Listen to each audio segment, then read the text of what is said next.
Welcome to this introductory course on data analytics, the first in a series of courses designed to prepare you for a career as a junior data analyst. To quote a Forrester Consulting report on the power of data to transform business, businesses today recognize the untapped value in data and data analytics as a crucial factor for business competitiveness. To drive their data and analytics initiatives, companies are hiring and upskilling people. They're expanding their teams and creating centers of excellence to set up a multi-pronged data and analytics practice in their organizations. Combined to this is the significant supply and demand mismatch in skilled data analysts, making it a highly sought-after and well-paid profession. You can choose to master data analytics as a career path or leverage it as a stepping stone to branch out into other data professions, such as data science, data engineering, business analytics, and business intelligence analytics. This course is for you if you're a fresh graduate from any stream, a working professional considering a mid-career transition, a data-driven decision maker, or in any analytics-enabled role. The course introduces you to the core concepts, processes, and tools you need to gain entry into data analytics, or even to strengthen your current role as a data-driven decision maker. It will equip you with an understanding of the data ecosystem and the fundamentals of data analysis, such as data gathering, wrangling, mining, analysis, and data visualization. You'll also get the feel of a day in the life of a data analyst. Practicing data analysts share their experience in gaining entry into this field, career options and learning paths you can consider, and what employers look for in a data analyst. They also share their knowledge and best practices about some of the aspects of the data analysis process. What lies ahead is truly exciting, both for the field and for you as a data analyst. So, congratulations on choosing to be on this journey, and good luck!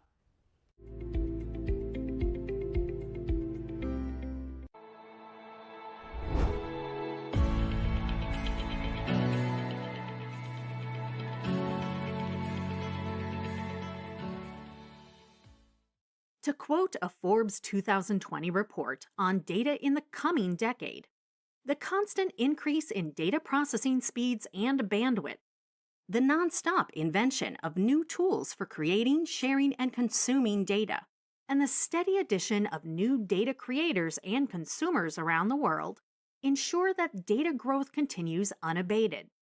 Data begets more data in a constant virtuous cycle.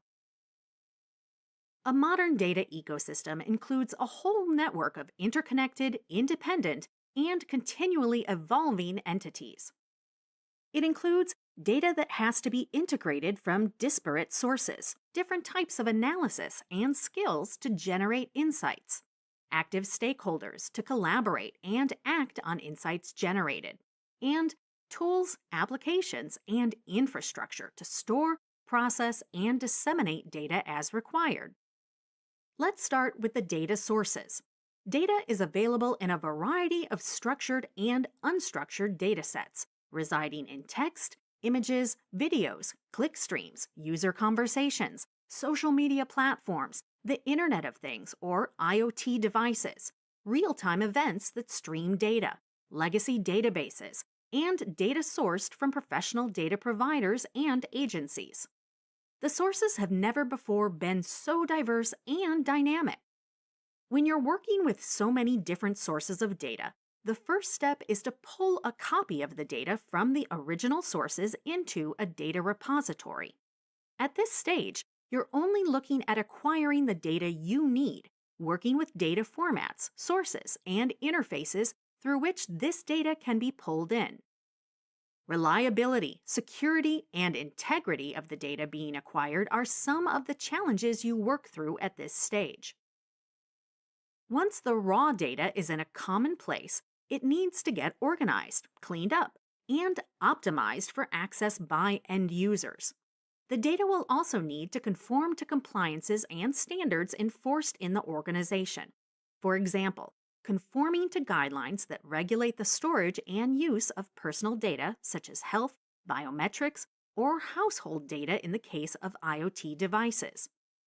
Adhering to master data tables within the organization to ensure standardization of master data across all applications and systems of an organization is another example.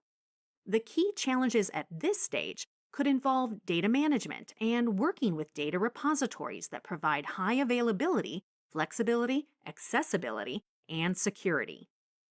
Finally, we have our business stakeholders, applications, programmers, analysts, and data science use cases all pulling this data from the enterprise data repository. The key challenges at this stage could include the interfaces, APIs, and applications that can get this data to the end users in line with their specific needs. For example, data analysts may need the raw data to work with. Business stakeholders may need reports and dashboards. Applications may need custom APIs to pull this data. It's important to note the influence of some of the new and emerging technologies that are shaping today's data ecosystem and its possibilities.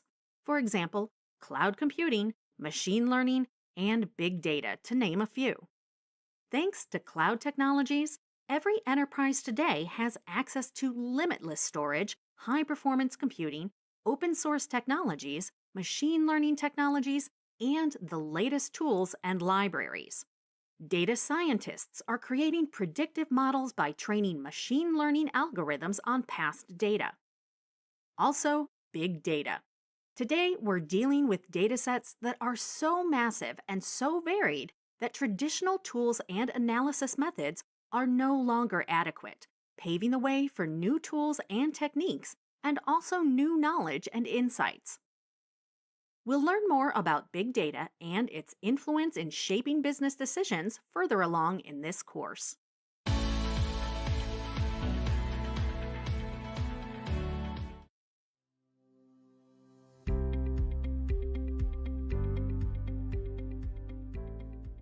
Today, organizations that are using data to uncover opportunities and are applying that knowledge to differentiate themselves are the ones leading into the future.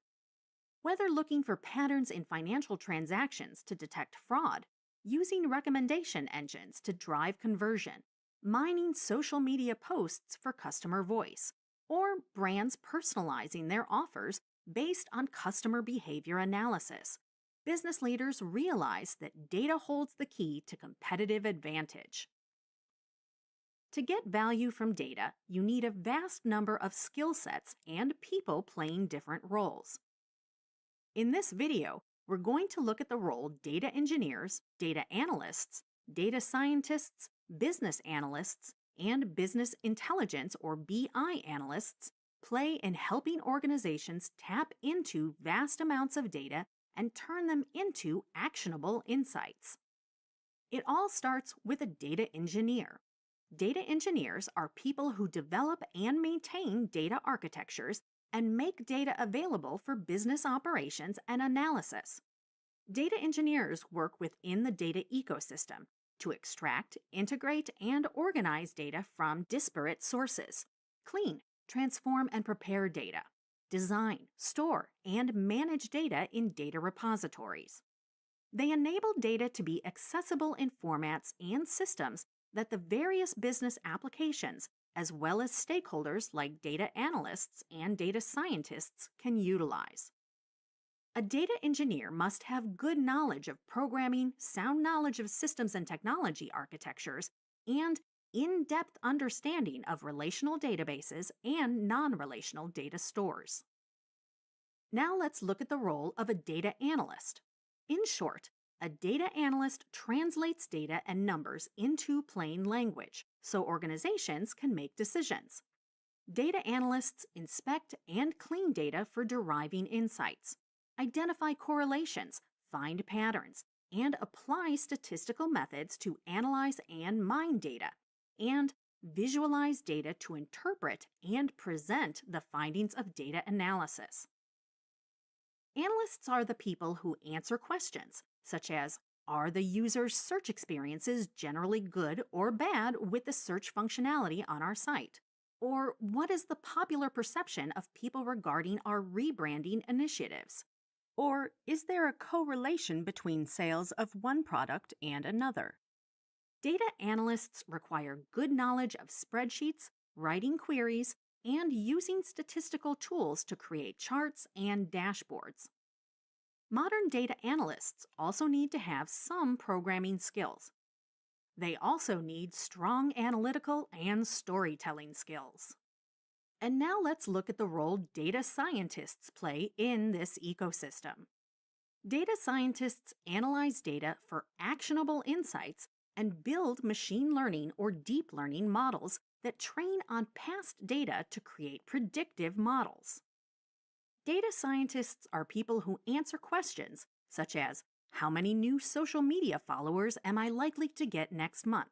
Or, what percentage of my customers am I likely to lose to competition in the next quarter? Or, is this financial transaction unusual for this customer? Data scientists require knowledge of mathematics, statistics, and a fair understanding of programming languages, databases, and building data models. They also need to have domain knowledge.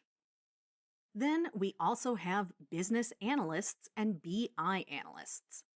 Business analysts leverage the work of data analysts and data scientists to look at possible implications for their business and the actions they need to take or recommend. BI analysts do the same, except their focus is on the market forces and external influences that shape their business. They provide business intelligence solutions by organizing and monitoring data on different business functions and exploring that data to extract insights and actionables that improve business performance. To summarize in simple terms, data engineering converts raw data into usable data. Data analytics uses this data to generate insights. Data scientists use data analytics and data engineering to predict the future using data from the past. Business analysts and business intelligence analysts use these insights and predictions to drive decisions that benefit and grow their business. Interestingly, it's not uncommon for data professionals to start their career in one of the data roles and transition to another role within the data ecosystem by supplementing their skills.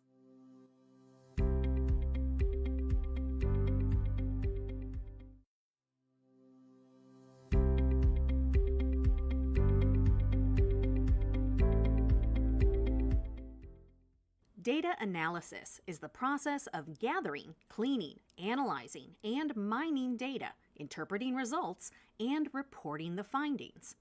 With data analysis, we find patterns within data and correlations between different data points. And it is through these patterns and correlations that insights are generated and conclusions are drawn. Data analysis helps businesses understand their past performance and informs their decision-making for future actions. Using data analysis, businesses can validate a course of action before committing to it, saving valuable time and resources, and also ensuring greater success. We'll explore 4 primary types of data analysis, each with a different goal and place in the data analysis process. Descriptive analytics helps answer questions about what happened over a given period of time by summarizing past data and presenting the findings to stakeholders. It helps provide essential insights into past events. For example, tracking past performance based on the organization's key performance indicators or cash flow analysis. Diagnostic analytics helps answer the question, why did it happen? It takes the insights from descriptive analytics to dig deeper to find the cause of the outcome. For example, a sudden change in traffic to a website without an obvious cause, or an increase in sales in a region where there has been no change in marketing. Predictive analytics helps answer the question, what will happen next? Historical data and trends are used to predict future outcomes. Some of the areas in which businesses apply predictive analysis are risk assessment and sales forecasts. It's important to note that the purpose of predictive analytics is not to say what will happen in future. Its objective is to forecast what might happen in the future. All predictions are probabilistic in nature. Prescriptive analytics helps answer the question, what should be done about it? By analyzing past decisions and events, the likelihood of different outcomes is estimated on the basis of which a course of action is decided. Self-driving cars are a good example of prescriptive analytics. They analyze the environment to make decisions regarding speed, changing lanes, which route to take, etc. Or airlines, automatically adjusting ticket prices based on customer demand, gas prices, the weather, or traffic on connecting routes. Now let's look at some of the key steps in any data analysis process. Understanding the problem and desired result. Data analysis begins with understanding the problem that needs to be solved and the desired outcome that needs to be achieved. Where you are and where you want to be needs to be clearly defined before the analysis process can begin. Setting a clear metric. This stage of the process includes deciding what will be measured, for example, number of product X sold in a region, and how it will be measured, for example, in a quarter or during a festival season. Gathering data. Once you know what you're going to measure and how you're going to measure it, you identify the data you require, the data sources you need to pull this data from, and the best tools for the job. Cleaning data. Having gathered the data, the next step is to fix quality issues in the data that could affect the accuracy of the analysis. This is a critical step because the accuracy of the analysis can only be ensured if the data is clean. You will clean the data for missing or incomplete values and outliers. For example, a customer demographics data in which the age field has a value of 150 is an outlier. You will also standardize the data coming in from multiple sources. Analyzing and mining data. Once the data is clean, you will extract and analyze the data from different perspectives. You may need to manipulate your data in several different ways to understand the trends, identify correlations, and find patterns and variations. Interpreting results. After analyzing your data and possibly conducting further research, which can be an iterative loop, it's time to interpret your results. As you interpret your results, you need to evaluate if your analysis is defendable against objections and if there are any limitations or circumstances under which your analysis may not hold true. Presenting your findings. Ultimately, the goal of any analysis is to impact decision-making. The ability to communicate and present your findings in clear and impactful ways is as important a part of the data analysis process as is the analysis itself. Reports, dashboards, charts, graphs, maps, case studies are just some of the ways in which you can present your data.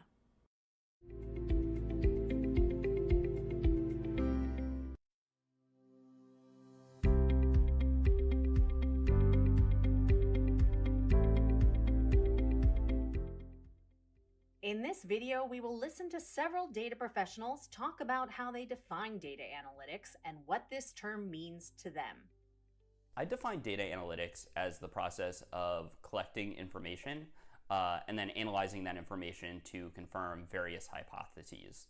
To me, data analytics also means storytelling with data, using data to clearly and concisely convey the state of the world to the people around you. Data analysis is the use of information around you to make decisions. Just like you get up every morning, you watch the news, the weather report will tell you the temperature for the day, whether it's going to rain. That may dictate what you're going to wear or what activities you can do. So data analysis isn't an abstract concept. It's something that we do naturally, but it has a technical name, and now people are being paid to do it in a much larger or grander experience, but really it's not that complicated. The way I put it is that you've got a problem and you need to use facts to test your hypothesis. That's where data analytics comes into play. The process starts from defining the problem, and then you need to create your own hypothesis. And to test that, you need to collect data, clean data, analyze data, and then present it to the key stakeholders. Data analytics is really any sets of data that you can use to review information, anything that's going to help you to understand what is going on. In my case, as a CPA, I am always looking at financial statements and I'm always analyzing data to predict where someone's been, where they are right now, and where they're headed. And so that data helps me to see further and almost predict the future of any company that I'm working with. So data analytics is the collecting, cleansing, analyzing, presenting, and ultimately sharing of data and your analysis to be able to help communicate exactly what's going on with your business, what's going on in the data, so that you can help make better decisions. I would define data analytics as a process, or better yet, a phenomenon of taking information gathered from a relevant population, maybe your customers or your social audience, and breaking that information down into subsets and using that data to make decisions about products or services that you want to offer, or in cases of the digital environment that we're in, making decisions about certain pieces of content that you want to publish so that it appeals to your target audience.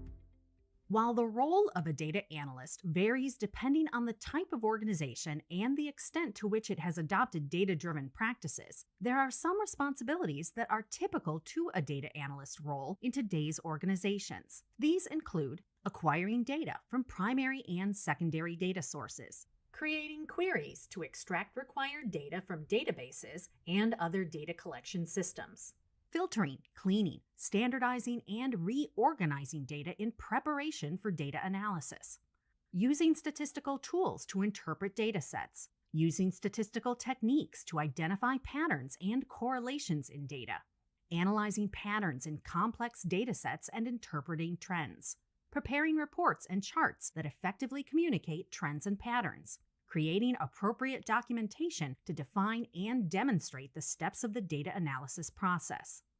Corresponding to these responsibilities, let's look at some of the skills that are valuable for a data analyst. The data analysis process requires a combination of technical, functional, and soft skills. Let's first look at some of the technical skills that you need in your role as a data analyst. These include expertise in using spreadsheets such as Microsoft Excel or Google Sheets, proficiency in statistical analysis and visualization tools and software such as IBM Cognos, IBM SPSS, Oracle Visual Analyzer, Microsoft Power BI, SAS, and Tableau. Proficiency in at least one of the programming languages such as R, Python, and in some cases C++, Java, and MATLAB. Good knowledge of SQL and ability to work with data in relational and NoSQL databases. The ability to access and extract data from data repositories, such as data marts, data warehouses, data lakes, and data pipelines. Familiarity with big data processing tools, such as Hadoop, Hive, and Spark. We will understand more about the features and use cases of some of these programming languages, databases, data repositories, and big data processing tools further along in the course. Now let's look at some of the functional skills that you require for the role of data analyst. These include proficiency in statistics to help you analyze your data, validate your analysis, and identify fallacies and logical errors. Analytical skills that help you research and interpret data, theorize, and make forecasts. Problem-solving skills, because ultimately the end goal of all data analysis is to solve problems. Probing skills that are essential for the discovery process, that is, for understanding a problem from the perspective of varied stakeholders and users, because the data analysis process really begins with a clear articulation of the problem statement and desired outcome. data visualization skills that help you decide on the techniques and tools that present your findings effectively based on your audience, type of data, context, and end goal of your analysis. Project management skills to manage the process, people, dependencies, and timelines of the initiative. That brings us to your soft skills as a data analyst. Data analysis is both a science and an art. You can ace the technical and functional expertise, but one of the key differentiators for your success is going to be soft skills. This includes your ability to work collaboratively with business and cross-functional teams, communicate effectively to report and present your findings, tell a compelling and convincing story, and gather support and buy-in for your work. Above all, being curious is at the heart of data analysis. In the course of your work, you will stumble upon patterns, phenomena, and anomalies that may show you a different path. The ability to allow new questions to surface and challenge your assumptions and hypotheses makes for a great analyst. You will also hear data analysis practitioners talk about intuition as a must-have quality. It's essential to note that intuition in this context is the ability to have a sense of the future based on pattern recognition and past experiences.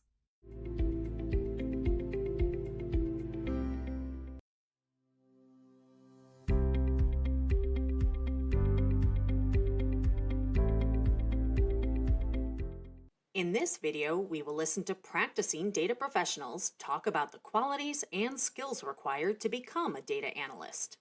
The qualities and skills of a data analyst: a person who's curious naturally, someone who has attention to detail and enjoys working with computers. A curious person will look to find answers even sometimes when there isn't a question, or they don't mind researching and looking in areas that may not have been thought of before. Attention to detail or looking for patterns. Do you walk into a room and just count naturally people, how the room is set up, paying attention to close details, and then enjoying computers. Because technology is moving so fast, something or a skill that you learn today in 2 to 3 years may not be applicable. So you need to be able to develop new skills and learn new software depending on how the market or the industry has changed. Definitely both the technical skills and soft skills are required.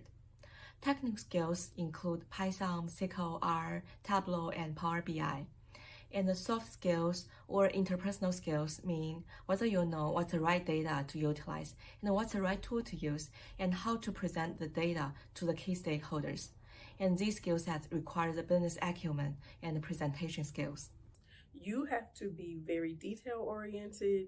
You have to love numbers. You have to love information and be willing to look at that information and not just look at it on the surface, but dive deeper. So for example, in what we do, I can't just take a bank statement at face value. I have to actually look at it and compare it. Does the feel look right?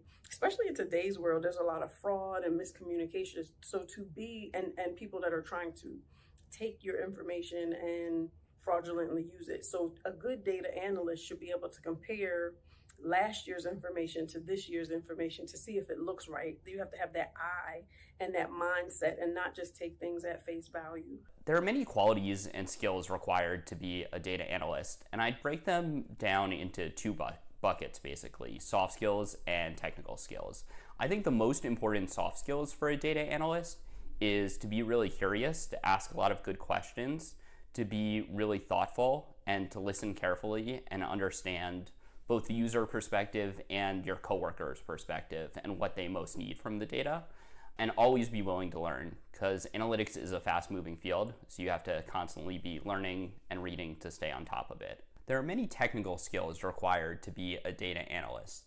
The most important technical skill for any new data analyst to learn is SQL. It's by far the most widely used, and anytime you're extracting data from a database, you're going to need to know SQL. And there is nothing quite like a data analyst with really, really good SQL skills. I think sometimes people get ahead of themselves and try a bunch of very complicated technologies before getting the basics of SQL down, and I think that's a really big mistake. I think it's always nice to know Python and R, which are the two main programming languages used to do data analysis. I think as a new data analyst, you don't need to be proficient in both, or really either. But starting to get good at one or the other is going to be really useful for your career. Another important technical skill to have for a data analyst is to be really good at least one data visualization tool and to understand general principles of data visualization. Today, the end-to-end skill set of a data analyst is far more dynamic than what it used to be. So a data analyst needs to know what problem they're trying to solve with the data, pull that data as they need it in, the structure they need it in, using SQL from the data lake that it's sitting in. There'll be many different tables and they'll need to figure out how to join them and then pull the data, clean it up, wrangle, manipulate it, mine it, so that they're able to kind of glean insights out of it, present those insights concisely, clearly, using good visualizations and dashboards, and in other words, be able to tell a good story with that data.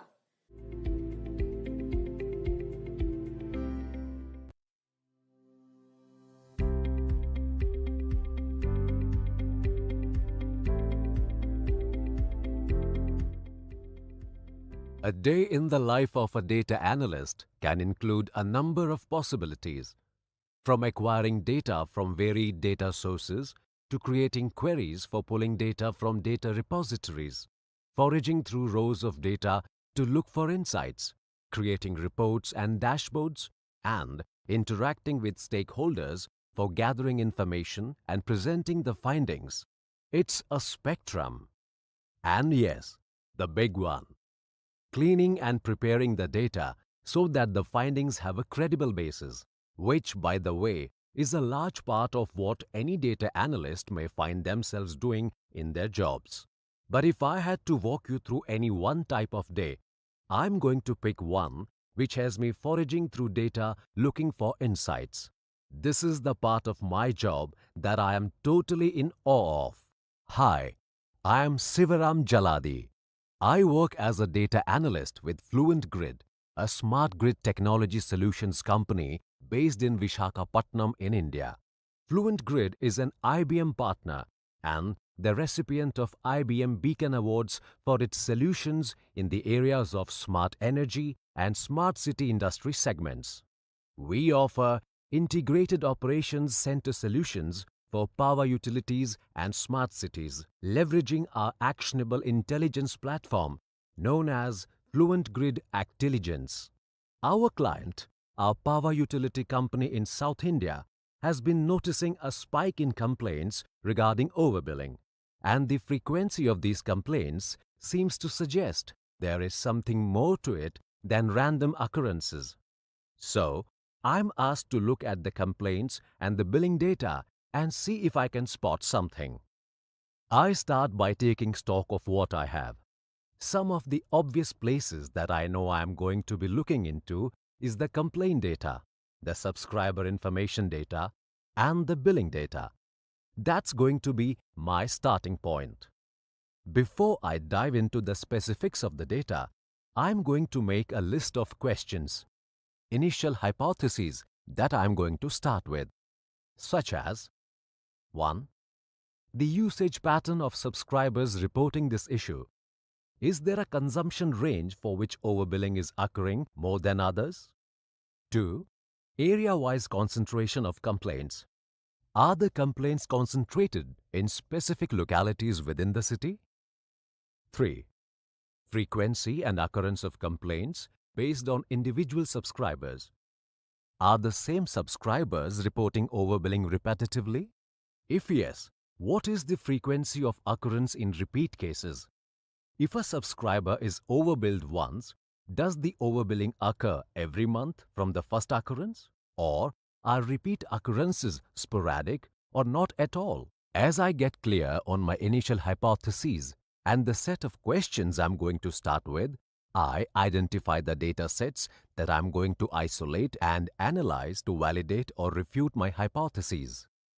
I pull out the average annual, quarterly, and monthly billing amounts of the complainants and look for a range in which the complaints are falling more than others. I then pull up the location data of the complainants to see if there is a connection between overbilling and zip codes. Here I see what seems to be a concentration of complaints in certain areas. This looked like it could add up to something. So, instead of moving to the third hypothesis, I decide to get a little deeper into this data. Next, I pull out the date of connection data. More than 95% of the complainants had been our subscribers for more than 7 years, though not all subscribers over the 7-year mark were facing this complaint. So now, we see some area-wise concentration, and we see a significant concentration of complaints based on the date of connection. Next, I pull out the make and the serial number of the meters. And there it is. The serial numbers belonged to the same batch of meters provided by the same supplier. The concentration of these meters and therefore the complaints was coming from areas in which these meters were installed. At this stage, I feel confident in presenting these findings to the stakeholders. I'm also going to share the data sources and my process of arriving at this analysis. That always goes a long way in lending credibility to the findings. This could be the end of this project, or it may very well come back. Maybe the same complaints with different commonalities, or a completely different set of complaints for which we need to find answers.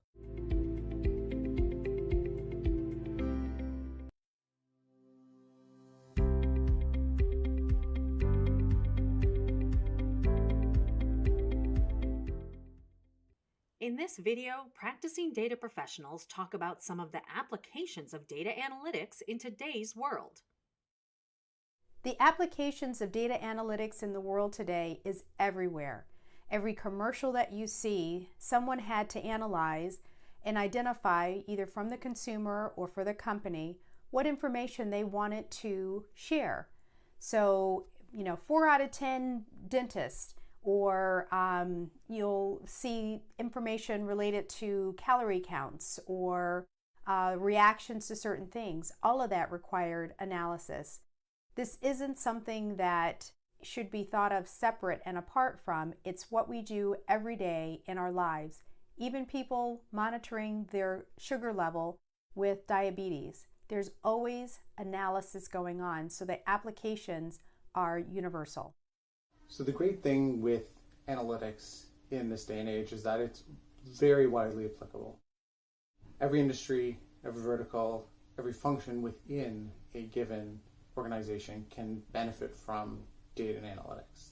Whether you're doing sales pipeline analysis, whether you're doing financials at the end of the month, creating predefined and standardized formatted reports, or if you're doing something like headcount planning or headcount review. All of these across every vertical, as I said, whether it's airlines, pharmaceuticals, banking, all these and the functions within them can benefit from analytics. And in this climate that we're in right now with the pandemic, there are companies who are paying close attention to their customers' buying habits. Obviously, they may have varied from what these companies expected these habits to be. And so now data analytics is more important because they need to make sure they can pivot and keep up with the demand and really be able to cater to what their clients and their customers want. I can talk about applications of data analytics in finance. These years, we have seen more and more applications of alternative data analytics in the finance world. For example, we can use sentiment analysis of tweets and news stories to supplement traditional financial analysis and to inform better investment decisions. Besides, the satellite imagery data can be used to track the development of industrial activities, and the geolocation data can be used to track the store traffic and to predict the sales volume.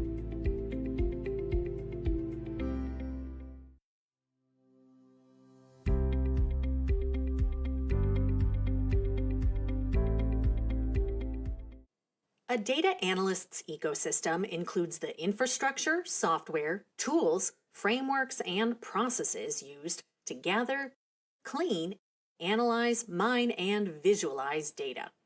In this video, we will go over a quick overview of the ecosystem before going into the details of each of these topics in subsequent videos. Let's first talk about data.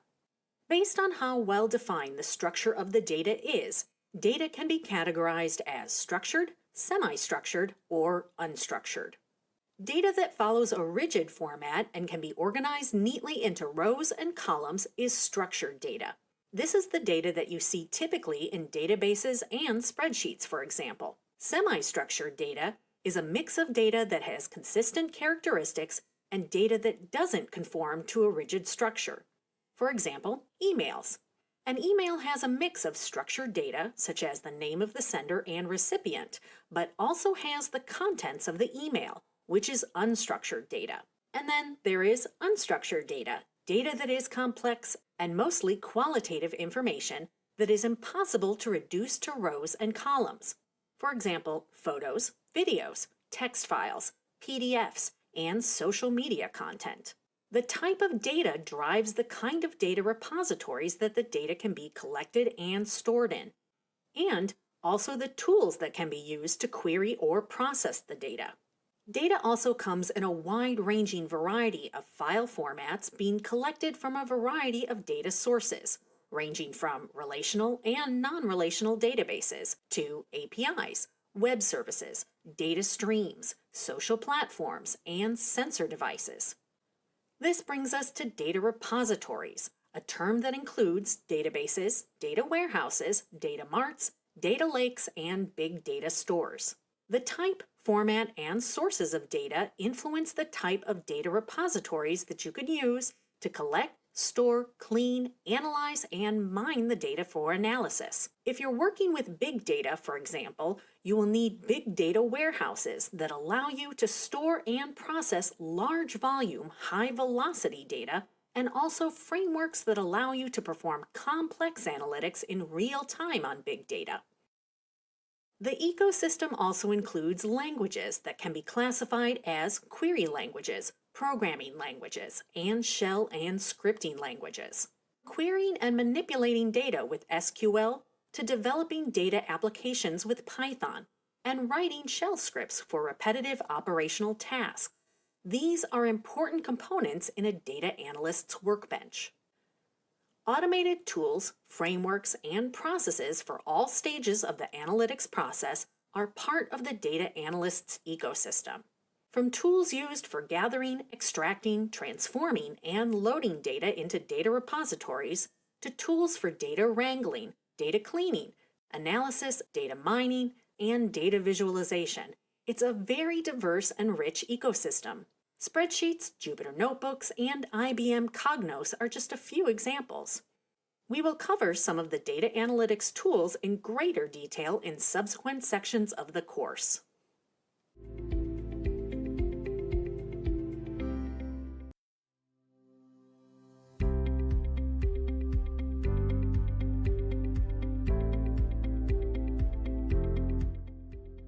Data is unorganized information that is processed to make it meaningful. Generally, data comprises of facts, observations, perceptions, numbers, characters, symbols, and images that can be interpreted to derive meaning. One of the ways in which data can be categorized is by its structure.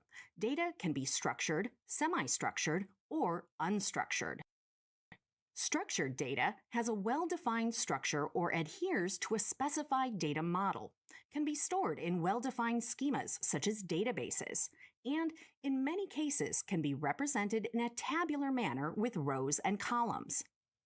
Structured data is objective facts and numbers that can be collected, exported, stored, and organized in typical databases.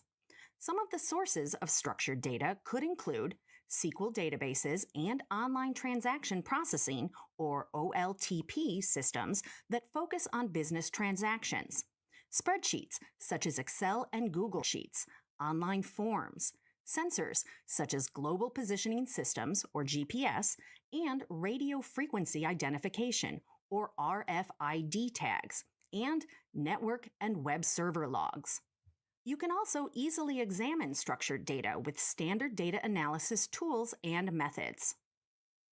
Semi-structured data is data that has some organizational properties but lacks a fixed or rigid schema. Semi-structured data cannot be stored in the form of rows and columns, as in databases.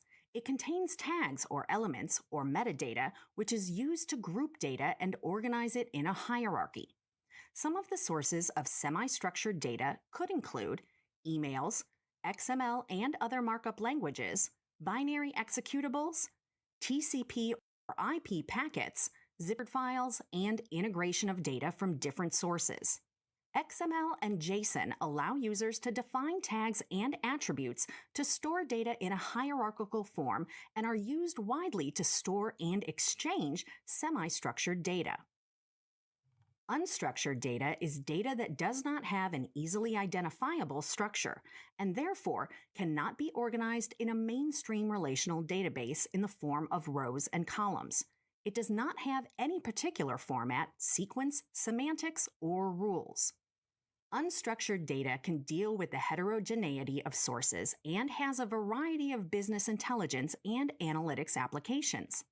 Some of the sources of unstructured data could include web pages, social media feeds, images in varied file formats such as JPEG, GIF, and PNG, video and audio files, documents and PDF files, PowerPoint presentations, media logs, and surveys. Unstructured data can be stored in files and documents, such as a Word document, for manual analysis, or in NoSQL databases that have their own analysis tools for examining this type of data. To summarize, structured data is data that is well organized in formats that can be stored in databases and lends itself to standard data analysis methods and tools. Semi-structured data is data that is somewhat organized and relies on meta tags for grouping and hierarchy. And unstructured data is data that is not conventionally organized in the form of rows and columns in a particular format. In the next video, we will learn about the different types of file structures.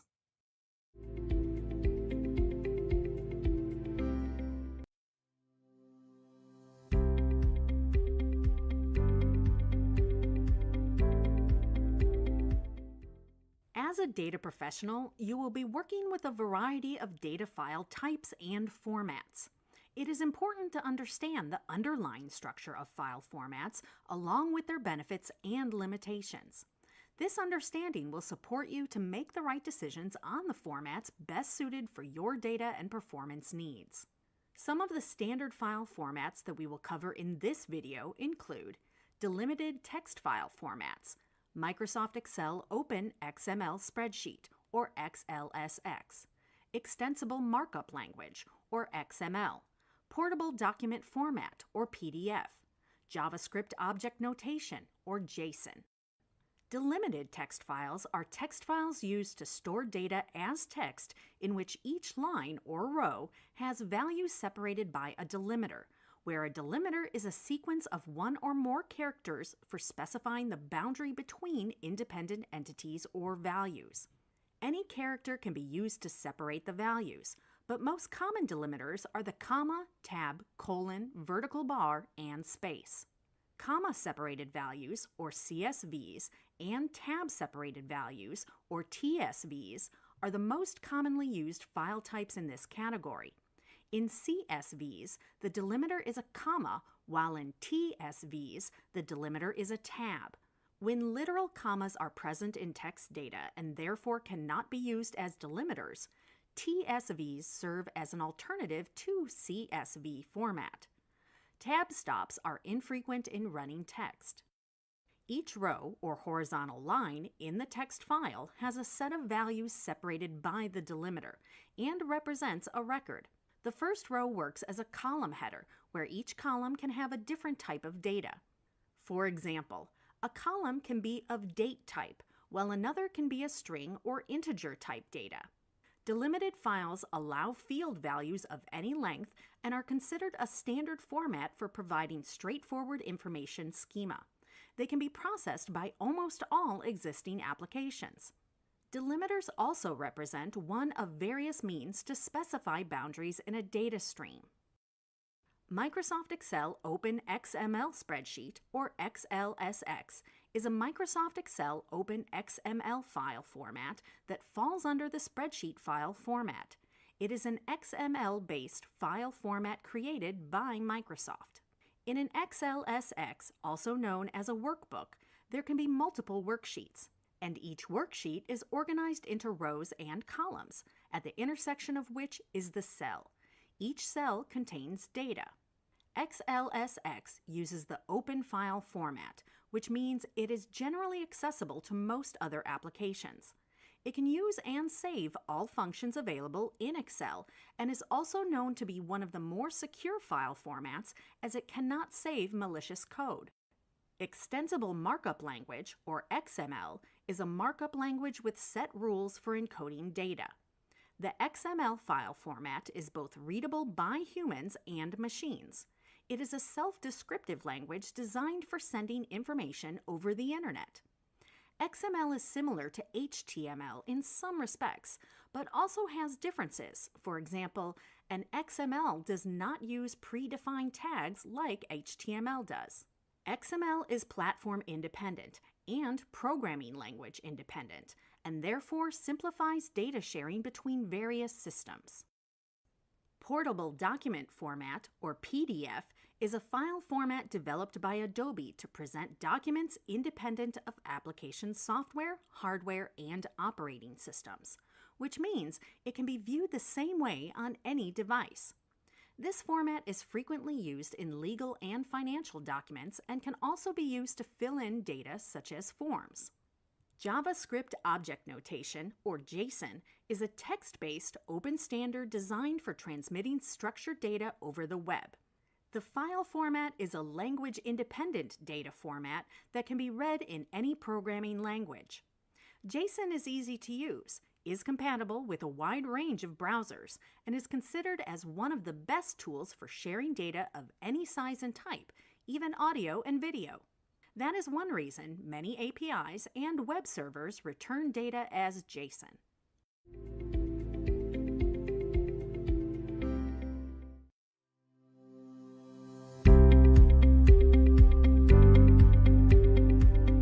As we touched upon in one of our previous videos, data sources have never been as dynamic and diverse as they are today.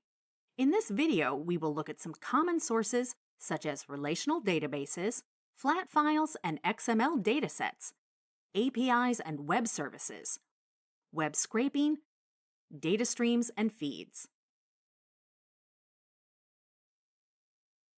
Typically, organizations have internal applications to support them in managing their day-to-day business activities, customer transactions, human resource activities, and their workflows. These systems use relational databases, such as SQL Server, Oracle, MySQL, and IBM DB2 to store data in a structured way. Data stored in databases and data warehouses can be used as a source for analysis. For example, data from a retail transaction system can be used to analyze sales in different regions, and data from a customer relationship management system can be used for making sales projections. External to the organization, there are other publicly and privately available data sets. For example, government organizations releasing demographic and economic data sets on an ongoing basis. Then there are companies that sell specific data. For example, point-of-sale data, or financial data, or weather data, which businesses can use to define strategy, predict demand, and make decisions related to distribution or marketing promotions, among other things. Such datasets are typically made available as flat files, spreadsheet files, or XML documents. Flat files store data in plain text format, with one record or row per line, and each value separated by delimiters such as commas, semicolons, or tabs. Data in a flat file maps to a single table, unlike relational databases that contain multiple tables. One of the most common flat file formats is CSV, in which values are separated by commas. Spreadsheet files are a special type of flat files that also recognize data in a tabular format, rows and columns. But a spreadsheet can contain multiple worksheets, and each worksheet can map to a different table. Although data in spreadsheets is in plain text, the files can be stored in custom formats and include additional information such as formatting, formulas, etc. Microsoft Excel, which stores data in an XLS or XLSX format, is probably the most common spreadsheet. Others include Google Sheets, Apple Numbers, and LibreOffice. XML files contain data values that are identified or marked up using tags. While data in flat files is flat or maps to a single table, XML files can support more complex data structures such as hierarchical. Some common uses of XML include data from online surveys, bank statements, and other unstructured data sets. Many data providers and websites provide APIs, or Application Program Interfaces, and web services, which multiple users or applications can interact with and obtain data for processing or analysis. APIs and web services typically listen for incoming requests, which can be in the form of web requests from users or network requests from applications, and return data in plain text, XML, HTML, JSON, or media files.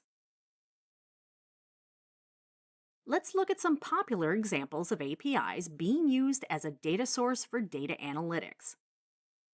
The use of Twitter and Facebook APIs to source data from tweets and posts for performing tasks such as opinion mining or sentiment analysis, which is to summarize the amount of appreciation and criticism on a given subject, such as policies of a government, product, a service, or customer satisfaction in general. Stock market APIs used for pulling data such as share and commodity prices, earnings per share, and historical prices for trading and analysis. Data lookup and validation APIs, which can be very useful for data analysts for cleaning and preparing data, as well as for correlating data, for example, to check which city or state a postal or zip code belongs to. APIs are also used for pulling data from database sources, within and external to the organization. Web scraping is used to extract relevant data from unstructured sources, also known as screen scraping, web harvesting, and web data extraction. Web scraping makes it possible to download specific data from web pages based on defined parameters. Web scrapers can, among other things, extract text, contact information, images, videos, product items, and much more from a website. Some popular uses of web scraping include collecting product details from retailers, manufacturers, and e-commerce websites to provide price comparisons, generating sales leads through public data sources, extracting data from posts and authors on various forums and communities, and collecting training and testing datasets for machine learning models. Some of the popular web scraping tools include Beautiful Soup, Scrapey, Pandas, and Selenium. Data streams are another widely used source for aggregating constant streams of data flowing from sources such as instruments, IoT devices and applications, GPS data from cars, computer programs, websites, and social media posts. This data is generally time-stamped and also geotagged for geographical identification.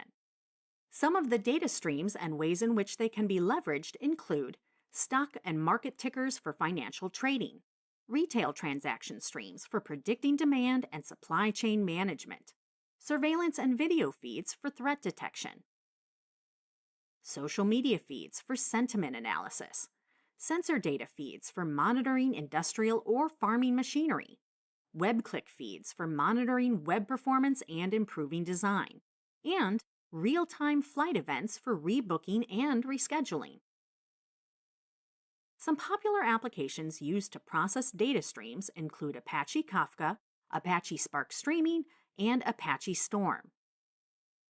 RSS, or really simple syndication feeds, are another popular data source. These are typically used for capturing updated data from online forums and news sites where data is refreshed on an ongoing basis.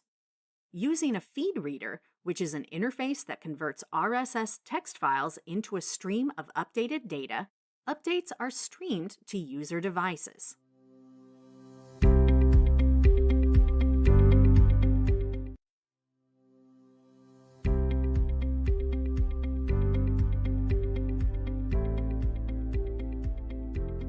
In this video, we will learn about some of the languages relevant to the work of data professionals.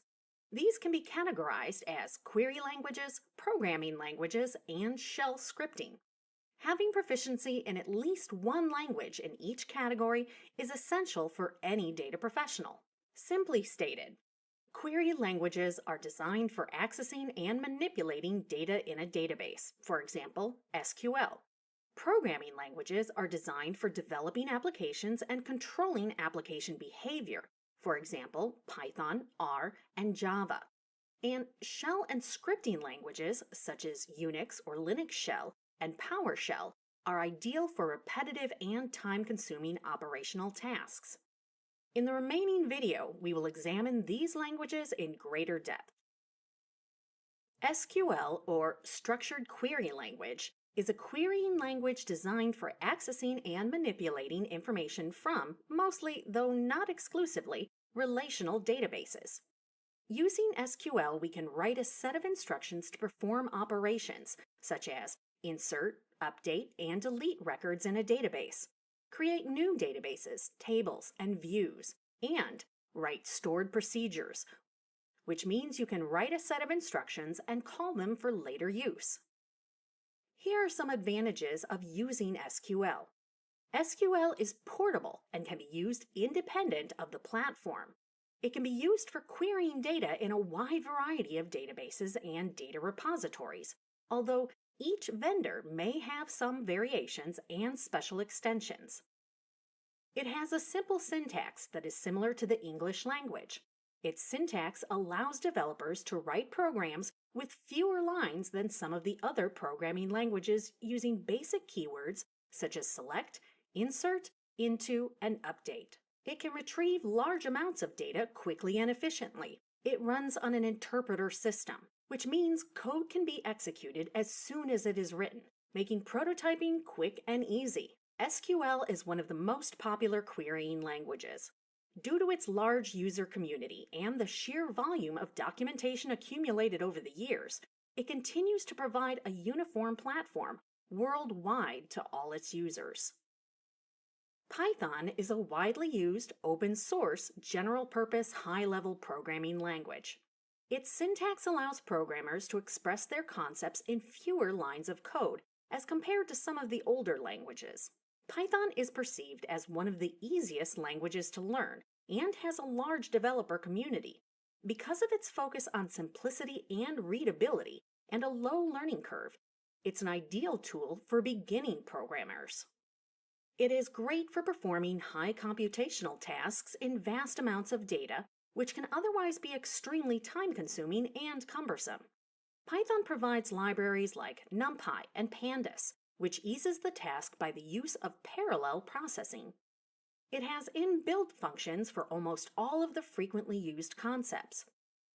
Python supports multiple programming paradigms, such as object-oriented, imperative, functional, and procedural, making it suitable for a wide variety of use cases. Now, let's look at some of the reasons that make Python one of the fastest-growing programming languages in the world today. It is easy to learn. With Python, you have the advantage of using fewer lines of code to accomplish tasks, compared to other languages. It is open source. Python is free and uses a community-based model for development. It runs on Windows and Linux environments and can be ported to multiple platforms. It has widespread community support with plenty of useful analytics libraries available.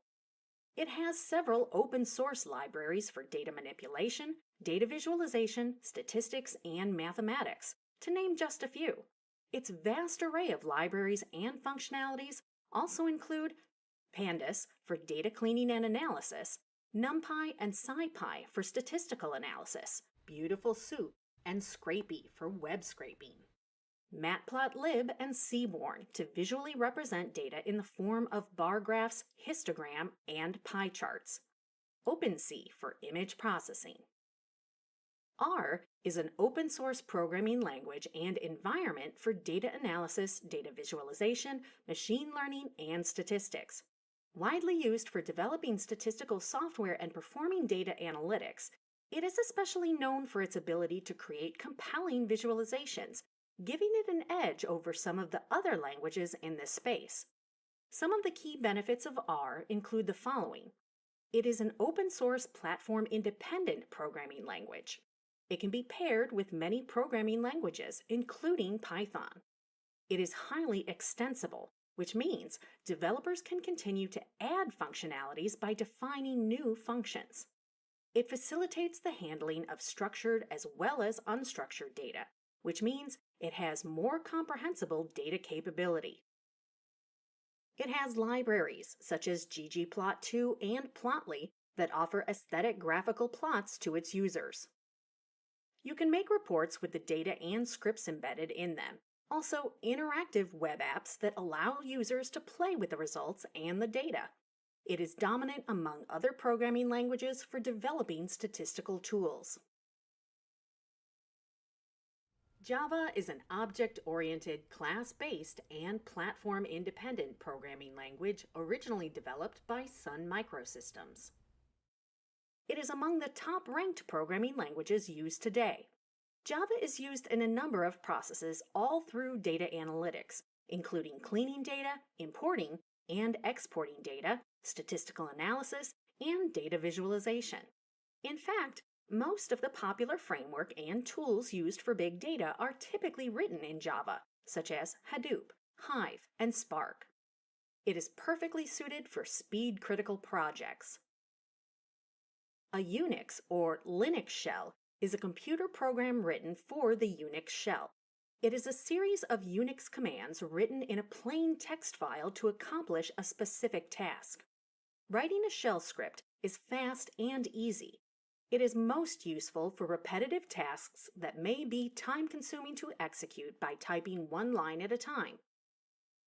Typical operations performed by shell scripts include file manipulation, program execution, system administration tasks such as disk backups and evaluating system logs, installation scripts for complex programs, executing routine backups, and running batches. PowerShell is a cross-platform automation tool and configuration framework by Microsoft that is optimized for working with structured data formats such as JSON, CSV, XML, and REST APIs, websites, and Office applications. It consists of a command line shell and scripting language. PowerShell is object-based, which makes it possible to filter, sort, measure, group, compare, and many more actions on objects as they pass through a data pipeline. It is also a good tool for data mining, building GUIs, and creating charts, dashboards, and interactive reports.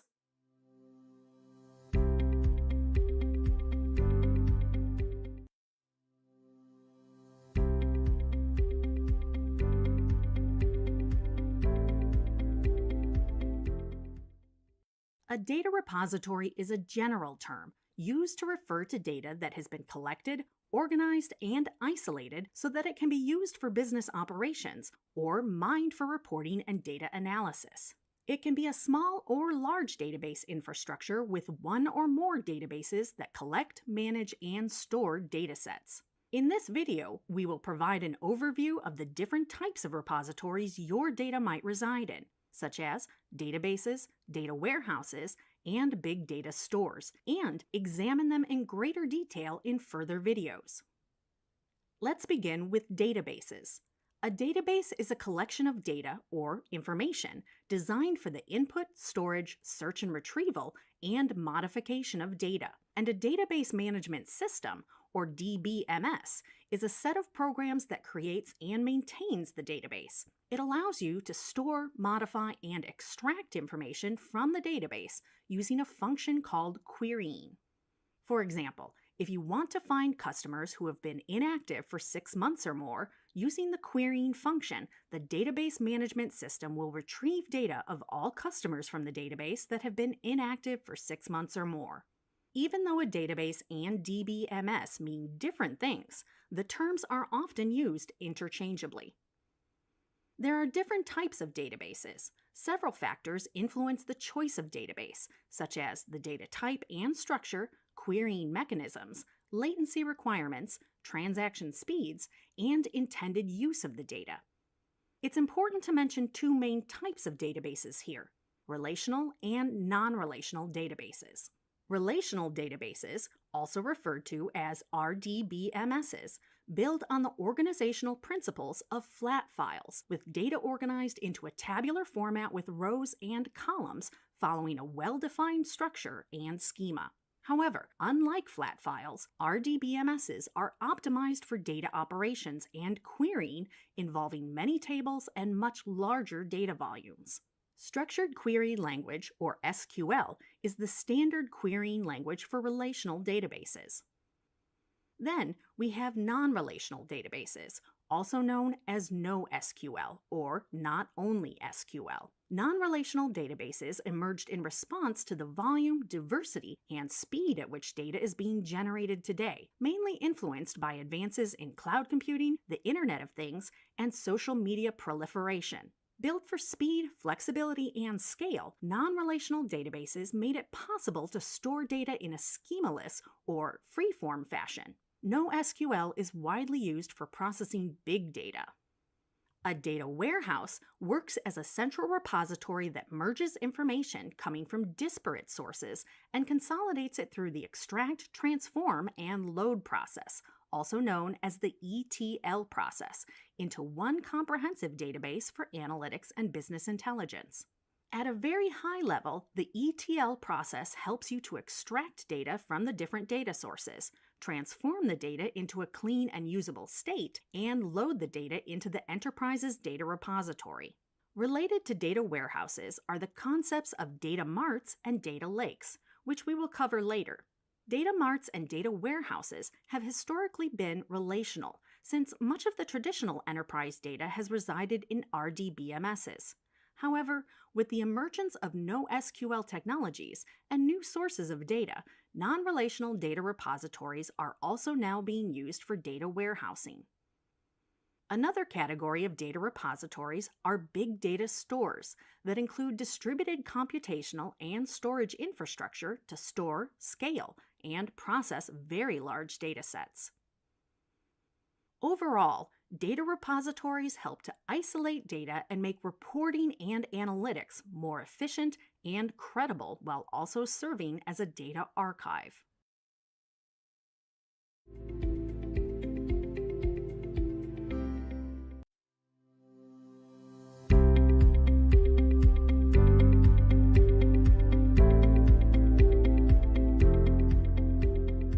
A relational database is a collection of data organized into a table structure, where the tables can be linked or related based on data common to each. Tables are made of rows and columns, where rows are the records and the columns the attributes. Let's take the example of a customer table that maintains data about each customer in a company. The columns or attributes in the customer table are the customer ID, customer name, customer address, and customer primary phone, and each row is a customer record. Now, let's understand what we mean by tables being linked or related based on data common to each.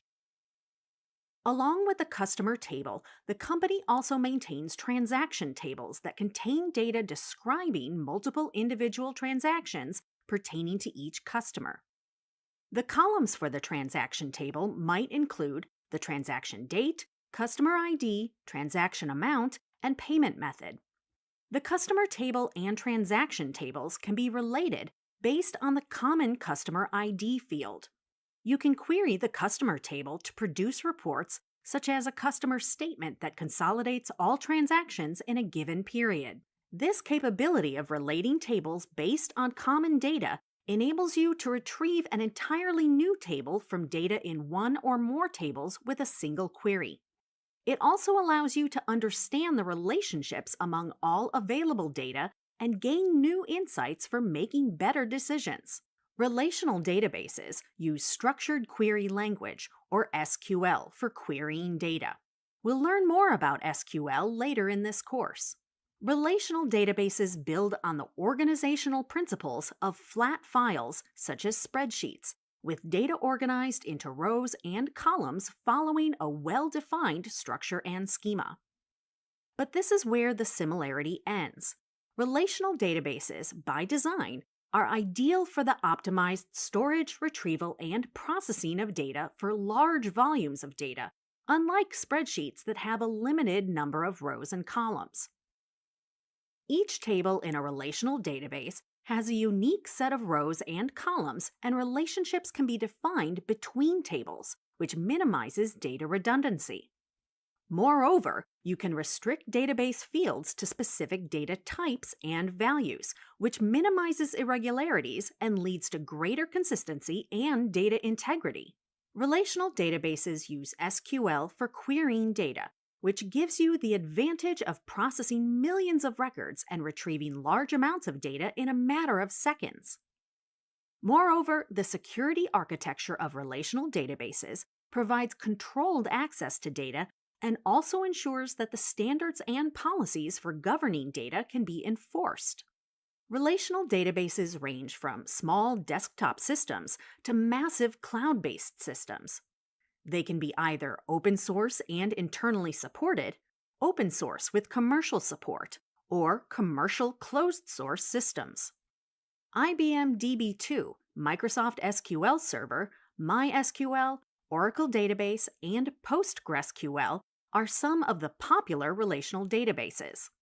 Cloud-based relational databases, also referred to as database as a service, are gaining wide use as they have access to the limitless compute and storage capabilities offered by the cloud. Some of the popular cloud relational databases include Amazon Relational Database Service, or RDS, Google Cloud SQL, IBM DB2 on Cloud, Oracle Cloud, and SQL Azure. RDBMS is a mature and well-documented technology, making it easy to learn and find qualified talent. One of the most significant advantages of the relational database approach is its ability to create meaningful information by joining tables. Some of its other advantages include flexibility. Using SQL, you can add new columns, add new tables, rename relations, and make other changes while the database is running and queries are happening. Reduced redundancy. Relational databases minimize data redundancy. For example, the information of a customer appears in a single entry in the customer table, and the transaction table pertaining to the customer stores a link to the customer table. Ease of backup and disaster recovery. Relational databases offer easy export and import options, making backup and restore easy. Exports can happen while the database is running, making restore on failure easy. Cloud-based relational databases do continuous mirroring, which means the loss of data on restore can be measured in seconds or less. ACID compliance. ACID stands for atomicity, consistency, isolation, and durability. ACID compliance implies that the data in the database remains accurate and consistent despite failures, and database transactions are processed reliably. Now we'll look at some use cases for relational databases. Online transaction processing. OLTP applications are focused on transaction-oriented tasks that run at high rates. Relational databases are well suited for OLTP applications because they can accommodate a large number of users. They support the ability to insert, update, or delete small amounts of data. And they also support frequent queries and updates as well as fast response times. Data warehouses. In a data warehousing environment, relational databases can be optimized for online analytical processing, or OLAP, where historical data is analyzed for business intelligence. IoT solutions, Internet of Things or IoT solutions, require speed as well as the ability to collect and process data from edge devices, which need a lightweight database solution. This brings us to the limitations of RDBMS. RDBMS does not work well with semi-structured or unstructured data, and is therefore not suitable for extensive analytics on such data. For migration between two RDBMSs, schemas and type of data need to be identical between the source and destination tables. Relational databases have a limit on the length of data fields, which means if you try to enter more information into a field than it can accommodate, the information will not be stored. Despite the limitations and the evolution of data in these times of big data, cloud computing, IoT devices, and social media, RDBMS continues to be the predominant technology for working with structured data.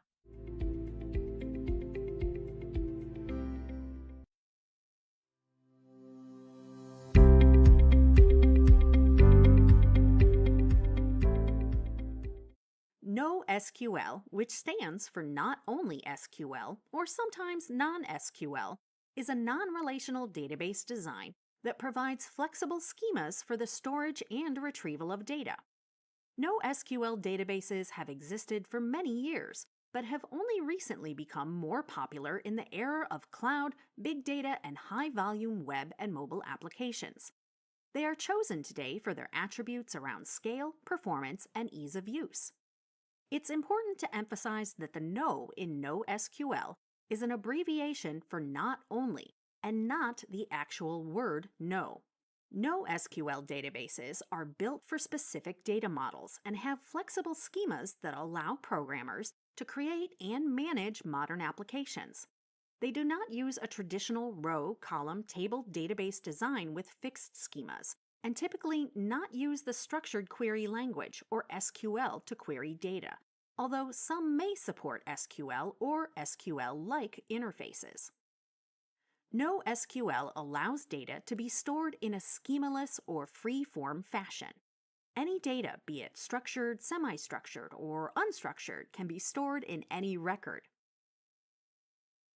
Based on the model being used for storing data, there are 4 common types of NoSQL databases: key value store, document-based, column-based, and graph-based. Key value store. Data in a key value database is stored as a collection of key value pairs. The key represents an attribute of the data and is a unique identifier. Both keys and values can be anything from simple integers or strings to complex JSON documents. Key value stores are great for storing user session data and user preferences, making real-time recommendations and targeted advertising, and in-memory data caching. However, if you want to be able to query the data on specific data value, need relationships between data values, or need to have multiple unique keys, a key value store may not be the best fit. Redis, Memcached, and DynamoDB are some well-known examples in this category. Document-based. Document databases store each record and its associated data within a single document. They enable flexible indexing, powerful ad hoc queries, and analytics over collections of documents. Document databases are preferable for e-commerce platforms, medical records storage, CRM platforms, and analytics platforms. However, if you're looking to run complex search queries and multi-operation transactions, a document-based database may not be the best option for you. MongoDB, DocumentDB, CouchDB, and Cloudant are some of the popular document-based databases. Column-based. Column-based models store data in cells grouped as columns of data instead of rows. A logical grouping of columns, that is, columns that are usually accessed together, is called a column family. For example, a customer's name and profile information will most likely be accessed together but not their purchase history. So, customer name and profile information data can be grouped into a column family. Since column databases store all cells corresponding to a column as a continuous disk entry, accessing and searching the data becomes very fast.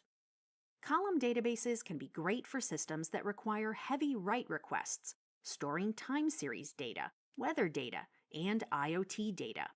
But if you need to use complex queries or change your querying patterns frequently, this may not be the best option for you. The most popular column databases are Cassandra and HBase. Graph-based. Graph-based databases use a graphical model to represent and store data. They are particularly useful for visualizing, analyzing, and finding connections between different pieces of data. The circles are nodes, and they contain the data. The arrows represent relationships. Graph databases are an excellent choice for working with connected data, which is data that contains lots of interconnected relationships. Graph databases are great for social networks, real-time product recommendations, network diagrams, fraud detection, and access management. But if you want to process high volumes of transactions, it may not be the best choice for you, because graph databases are not optimized for large volume analytics queries. Neo4j and Cosmos DB are some of the more popular graph databases. NoSQL was created in response to the limitations of traditional relational database technology. The primary advantage of NoSQL is its ability to handle large volumes of structured, semi-structured, and unstructured data. Some of its other advantages include the ability to run as distributed systems scaled across multiple data centers, which enables them to take advantage of cloud computing infrastructure, an efficient and cost-effective scale-out architecture that provides additional capacity and performance with the addition of new nodes, and simpler design, better control over availability, and improved scalability that enables you to be more agile, more flexible, and to iterate more quickly. To summarize the key differences between relational and non-relational databases, RDBMS schemas rigidly define how all data inserted into the database must be typed and composed, whereas NoSQL databases can be schema agnostic, allowing unstructured and semi-structured data to be stored and manipulated. Maintaining high-end commercial relational database management systems is expensive, whereas NoSQL databases are specifically designed for low-cost commodity hardware. Relational databases, unlike most NoSQL, support ACID compliance, which ensures reliability of transactions and crash recovery.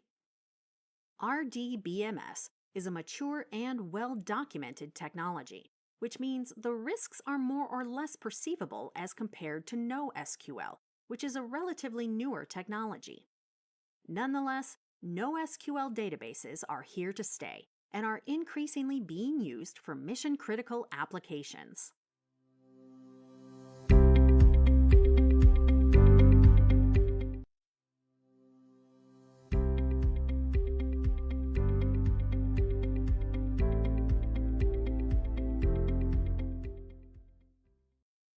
Earlier in the course, we examined databases, data warehouses, and big data stores. Now we'll go a little deeper in our exploration of data warehouses, data marts, and data lakes, and also learn about the ETL process and data pipelines.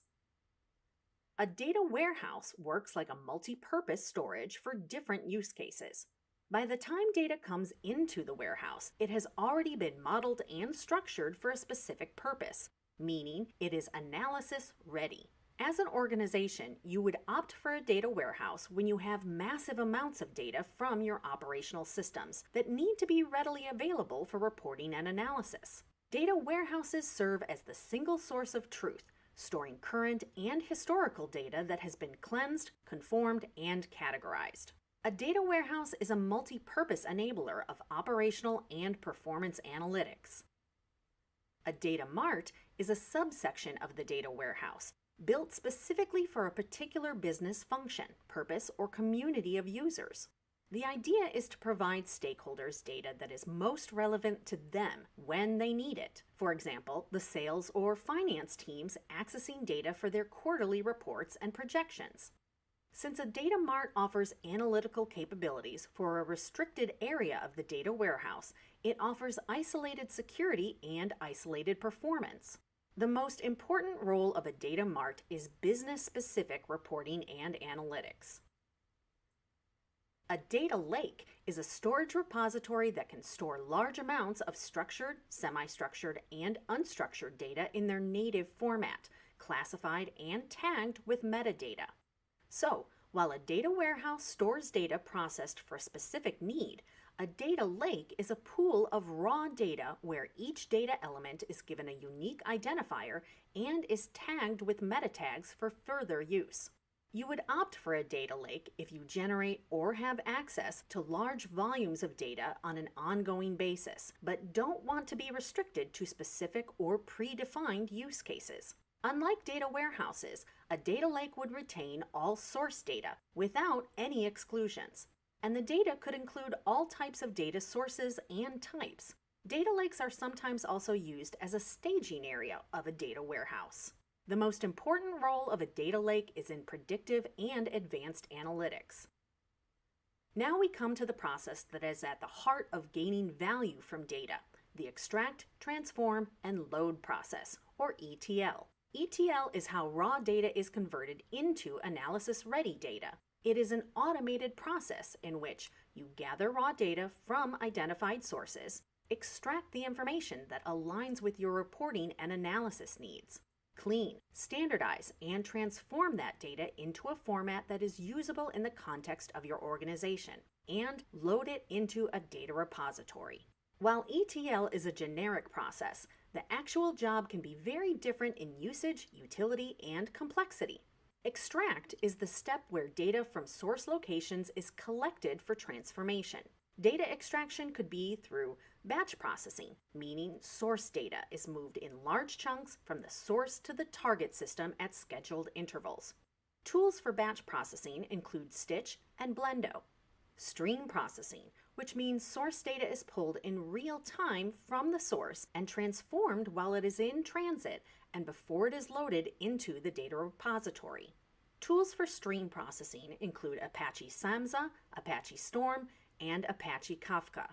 Transform involves the execution of rules and functions that convert raw data into data that can be used for analysis. For example, making date formats and units of measurement consistent across all source data, removing duplicate data, filtering out data that you do not need, enriching data, for example, splitting full name to first, middle, and last names, establishing key relationships across tables, applying business rules and data validations. Load is the step where processed data is transported to a destination system or data repository. It could be initial loading, that is, populating all the data in the repository.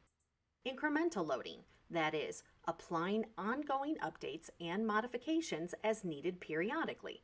Or full refresh, that is, erasing contents of one or more tables and reloading with fresh data.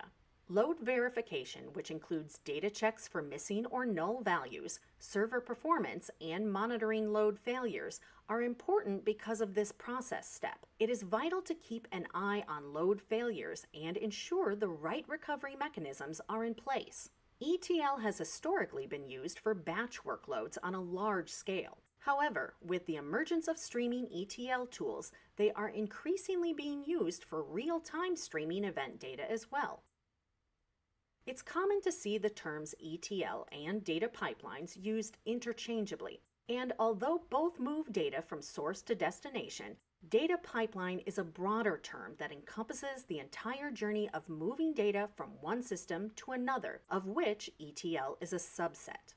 Data pipelines can be architected for batch processing, for streaming data, and a combination of batch and streaming data. In the case of streaming data, Data processing or transformation happens in a continuous flow. This is particularly useful for data that needs constant updating, such as data from a sensor monitoring traffic. A data pipeline is a high-performing system that supports both long-running batch queries and smaller interactive queries. The destination for a data pipeline is typically a data lake, although the data may also be loaded to different target destinations, such as another application or a visualization tool. There are a number of data pipeline solutions available, most popular among them being Apache Beam and Dataflow.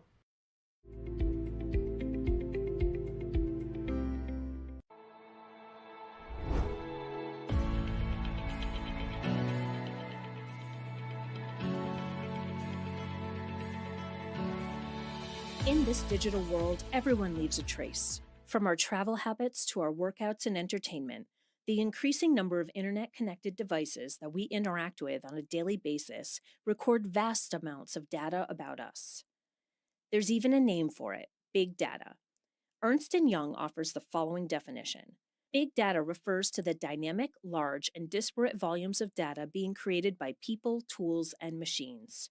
It requires new, innovative, and scalable technology to collect, host, and analytically process the vast amount of data gathered in order to derive real-time business insights that relate to consumers, risk, profit, performance, productivity management, and enhanced shareholder value.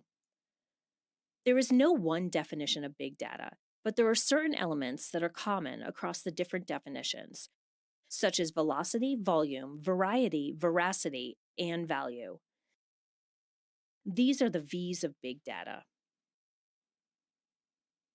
Velocity is the speed at which data accumulates. Data is being generated extremely fast in a process that never stops.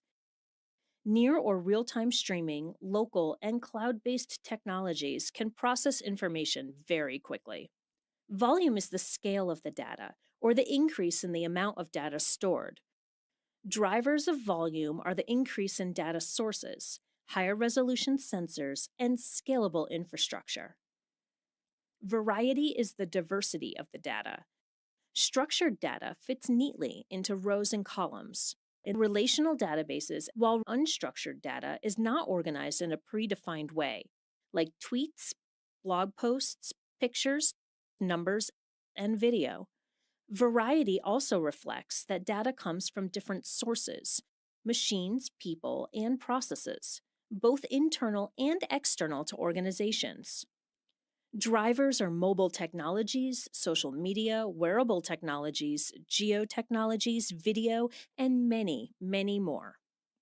Veracity is the quality and origin of data and its conformity to facts and accuracy. Attributes include consistency, completeness, integrity, and ambiguity. Drivers include cost and the need for traceability. With the large amount of data available, the debate rages on about the accuracy of data in the digital age. Is the information real or is it false? Value is our ability and need to turn data into value. Value isn't just profit. It may have medical or social benefits, as well as customer, employee, or personal satisfaction.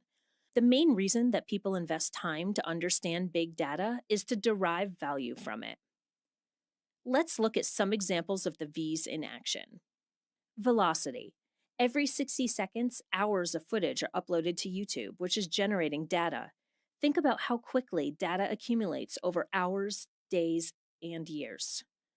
Volume. The world population is approximately 7 billion people, and the vast majority are now using digital devices, mobile phones, desktop and laptop computers, wearable devices, and so on. These devices all generate, capture, and store data, approximately 2.5 quintillion bytes every day. That's the equivalent of 10 million Blu-ray DVDs. Variety. Let's think about the different types of data: text, pictures, film, sound, health data from wearable devices, and many different types of data from devices connected to the Internet of Things. Veracity. 80% of data is considered to be unstructured. and we must devise ways to produce reliable and accurate insights. The data must be categorized, analyzed, and visualized. Data scientists today derive insights from big data and cope with the challenges that these massive data sets present. The scale of the data being collected means that it's not feasible to use conventional data analysis tools. However, alternative tools that leverage distributed computing power can overcome this problem. Tools such as Apache Spark, Hadoop, and its ecosystem provides ways to extract, load, analyze, and process the data across distributed compute resources, providing new insights and knowledge. This gives organizations more ways to connect with their customers and enrich the services they offer. So next time you strap on your smartwatch, unlock your smartphone, or track your workout, remember your data is starting a journey that might take it all the way around the world through big data analysis and back to you.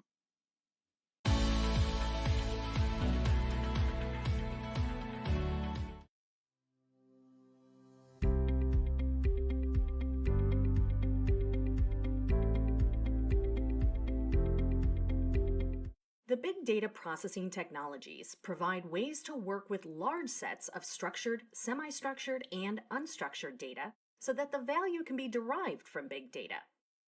In some of the other videos, we discussed big data technologies such as NoSQL databases and data lakes.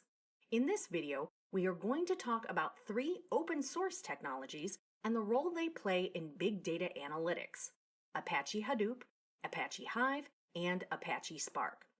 Hadoop is a collection of tools that provides distributed storage and processing of big data. Hive is a data warehouse for data query and analysis built on top of Hadoop. Spark is a distributed data analytics framework designed to perform complex data analytics in real time. Hadoop, a Java-based open source framework, allows distributed storage and processing of large datasets across clusters of computers. In Hadoop distributed system, a node is a single computer, and a collection of nodes forms a cluster. Hadoop can scale up from a single node to any number of nodes, each offering local storage and computation.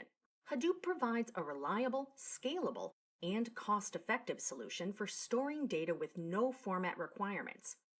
Using Hadoop, you can incorporate emerging data formats such as streaming audio, video, social media sentiment, and clickstream data along with structured, semi-structured, and unstructured data not traditionally used in a data warehouse.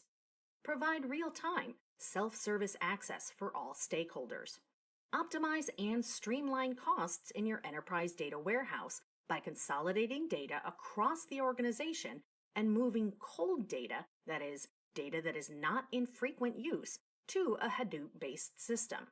One of the 4 main components of Hadoop is Hadoop Distributed File System, or HDFS, which is a storage system for big data that runs on multiple commodity hardware connected through a network. HDFS provides scalable and reliable big data storage by partitioning files over multiple nodes. It splits large files across multiple computers, allowing parallel access to them. Computations can, therefore, run in parallel on each node where data is stored. It also replicates file blocks on different nodes to prevent data loss, making it fault-tolerant. Let's understand this through an example. Consider a file that includes phone numbers for everyone in the United States. The numbers for people with last names starting with an A might be stored on server 1, B on server 2, and so on. With Hadoop, pieces of this phone book would be stored across the cluster. To reconstruct the entire phone book, your program would need the blocks from every server in the cluster. HDFS also replicates these smaller pieces into 2 additional servers by default, ensuring availability when a server fails. In addition to higher availability, this offers multiple benefits. It allows the Hadoop cluster to break up work into smaller chunks and run those jobs on all servers in the cluster for better scalability. Finally, you gain the benefit of data locality, which is the process of moving the computation closer to the node on which the data resides. This is critical when working with large datasets because it minimizes network congestion and increases throughput. Some of the other benefits that come from using HDFS include fast recovery from hardware failures, because HDFS is built to detect faults and automatically recover. Access to streaming data, because HDFS supports high data throughput rates. Accommodation of large data sets, because HDFS can scale to hundreds of nodes or computers in a single cluster. Portability, because HDFS is portable across multiple hardware platforms and compatible with a variety of underlying operating systems. Hive is an open-source data warehouse software for reading, writing, and managing large dataset files that are stored directly in either HDFS or other data storage systems such as Apache HBase. Hadoop is intended for long sequential scans, and because Hive is based on Hadoop, queries have very high latency, which means Hive is less appropriate for applications that need very fast response times. Hive is not suitable for transaction processing that typically involves a high percentage of write operations. Hive is better suited for data warehousing tasks such as ETL, reporting, and data analysis, and includes tools that enable easy access to data via SQL. This brings us to Spark, a general-purpose data processing engine designed to extract and process large volumes of data for a wide range of applications, including interactive analytics, streams processing, machine learning, data integration, and ETL. It takes advantage of in-memory processing to significantly increase the speed of computations and spilling to disk only when memory is constrained. Spark has interfaces for major programming languages, such as Java, Scala, Python, R, and SQL. It can run using its standalone clustering technology, as well as on top of other infrastructures such as Hadoop. And it can access data in a large variety of data sources, including HDFS and Hive, making it highly versatile. The ability to process streaming data fast and perform complex analytics in real time is the key use case for Apache Spark.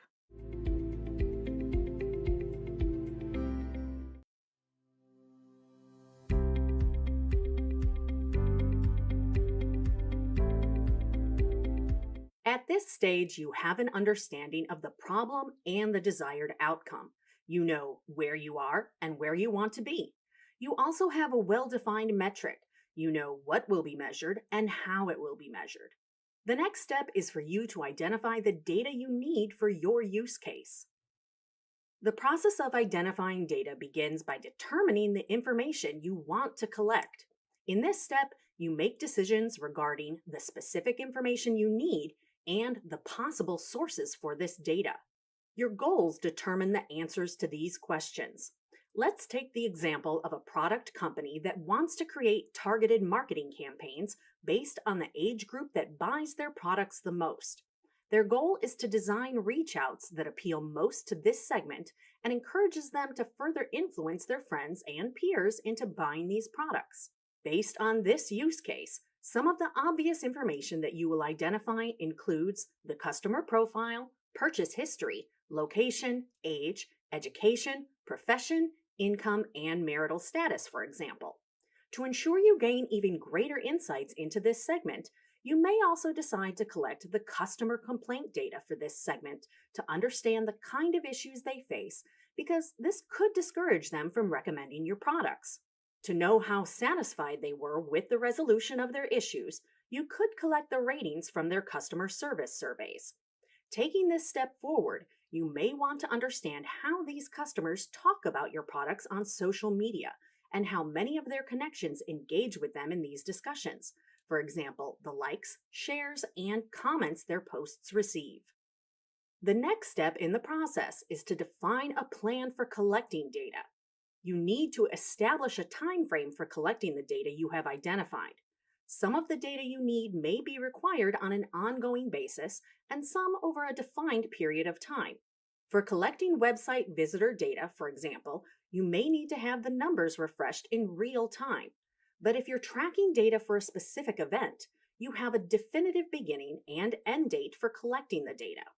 In this step, you can also define how much data would be sufficient for you to reach a credible analysis. Is the volume defined by the segment, for example, all customers within the age range of 21 to 30 years, or a data set of 100,000 customers within the age range of 21 to 30? You can also use this step to define the dependencies, risks, mitigation plan, and several other factors that are relevant to your initiative. The purpose of the plan should be to establish the clarity you need for execution. The third step in the process is for you to determine your data collection methods. In this step, you will identify the methods for collecting the data you need. You will define how you will collect the data from your data sources you have identified, such as internal systems, social media sites, or third-party data providers. Your methods will depend on the type of data, the time frame over which you need the data, and the volume of data. Once your plan and data collection methods are finalized, you can implement your data collection strategy and start collecting data. You will be making updates to your plan as you go along because conditions evolve as you implement the plan on the ground. The data you identify, the source of that data, and the practices you employ for gathering the data have implications for quality, security, and privacy. None of these are one-time considerations, but are relevant through the life cycle of the data analysis process. Working with data from disparate sources without considering how it measures against the quality metric can lead to failure. In order to be reliable, data needs to be free of errors, accurate, complete, relevant, and accessible. You need to define the quality traits, the metric, and the checkpoints in order to ensure that your analysis is going to be based on quality data. You also need to watch out for issues pertaining to data governance, such as security, regulation, and compliances. Data governance policies and procedures relate to the usability, integrity, and availability of data. Penalties for non-compliance can run into millions of dollars and can hurt the credibility of not just your findings, but also your organization. Another important consideration is data privacy. Data you collect needs to check the boxes for confidentiality, license for use, and compliance to mandated regulations. Checks, validations, and an auditable trail needs to be planned. Loss of trust in the data used for analysis can compromise the process, result in suspect findings, and invite penalties. Identifying the right data is a very important step of the data analysis process. Done right, it will ensure that you are able to look at a problem from multiple perspectives and your findings are credible and reliable.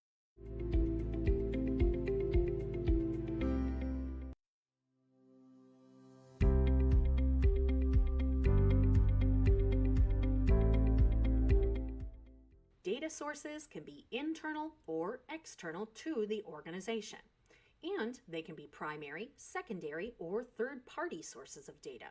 Let's look at a couple of examples to understand what we mean by primary, secondary, and third-party sources of data. The term primary data refers to information obtained directly by you from the source. This could be from internal sources, such as data from the organization's CRM, HR, or workflow applications. It could also include data you gather directly through surveys, interviews, discussions, observations, and focus groups. Secondary data refers to information retrieved from existing sources such as external databases, research articles, publications, training material, and internet searches or financial records available as public data. This could also include data collected through externally conducted surveys, interviews, discussions, observations, and focus groups. Third-party data is data you purchase from aggregators who collect data from various sources and combine it into comprehensive data sets purely for the purpose of selling the data. Now we'll look at some of the different sources from which you could be gathering data.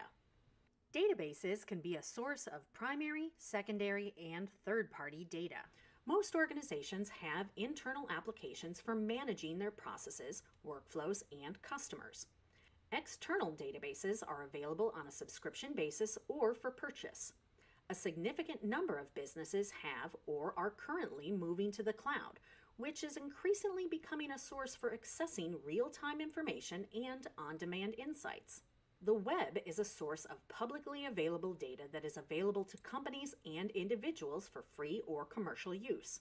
The web is a rich source of data available in the public domain.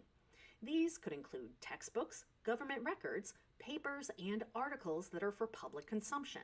Social media sites and interactive platforms such as Facebook, Twitter, Google, YouTube, and Instagram are increasingly being used to source user data and opinions. Businesses are using these data sources for quantitative and qualitative insights on existing and potential customers.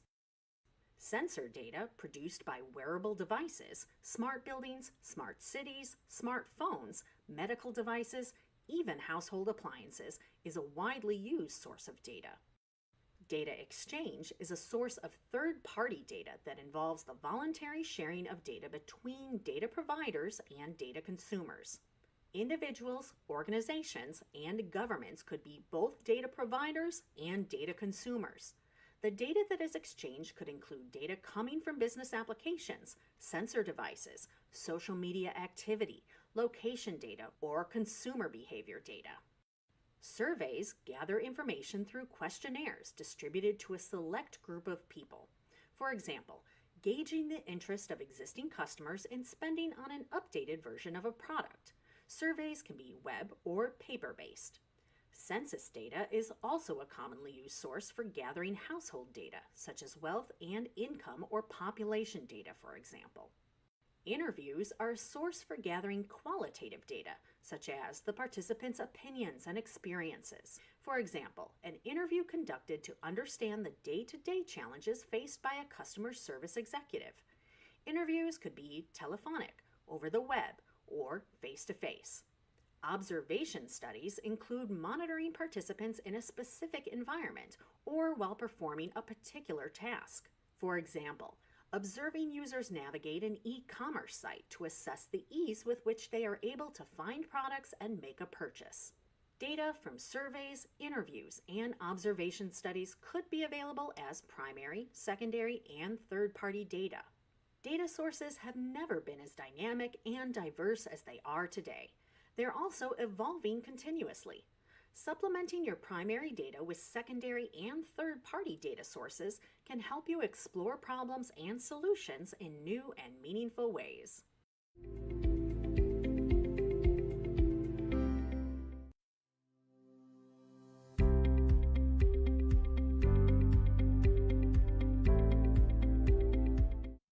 In this video, we will learn about the different methods and tools available for gathering data from the data sources discussed earlier in the course, such as databases, the web, sensor data, data exchanges, and several other sources leveraged for specific data needs.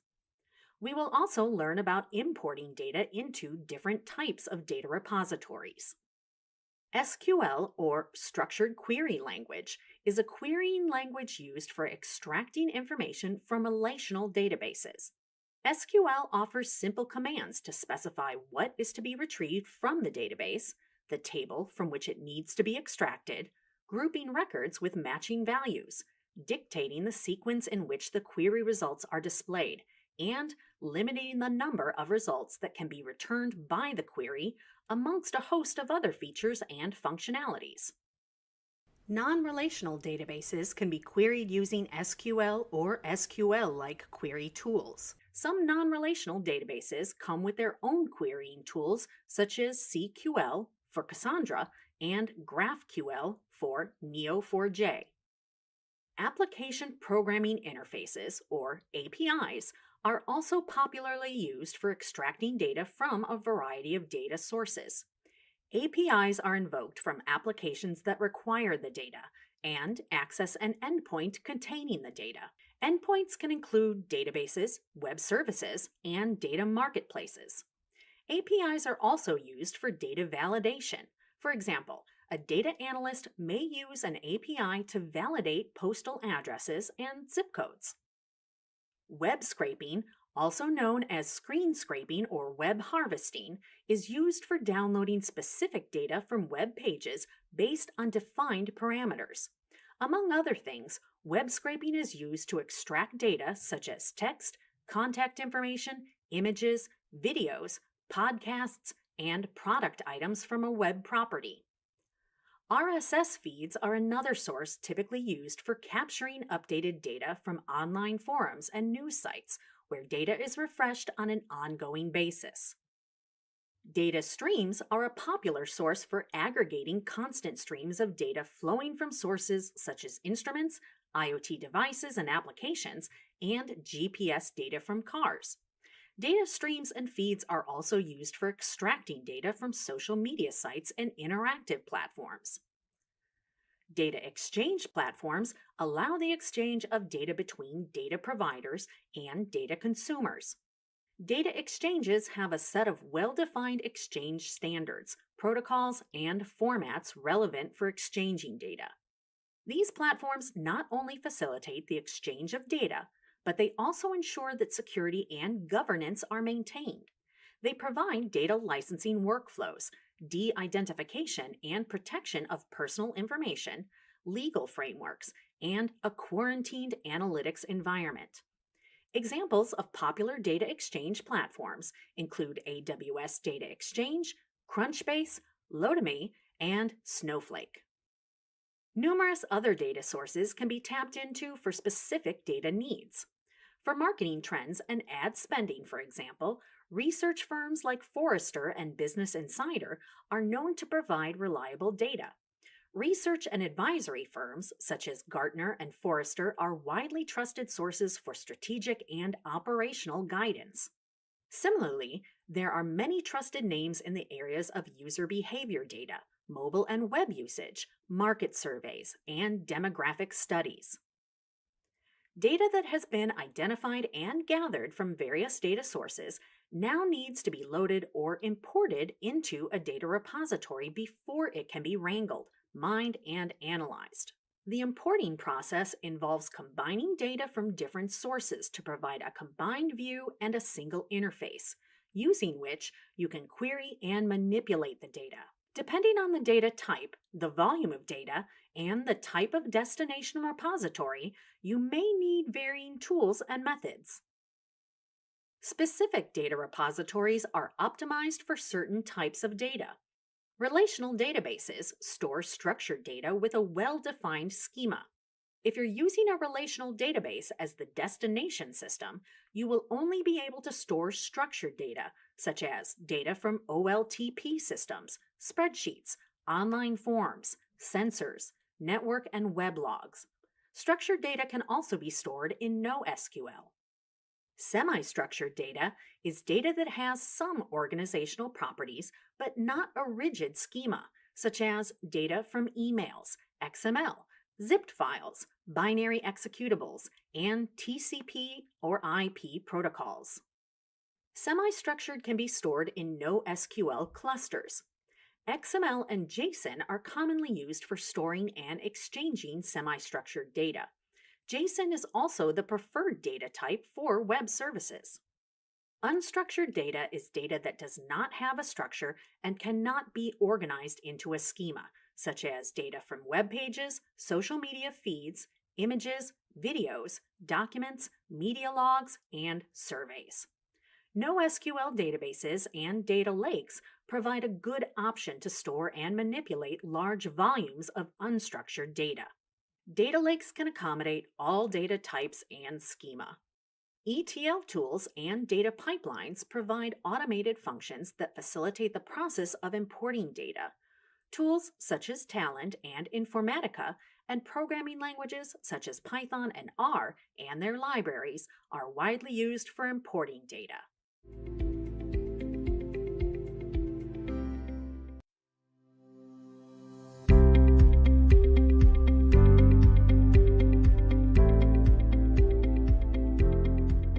Data wrangling, also known as data munging, is an iterative process that involves data exploration, transformation, validation, and making it available for a credible and meaningful analysis. It includes a range of tasks involved in preparing raw data for a clearly defined purpose, where raw data at this stage is data that has been collected through various data sources in a data repository. Data wrangling captures a range of tasks involved in preparing data for analysis.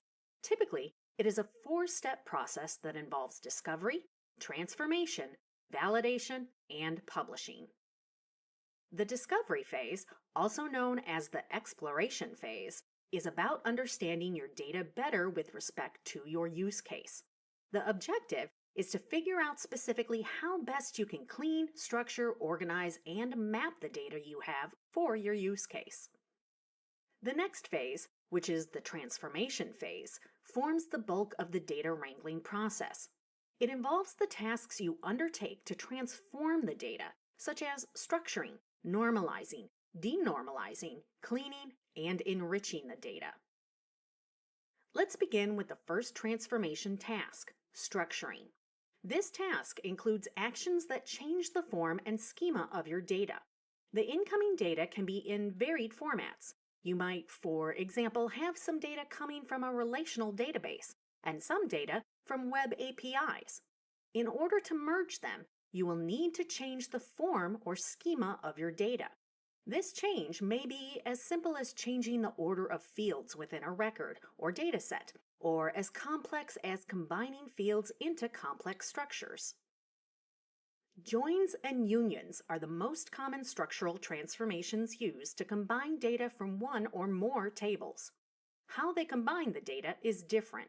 Joins combine columns. When two tables are joined together, columns from the first source table are combined with columns from the second source table in the same row. So each row in the resultant table contains columns from both tables. Unions combine rows. Rows of data from the first source table are combined with rows of data from the second source table into a single table. Each row in the resultant table is from one source table or another. Transformation can also include normalization and denormalization of data. Normalization focuses on cleaning the database of unused data and reducing redundancy and inconsistency. Data coming from transactional systems, for example, where a number of insert, update, and delete operations are performed on an ongoing basis, are highly normalized. Denormalization is used to combine data from multiple tables into a single table so that it can be queried faster. For example, normalized data coming from transactional systems is typically denormalized before running queries for reporting and analysis. Another transformation type is cleaning. Cleaning tasks are actions that fix irregularities in data in order to produce a credible and accurate analysis. Data that is inaccurate, missing, or incomplete can skew the results of your analysis and need to be considered.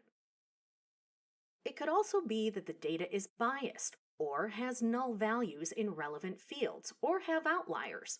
For example, you may want to find out the demographic information on the sale of a certain product, but the data you have received does not capture the gender. You either need to source this data point and merge it with your existing dataset, or you may need to remove and not consider the records with this missing field. We will explore many more examples of data cleaning further on in this course. Enriching the data is the fourth type of transformation. When you consider the data you have to look at additional data points that could make your analysis more meaningful, you are looking at enriching your data. For example, in a large organization with information fragmented across systems, you may need to enrich the dataset provided by one system with information available in other systems, or even public datasets. Consider a scenario where you sell IT peripherals to businesses and want to analyze the buying patterns of your customers over the last 5 years. You have the customer master and transaction tables from where you've captured the customer information and purchase history. Supplementing your dataset with the performance data of these businesses possibly available as a public dataset, could be valuable for you to understand factors influencing their purchase decisions. Inserting metadata also enriches data. For example, computing a sentiment score from a customer feedback log, collecting geo-based weather data from a resort's location to analyze occupancy trends, or capturing published time and tags for a blog post. After transformation, the next phase in data wrangling is validation. This is where you check the quality of the data post structuring, normalizing, cleaning, and enriching. Validation rules refer to repetitive programming steps used to verify the consistency, quality, and security of the data you have. This brings us to publishing, the fourth phase of the data wrangling process. Publishing involves delivering the output of the wrangled data for downstream project needs. What is published is the transformed and validated version of the input dataset along with the metadata about the dataset. Lastly, it is important to note the criticality of documenting the steps and considerations you have taken to convert the raw data to analysis-ready data. All phases of data wrangling are iterative in nature. In order to replicate the steps and to revisit your considerations for performing these steps, it is vital that you document all considerations and actions.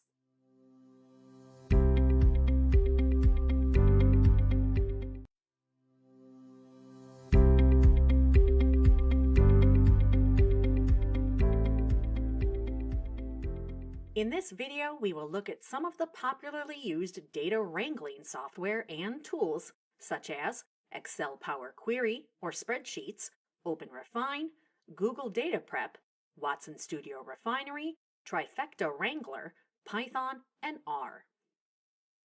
Let's begin with the most basic software used for manual wrangling, spreadsheets. Spreadsheets such as Microsoft Excel and Google Sheets have a host of features and inbuilt formulae that can help you identify issues, clean, and transform data.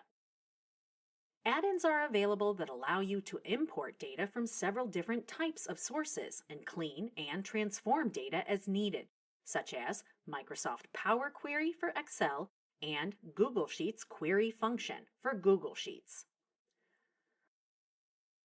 OpenRefine is an open source tool that allows you to import and export data in a wide variety of formats, such as TSV, CSV, XLS, XML, and JSON.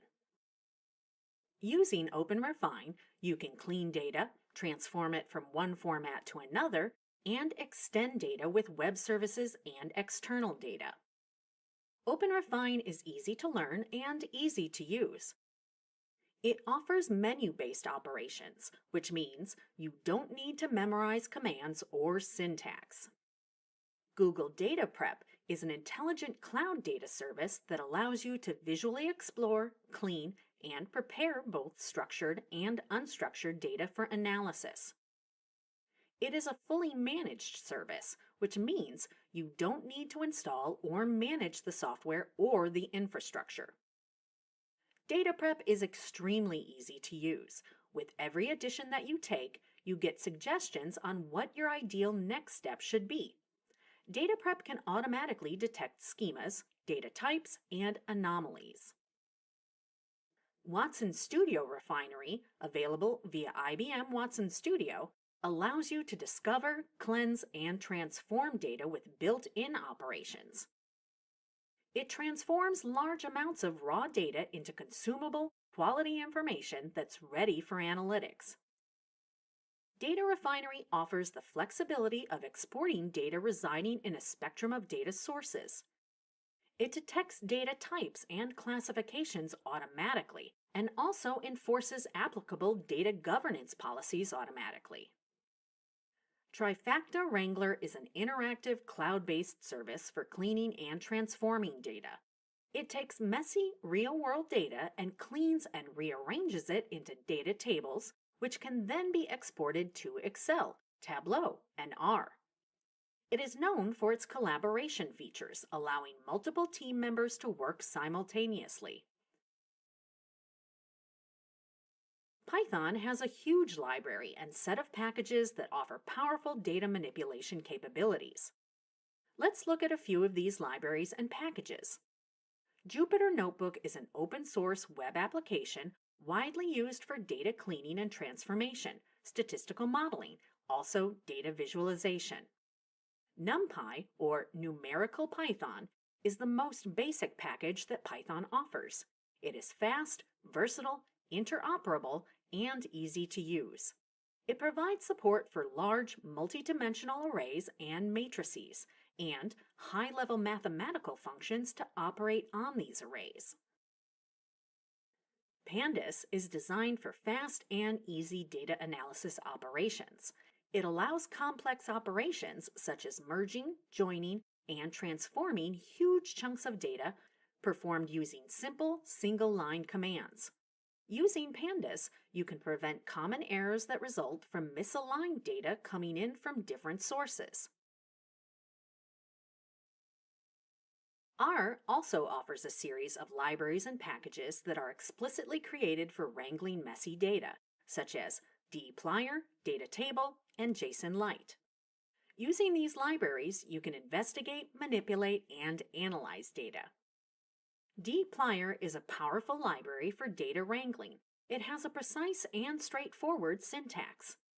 Data table helps you aggregate large data sets quickly. JSONLite is a robust JSON parsing tool, great for interacting with web APIs. Tools for data wrangling come with varying capabilities and dimensions. Your decision regarding the best tool for your needs will depend on factors that are specific to your use case, infrastructure, and teams, such as supported data size, data structures, cleaning and transformation capabilities, infrastructure needs, ease of use, and learnability.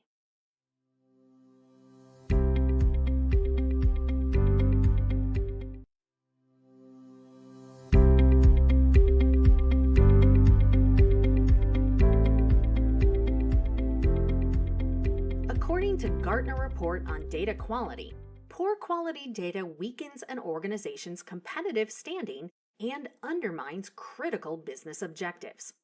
Missing, inconsistent, or incorrect data can lead to false conclusions and therefore ineffective decisions. And in the business world, that can be costly. Datasets picked up from disparate sources could have a number of issues, including missing values, inaccuracies, duplicates, incorrect or missing delimiters, inconsistent records, and insufficient parameters. In some cases, data can be corrected manually or automatically with the help of data wrangling tools and scripts. But if it cannot be repaired, it must be removed from the dataset. Although the terms data cleaning and data wrangling are sometimes used interchangeably, it is important to keep in mind that data cleaning is only a subset of the entire data wrangling process. Data cleaning forms a very significant and integral part of the transformation phase in a data wrangling workflow. A typical data cleaning workflow includes inspection, cleaning, and verification. The first step in the data cleaning workflow is to detect the different types of issues and errors that your dataset may have. You can use scripts and tools that allow you to define specific rules and constraints and validate your data against these rules and constraints. You can also use data profiling and data visualization tools for inspection. Data profiling helps you to inspect the source data to understand the structure, content, and interrelationships in your data. It uncovers anomalies and data quality issues. For example, blank or null values, duplicate data, or whether the value of a field falls within the expected range. Visualizing the data using statistical methods can help you to spot outliers. For example, plotting the average income in a demographic dataset can help you spot outliers. That brings us to the actual cleaning of the data. The techniques you apply for cleaning your dataset will depend on the use case and the type of issues you encounter. Let's look at some of the more common data issues. Let's start with missing values. Missing values are very important to deal with as they can cause unexpected or biased results. You can choose to filter out the records with missing values or find a way to source that information in case it is intrinsic to your use case. For example, missing age data from a demographics study. A third option is a method known as imputation, which calculates the missing value based on statistical values. Your decision on the course of action you choose needs to be anchored in what's best for your use case. You may also come across duplicate data points that are repeated in your dataset. These need to be removed. Another type of issue you may encounter is that of irrelevant data. Data that does not fit within the context of your use case can be considered irrelevant data. For example, if you are analyzing data about the general health of a segment of the population, their contact numbers may not be relevant for you. Cleaning can involve data type conversion as well. This is needed to ensure that values in a field are stored as the data type of that field. For example, numbers stored as numerical data type, or date stored as a date data type. You may also need to clean your data in order to standardize it. For example, for strings, you may want all values to be in lowercase. Similarly, date formats and units of measurement need to be standardized. And there may be syntax errors, for example, white spaces, or extra spaces at the beginning or end of a string is a syntax error that needs to be rectified. This can also include fixing typos or format. For example, the state name being entered as a full form, such as New York, versus an abbreviated form such as NY in some records. Data can also have outliers, or values that are vastly different from other observations in the dataset. Outliers may or may not be incorrect. For example, when an age field in a voter's database has the value 5, you know it is incorrect data and needs to be corrected. Now, let's consider a group of people where the annual income is in the range of $100,000 to $200,000, except for that one person who earns $1 million a year. While the data point is not incorrect, it is an outlier and needs to be looked at. Depending on your use case, you may need to decide if including this data will skew the results in a way that does not serve your use case. This brings us to the next step in the data cleaning workflow, verification. In this step, you inspect the results to establish effectiveness and accuracy achieved as a result of the data cleaning operation. You need to re-inspect the data to make sure the rules and constraints applicable on the data still hold after the corrections you made. And in the end, it is important to note that all changes undertaken as part of the data cleaning operation need to be documented. Not just the changes, but also the reasons behind making those changes, and the quality of the currently stored data. Reporting how healthy the data is a very crucial step.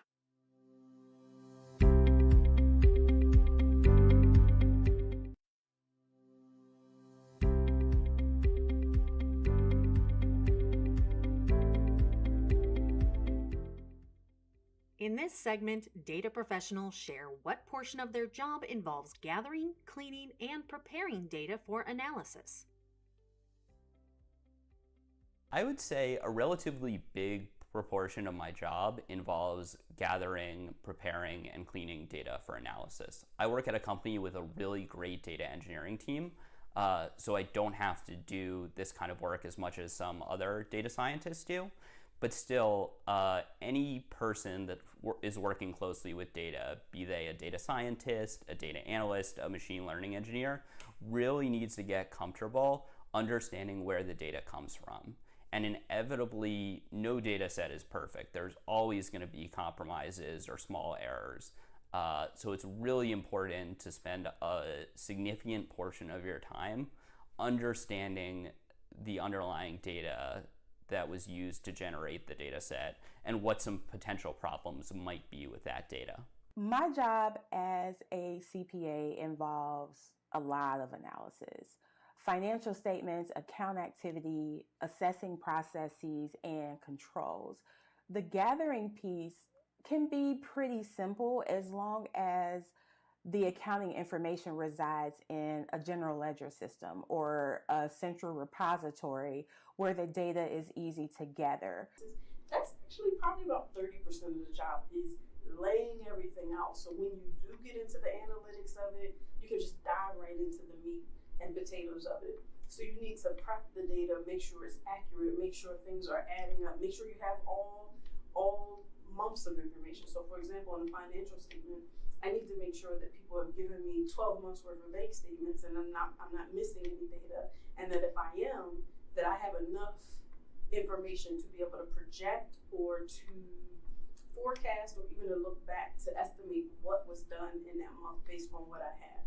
And so that is definitely helpful. In this segment, data professionals talk about the steps they take to ensure data is reliable. One of the essential steps to making sure your data is reliable is to run summary statistics on individual columns in your data and make sure that they're consistent with reality. So for example, if you have a column somewhere that records visits per month to a website and you run summary statistics on that column, you get the minimum, the mean, the median, the max, and you see something funky like 1 month there's negative visits or something like this, you know the data isn't reliable. Financial information in particular must be reliable. It must be non-biased. It must be free from error. Those are just a few of the many attributes that are necessary for data to be relied upon. So doing what I call a logic check before you get into the details of a transaction. Does it make sense at a high level? If you expected top line revenue to increase, but you see that it has drastically decreased, then figure that part out first. Is my source correct? Am I running a query in the right period? Am I pulling the right general ledger account? So start there. Make sure the basic data integrity questions have been addressed first. Once we know that the data is reliable, then we can start to deep dive into the reviews and form conclusions about the financial performance based on our analysis of the data.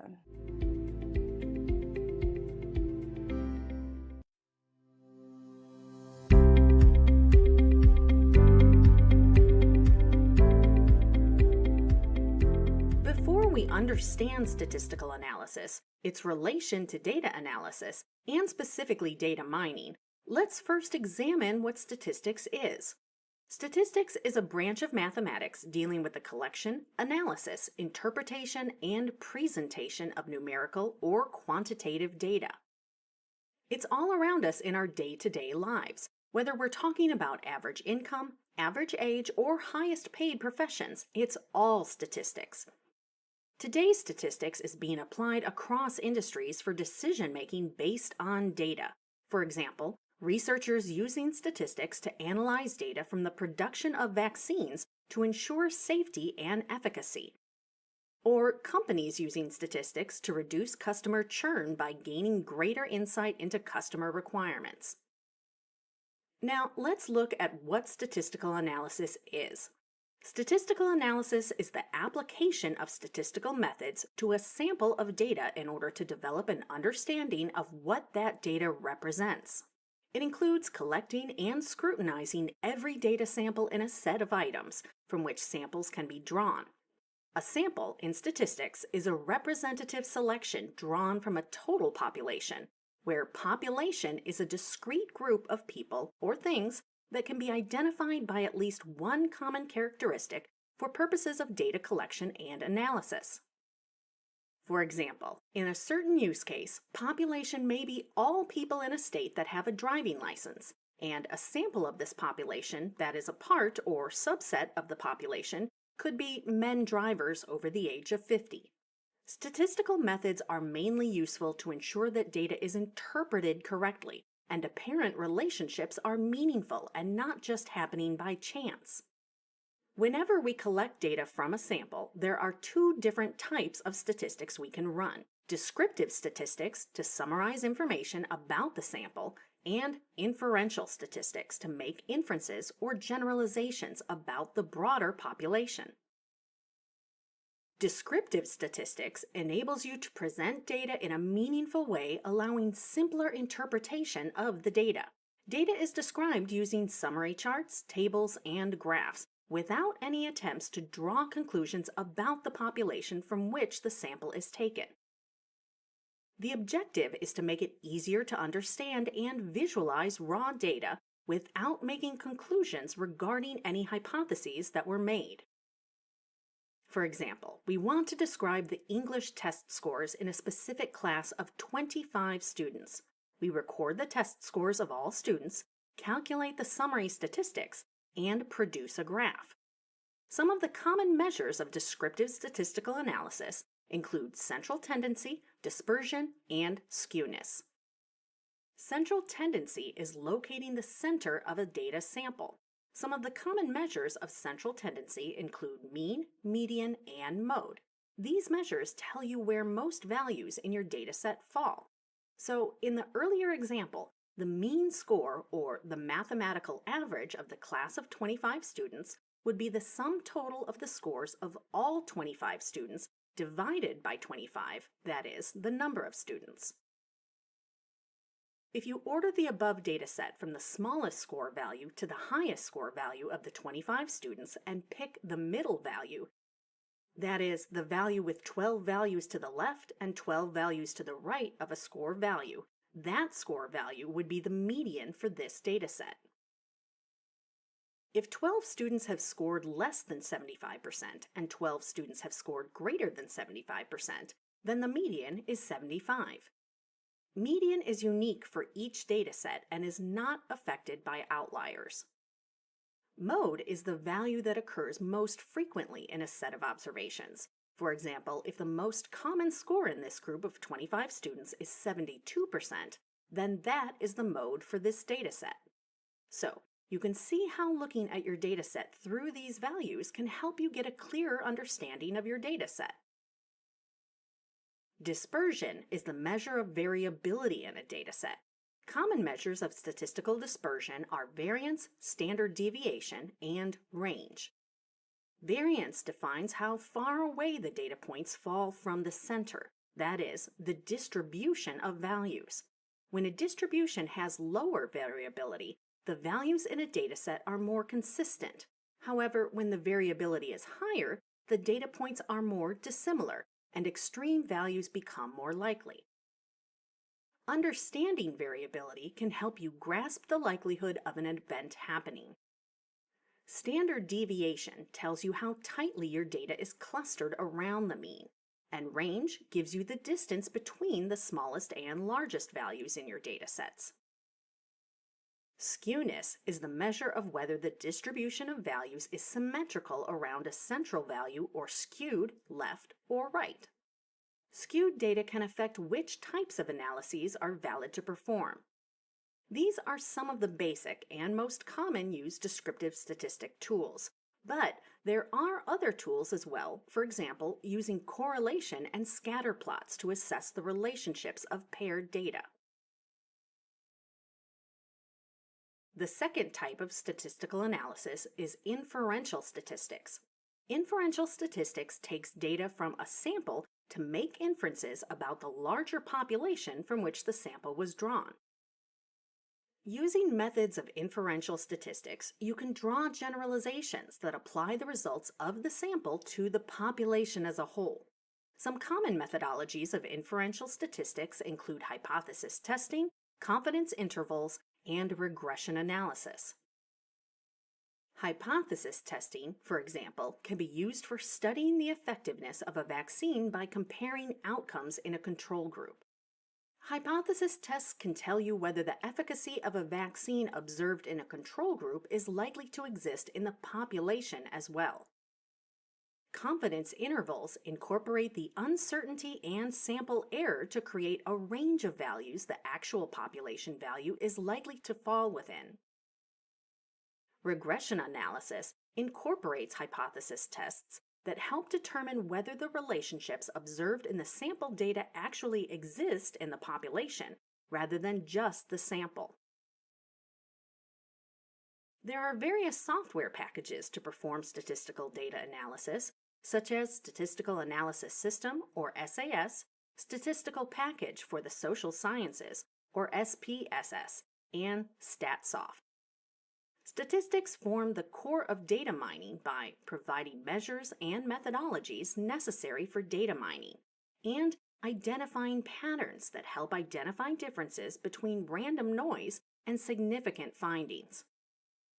Both data mining, which we will learn more about in this course, and statistics as techniques of data analysis help in better decision making.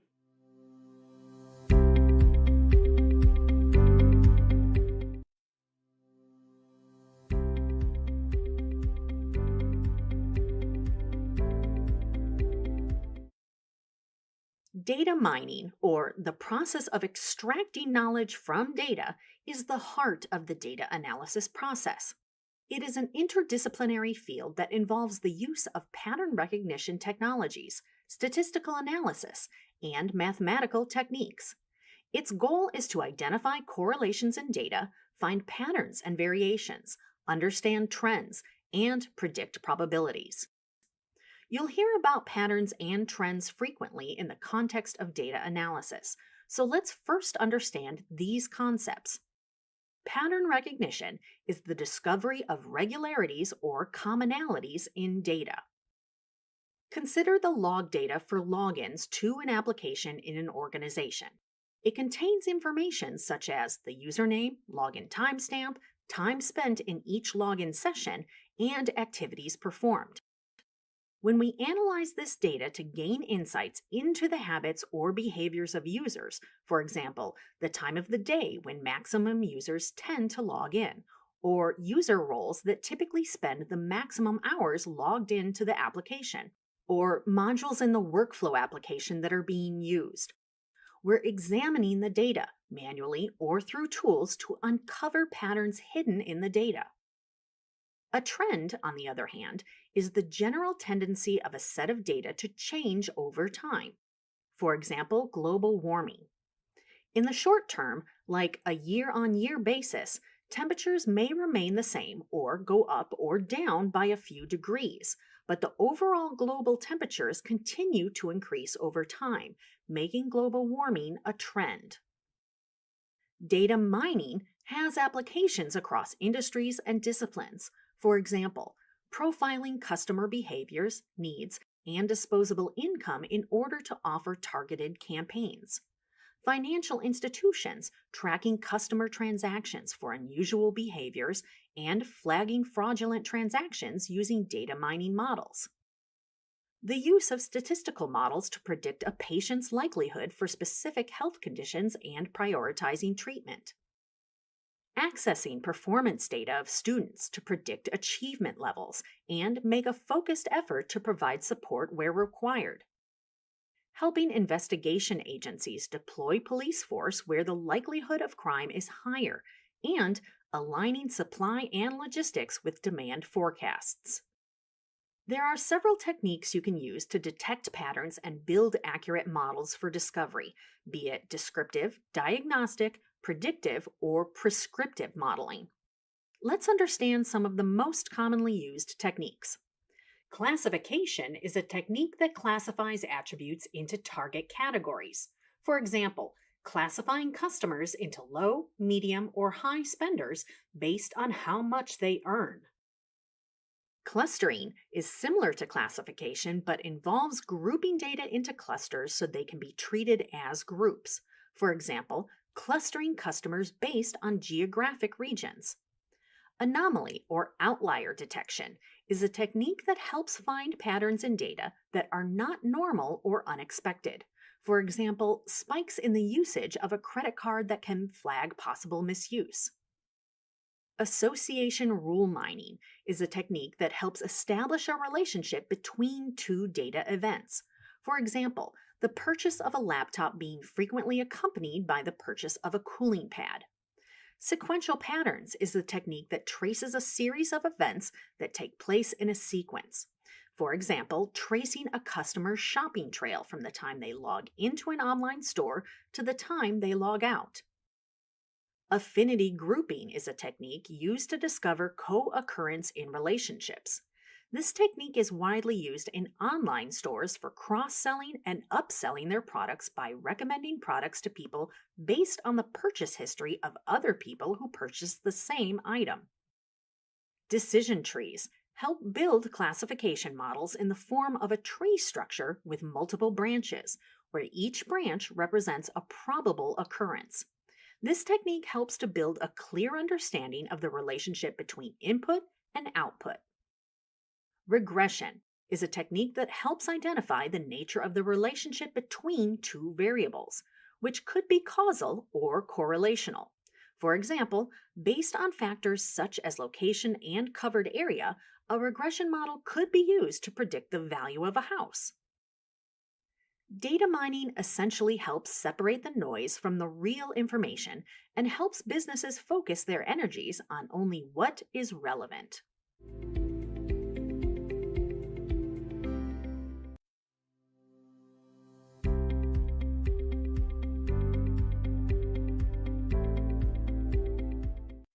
In this video, we will learn about some of the commonly used software and tools for data mining, such as spreadsheets, R language, Python, IBM SPSS Statistics, IBM Watson Studio, and SAS. Spreadsheets such as Microsoft Excel and Google Sheets are commonly used for performing basic data mining tasks.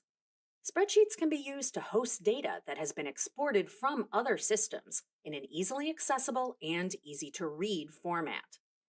You can pivot tables to showcase specific aspects of your data, which is vital when you have huge amounts of data to sort through and analyze. They also make it relatively easier to make comparisons between different sets of data. Add-ins available for Excel, such as the Data Mining Client for Excel, Excel Miner, and Knowledge Miner for Excel, allow you to perform common mining tasks such as classification, regression, association rules, clustering, and model building. Google Sheets also has an array of add-ons that can be used for analysis and mining, such as text analysis, text mining, and Google Analytics. R is one of the most widely used languages for performing statistical modeling and computations by statisticians and data miners. R is packaged with hundreds of libraries explicitly built for data mining operations, such as regression, classification, data clustering, association rule mining, text mining, outlier detection, and social network analysis. Some of the popular R packages include TM and Twitter. TM, a framework for text mining applications within R, provides functions for text mining. Twitter provides a framework for mining tweets. RStudio is a popularly used open-source integrated development environment, or IDE, for working with the R programming language. Python libraries like Pandas and NumPy are commonly used for data mining. Pandas is an open-source module for working with data structures and analysis. It is possibly one of the most popular libraries for data analysis in Python. It allows you to upload data in any format and provides a simple platform to organize, sort, and manipulate that data. Using Pandas, you can perform basic numerical computations, such as mean, median, mode, and range. Calculate statistics and answer questions regarding correlation between data and distribution of data. Explore data visually and quantitatively.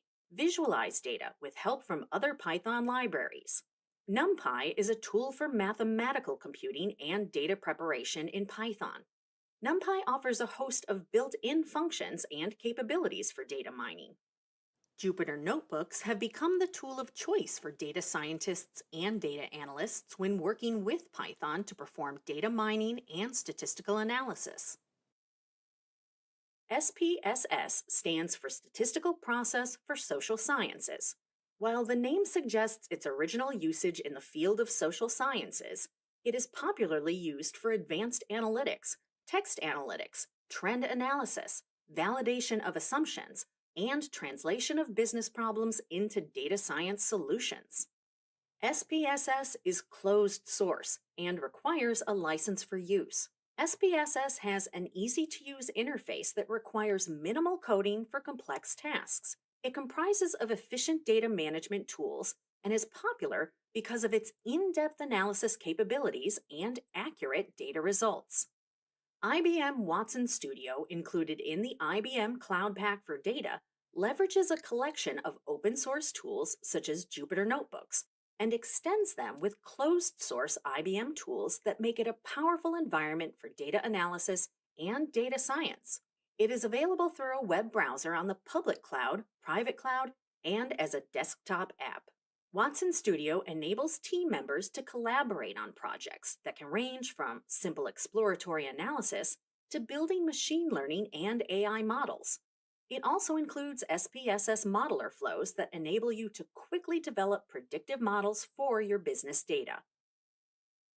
SAS Enterprise Miner is a comprehensive graphical workbench for data mining.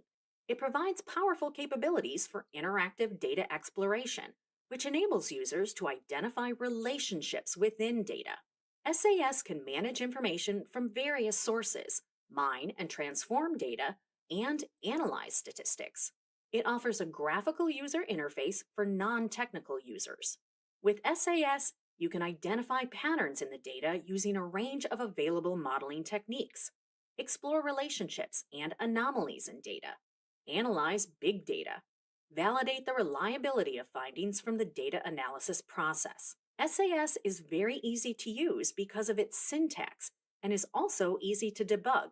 It has the ability to handle large databases and offers high security to its users.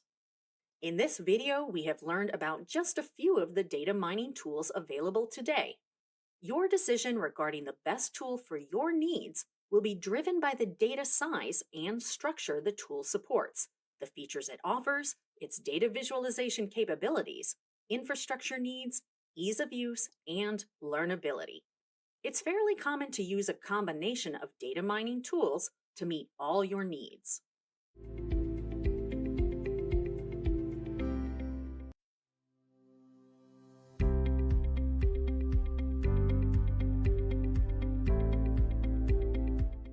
The data analysis process begins with understanding the problem that needs to be solved and the desired outcome that needs to be achieved.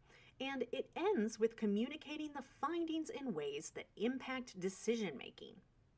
Data projects are the result of a collaborative effort spread across business functions involving people with multidisciplinary skills, with the findings being incorporated into a larger business initiative. The success of your communication depends on how well others can understand and trust your insights to take further action. So, as data analysts, you need to tell the story with your data by visualizing the insights clearly and creating a structured narrative explicitly targeted at your audience. Before you begin to create the communication, you need to reconnect with your audience. Begin by asking yourself these questions. Who is my audience? What is important to them? What will help them trust me? Your audience is mostly going to be a diverse group in terms of the business functions they represent, whether they play an operational or strategic role in the organization, how impacted are they by the problem, and other such factors. Your presentation needs to be framed around the level of information your audience already has. Based on your understanding of the audience, you will decide what and how much information is essential to enable a better understanding of your findings. It's tempting to bring out all the data that you've been working with, but you have to consider what pieces are more important to your audience than others. A presentation is not a data dump. Facts and figures alone do not influence decisions and move people to action. You have to tell a compelling story. Include only that information as is needed to address the business problem. Too much information will have your audience struggling to understand the point you're making. Begin your presentation by demonstrating your understanding of the business problem to your audience. It's easy to fall back on the assumption that we all know what we're here for, but reflecting your understanding of the problem that needs to be solved and the outcome that needs to be achieved is a great first step in winning their attention and starting with trust. Speaking in the language of your organization's business domain is another important factor in building a connection between you and your audience. The next step in designing your communication is to structure and organize your presentation for maximum impact. Reference the data you have collected. Remember that the data, the very basis of everything that you are communicating, is like a black box for the audience. If you're unable to establish the credibility of your data, people don't know that they can trust your findings. Share your data sources, hypotheses, and validations. Work towards establishing credibility of your findings along the way. Don't gloss over any key assumptions made during the analysis. Organize information into logical categories based on the information you have. Do you have both qualitative and quantitative information, for example? Be deliberate in taking a top-down or bottom-up approach in your narrative. Both can be effective, depends on your audience and use case. Be consistent in your approach. It's important to determine what communication formats will be most useful to your audience. Do they need to take away an executive summary, a fact sheet, or a report?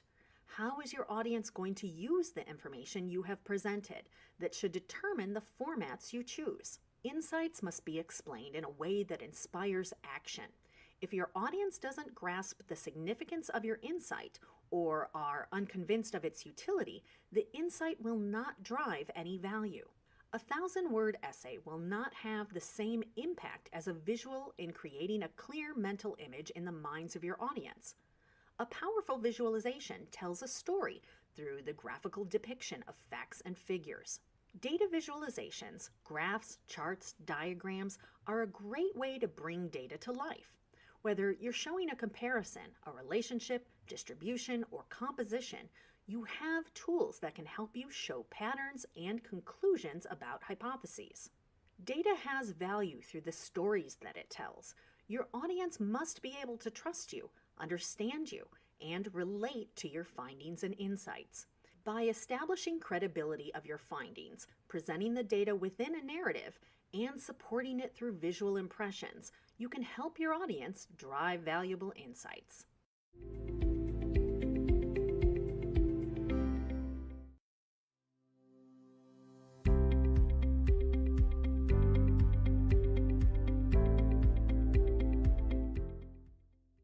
In this video, we will listen to data professionals talk about the role storytelling plays in the life of a data analyst. The role of storytelling in a data analyst's life cannot be overstated. It is super critical to get really good at storytelling with data. I think humans naturally understand the world through stories. So if you're trying to convince anyone to do anything with data, the first thing you have to do is tell a clear, concise, compelling story. I also think it can be really useful for the data analysts to develop a story anytime they're working with a data set to help themselves better understand the underlying data set and what it's doing. There's always going to be a balance between telling a clear, coherent, simple story and making sure you're conveying all the complexities that you might find within the data. And I think finding that balance can be really challenging, but is really critical. The art of storytelling is significant in the life of a data analyst. It doesn't matter how much or what wonderful information you've come up with.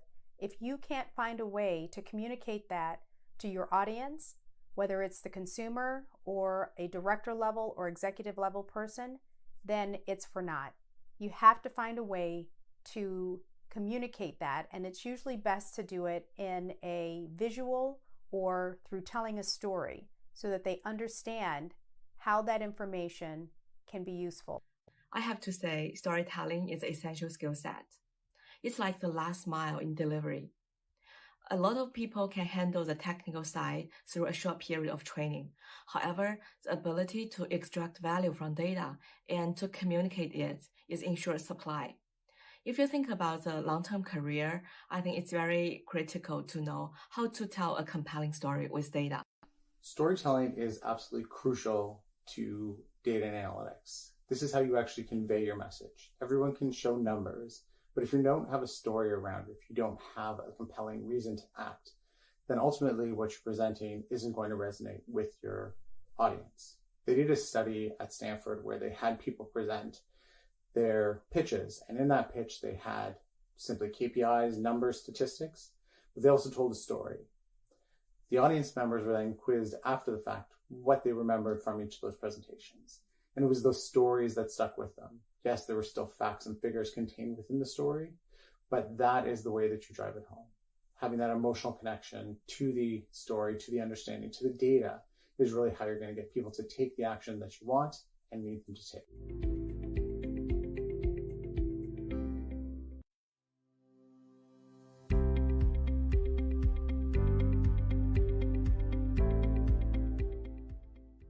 Data visualization is the discipline of communicating information through the use of visual elements such as graphs, charts, and maps. Its goal is to make information easy to comprehend, interpret, and retain. Imagine having to look through thousands of rows of data to draw interpretations, and compare that to a visual representation of that same data summarizing the findings. Using data visualization, you can provide a summary of the relationships, trends, and patterns hidden in the data, which, if not impossible, would be very hard to decipher from a data dump. For data visualization to be of value, you have to choose the visualization that most effectively delivers your findings to your audience. And for that, you need to begin by asking yourself some questions. What is the relationship that I am trying to establish?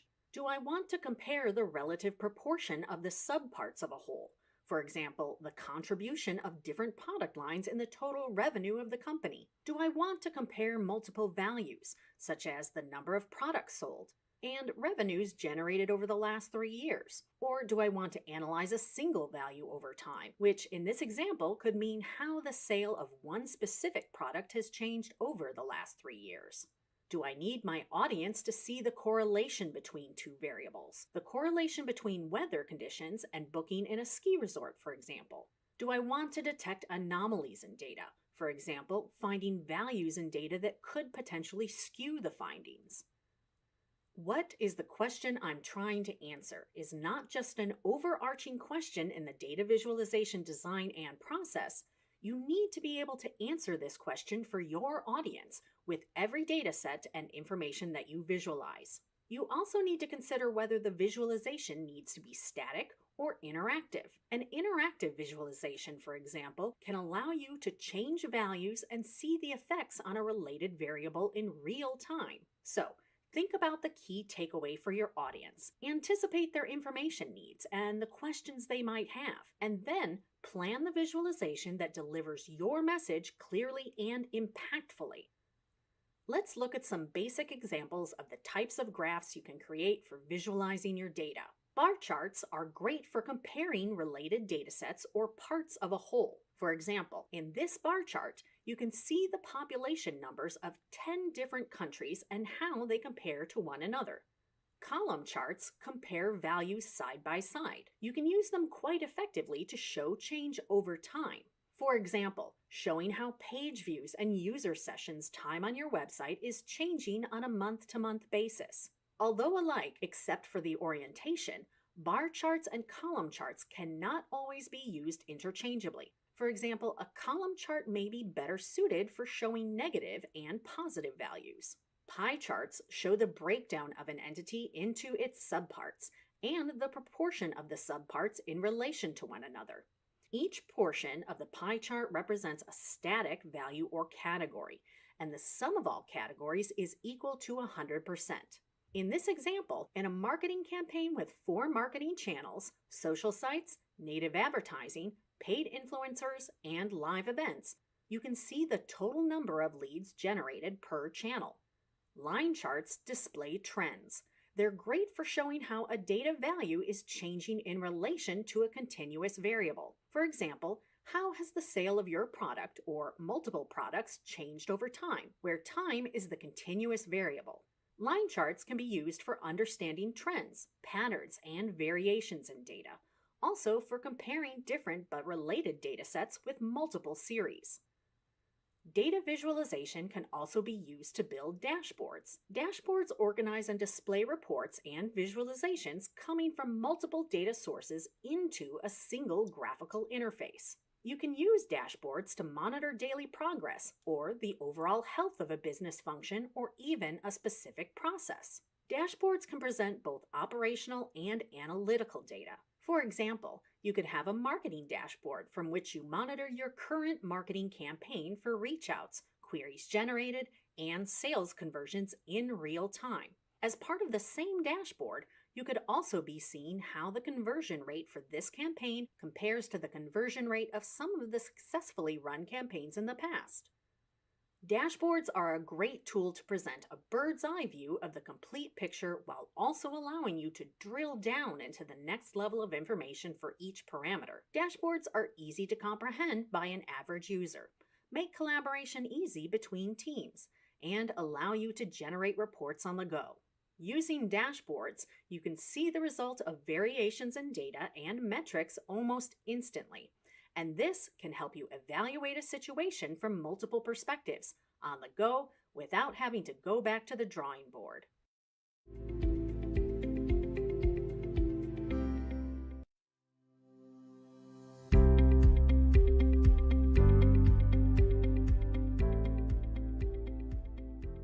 In this video, we will look at some of the most commonly used data visualization software and tools.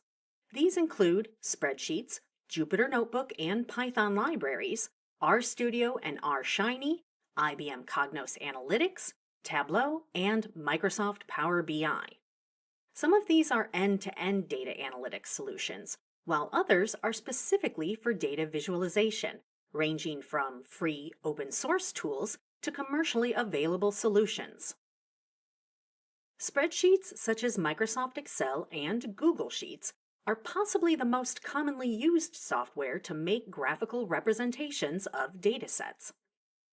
Spreadsheets are easy to learn and have a ton of documentation and video tutorials available online for ready reference.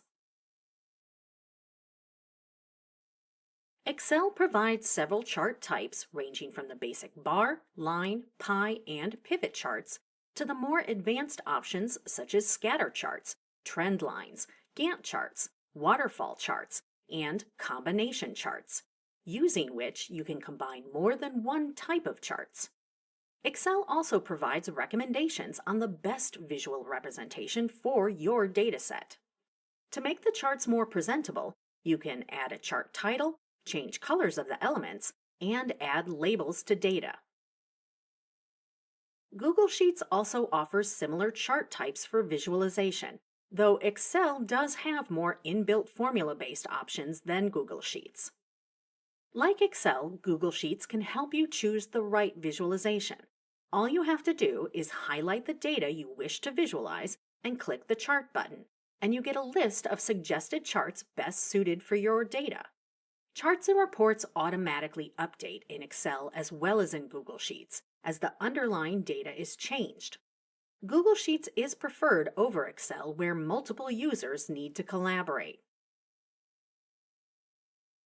Jupyter Notebook is an open-sourced web application that provides a great way to explore data and create visualizations. You don't have to be a Python expert to use Jupyter Notebook. Python provides a host of libraries that are used for data visualization. Let's look at a few of those libraries. Matplotlib is a widely used Python data visualization library. It provides different kinds of 2D and 3D plots and the flexibility to create plots in several different ways. Using Matplotlib, you can create high-quality interactive graphs and plots with just a few lines of code. It has a large community support and cross-platform support as it is an open source tool. Bokeh provides interactive charts and plots and is known for delivering high-performance interactivity over large or streaming datasets. Bokeh offers flexibility for applying interaction, layouts, and different styling options to visualize. It can also transform visualizations written in some of the other Python libraries, such as matplotlib, Seaborn, and ggplot. Dash is a Python framework for creating interactive web-based visualizations. Using Dash, you can build highly interactive web applications using Python code. While knowledge of HTML and JavaScript is useful, it is not a requirement. Dash is easily maintainable, cross-platform, and mobile-ready. Using RStudio, you can create basic visualizations such as histograms, bar charts, line charts, box plots, and scatter plots, and advanced visualizations such as heat maps, mosaic maps, 3D graphs, and correlograms. Shiny is an R package that helps build interactive web apps that you can host as standalone apps on a web page. These web apps seamlessly display R objects, such as plots and tables, and can be made live to allow access to anyone. You can also build dashboards using Shiny. The ease of working with Shiny is what popularized it among data professionals. IBM Cognos Analytics is an end-to-end analytics solution. Some of the visualization features provided by Cognos include importing custom visualizations, a forecasting feature that provides time series data modeling and forecasts based on data presented in corresponding visualizations, recommendation for visualizations based on your data, conditional formatting, which allows you to see the distribution of your data and highlight exceptional data points. For example, highlighting high and low sales numbers over a certain threshold. Cognos is known for its superior visualizations and overlaying data on the physical world using its geospatial capabilities. Tableau is a software company that produces interactive data visualization products. Using Tableau products, you can create interactive graphs and charts in the form of dashboards and worksheets with drag-and-drop gestures. Tableau also offers the option to publish results in the form of stories. You can import R and Python scripts in Tableau and take advantage of its visualization features that are far more superior to that of other languages. Tableau's visualization capabilities are easy and intuitive to use. Tableau is compatible with Excel files, text files, relational databases, and cloud database sources such as Google Analytics and Amazon Redshift. Power BI is a cloud-based business and analytics service from Microsoft that enables you to create reports and dashboards. It is a powerful and flexible tool known for its speed and efficiency, and an easy-to-use drag-and-drop interface. Power BI is compatible with multiple sources, including Excel, SQL Server, and cloud-based data repositories, which makes it an excellent choice for data professionals. Power BI provides the ability to collaborate and share customized dashboards and interactive reports securely, even on mobiles. Power BI's dashboard consists of many visualizations on a single page that help you tell your story. These visualizations, called tiles, are pinned to the dashboard. The dashboard is interactive, which means a change in one tile affects the other.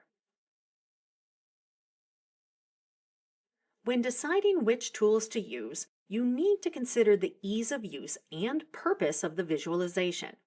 In terms of the tools that are available and the visualization capabilities they offer, if you can visualize it, you can create it.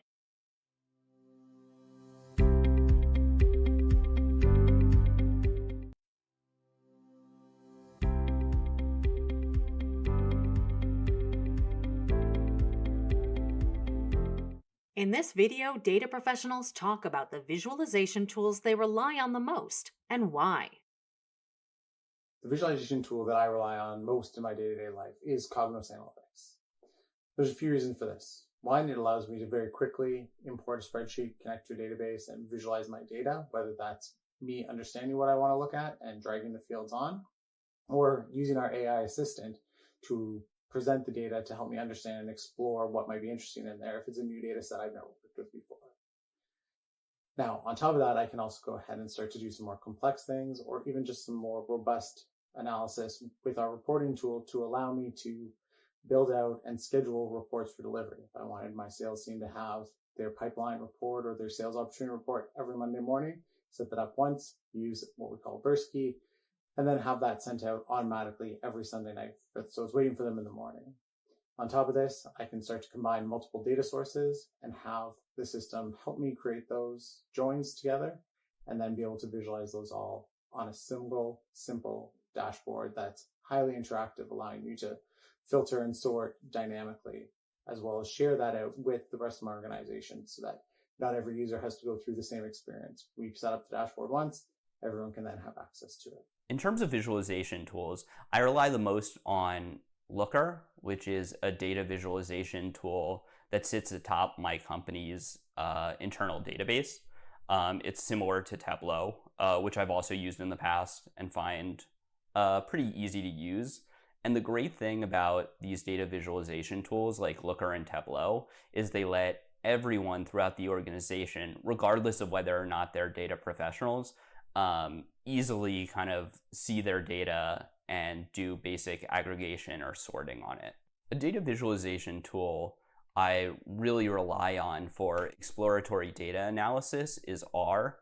I've been a big convert in recent years to the effectiveness of doing basic data analysis and data visualization in R, particularly using the tidyverse, which is a collection of packages that help you really easily load in your data, aggregate it at different levels, and also quickly and easily visualize it. Tableau and Power BI, no-brainer. They're easy to pick up and very helpful to demonstrate data. And as more and more companies and people start to utilize them, there are more and more built-in templates and libraries. I would say the visual cues would probably be Excel and Word, just the Microsoft suite, and just looking at and using the sums and the macros to make sure that the data, before I even dive in, that it's clean and that it makes sense and that it is prepped for what we need it to be.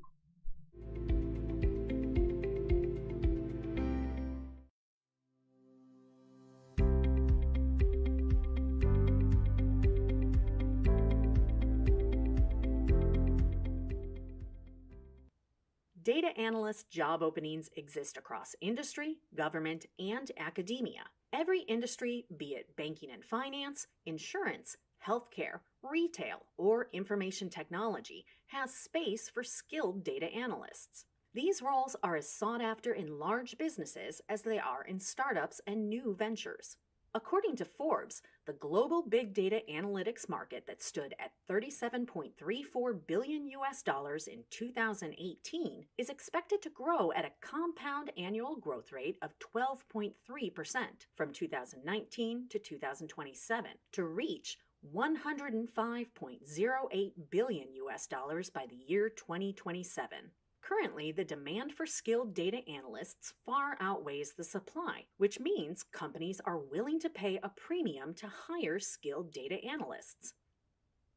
There's a wide variety of job roles available for data analysts. To understand the career paths open to you, we will broadly classify the roles into data analyst specialist roles and domain specialist roles.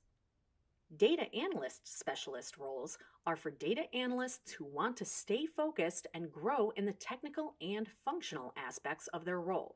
On this path, you could be starting your career as an associate or junior data analyst and work your way up through analyst, senior analyst, lead analyst, and principal analyst roles. The boundaries between these roles, the years of experience that qualify you for the next level, and the nature of experience you need to gain to move up could vary depending on the industry, the size of the organization, and how big your team is. In smaller teams, for example, you could be gaining experience in all facets of data analysis, from gathering data all the way through to visualizing and presenting your findings to stakeholders. And this may happen within a short span of time. In larger teams and organizations, roles may typically be bifurcated based on activity, which means you could be gaining experience in one specific phase of the process before you move to the next. This helps you hone your skills in one part of the process before you move to the next. On your journey from an associate data analyst to a lead or principal data analyst, you will be continually advancing your technical, statistical, and analytical skills from a foundational level to an expert level. You will be demonstrating your ability to work with a wide-ranging set of tools and platforms, different aspects of the data analysis process, and a wide variety of use cases. In terms of technical skills, you may start off knowing just one querying tool and programming language, any one type of data repository, or a limited set of visualization tools. As you gather more experience, you're expected to learn and demonstrate your ability to work with more and more tools, languages, data repositories, and newer technologies. Your communication skills, presentation skills, stakeholder management skills, and project management skills all need to be honed and taken up a notch progressively. As a lead or principal analyst, you may also be responsible for establishing processes in your team, making recommendations for software and tools the team should work on, upskilling the team, and expanding the team to include more profiles. In some organizations, these responsibilities could be aligned with a manager-level person who has risen through the ranks to manage a team of data analysts. Domain specialists, also known as functional analysts, are analysts who acquire specialization in a specific domain and are seen as an authority in their domain, such as HR, healthcare, sales, finance, social media, or digital marketing. They may not be the most technically skilled people. These roles carry titles such as HR analyst, marketing analyst, sales analyst, healthcare analyst, or social media analyst. And then there are the analytics-enabled job roles. These include roles such as project managers, marketing managers, and HR managers. These are jobs where analytics skills lead to greater efficiency and effectiveness. A fair amount of the data analyst job openings are analytics-enabled, as more and more organizations rely on data for decision-making. As a data analyst, you also have options for exploring and learning new skills to gain entry into other data professions, such as data engineering or data science. For example, if you're starting off as a junior data analyst and really like working with data lakes and big data repositories, you can acquire further expertise in these technologies and evolve your career into becoming a big data engineer. If the business side of things excite you more, you could similarly explore the skills required for making a lateral move into business analytics or business intelligence analytics. While the data analyst career landscape is very vast, the good thing is that you have a plethora of resources available to help you grow. To be successful in your journey as a data analyst, all you need to do is grab the opportunities you want to pursue or the ones that present themselves to you and learn along the way.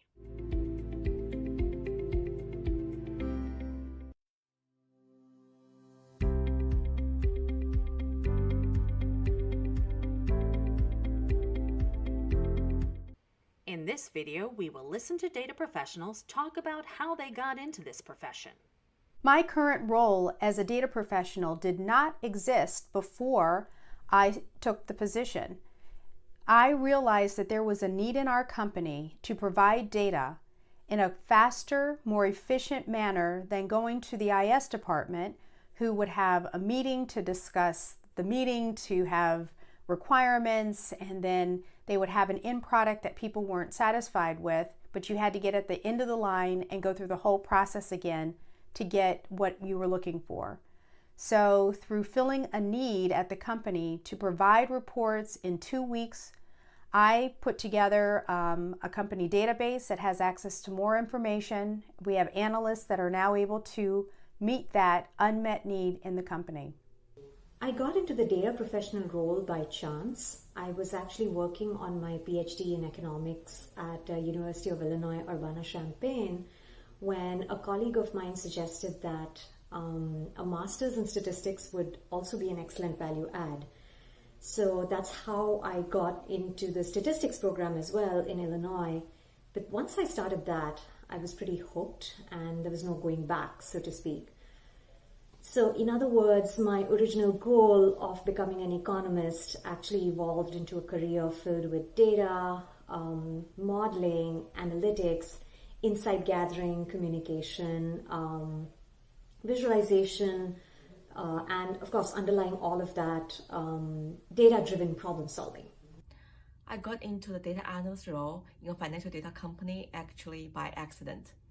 Back then, my company started to hire equity data analysts in mainland China, and I was very lucky to join the team because they are looking for someone with financial analysis skill sets, which I can bring to the table. And after that, my team started to hire someone with technical skill sets like Python, R, and SQL.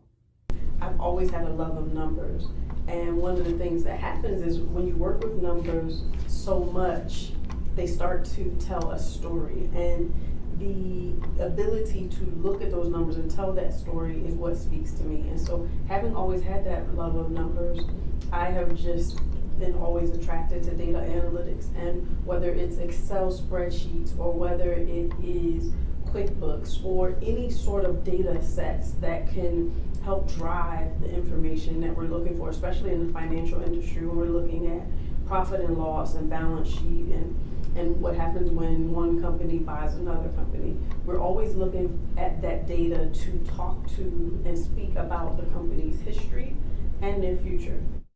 I got my current role as a data scientist straight out of my grad program, which was a master's in data science. And before my grad program, I worked as both a data analyst and an analytics manager.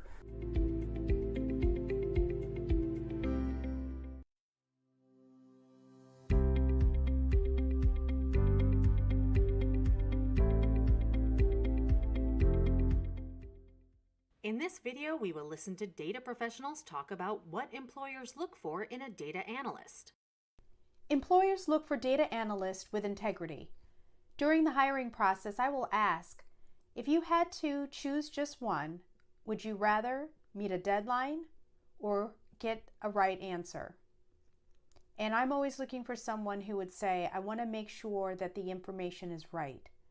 Missing a deadline isn't as detrimental as a company making a multi-million-dollar decision on wrong information or someone losing their job because it wasn't pulled or it wasn't reported correctly. So it's much more important to have integrity. I think the number one thing employers look for in data analysts is someone who can communicate clearly. If you do the most brilliant analysis in the world, but you can't communicate it to external stakeholders, then it's really not worth anything. So I think that that skill is really sought after.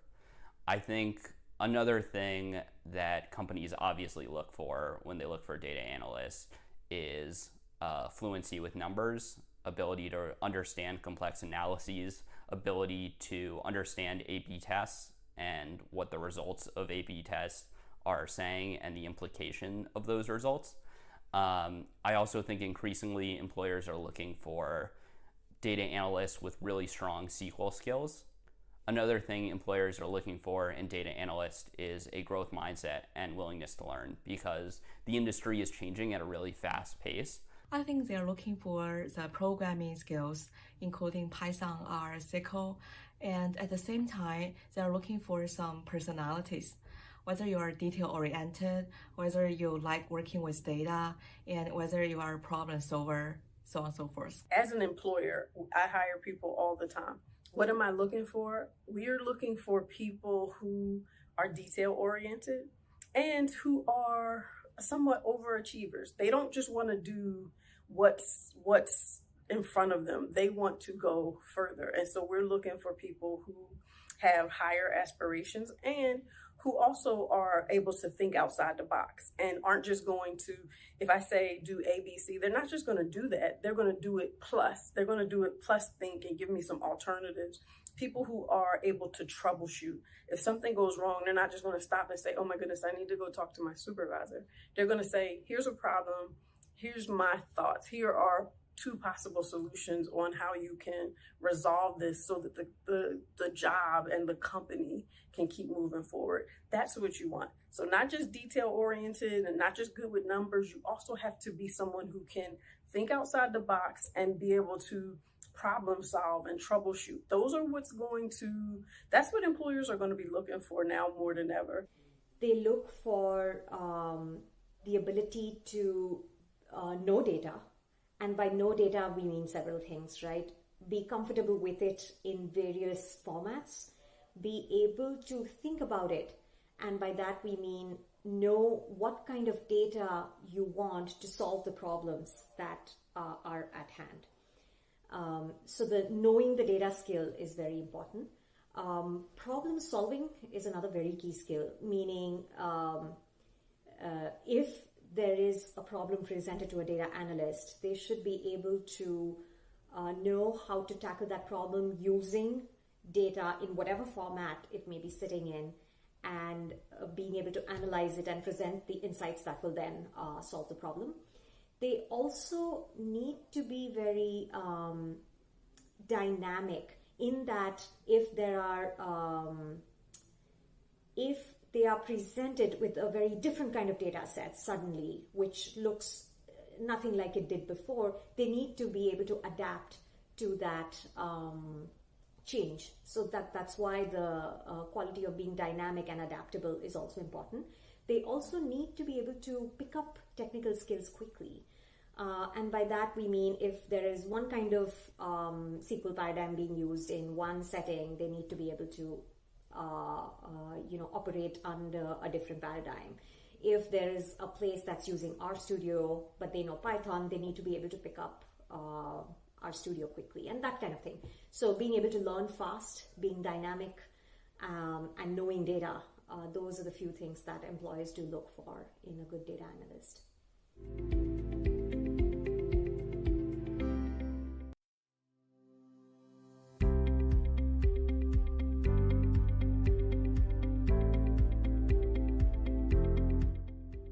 There are various paths you can take to gaining entry into the data analyst field.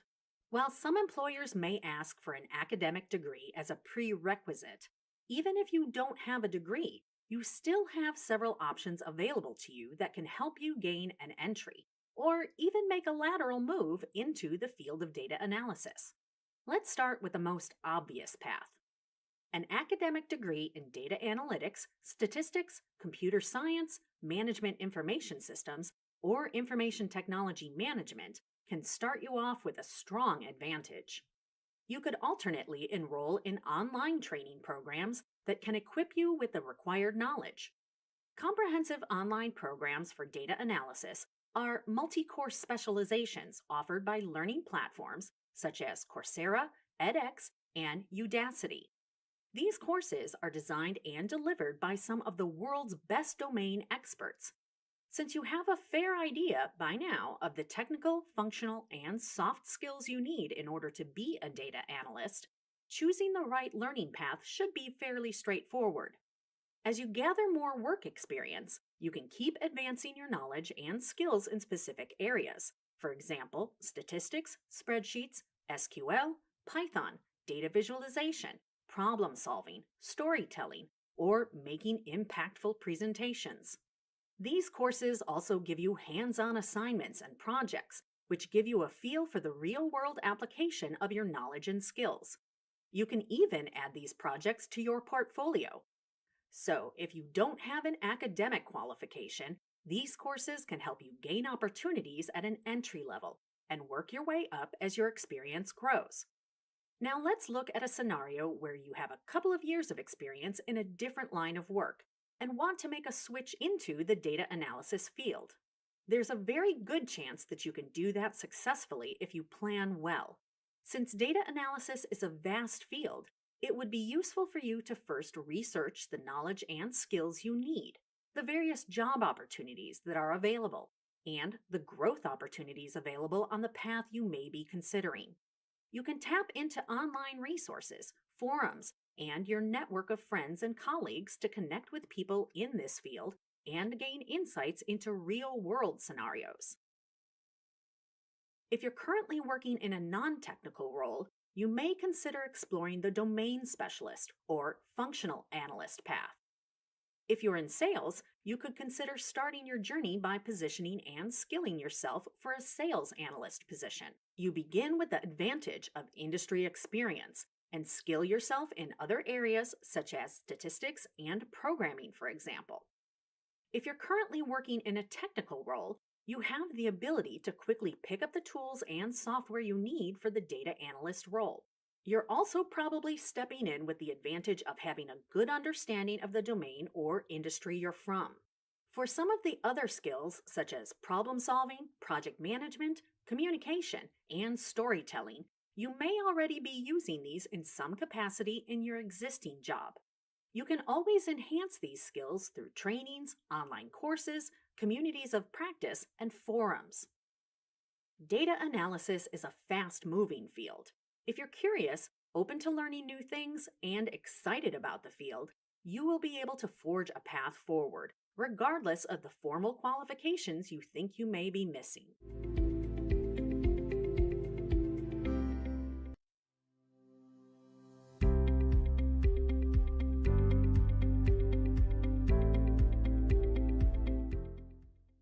In this video, we will listen to practicing data professionals talk about the various career options available in this field.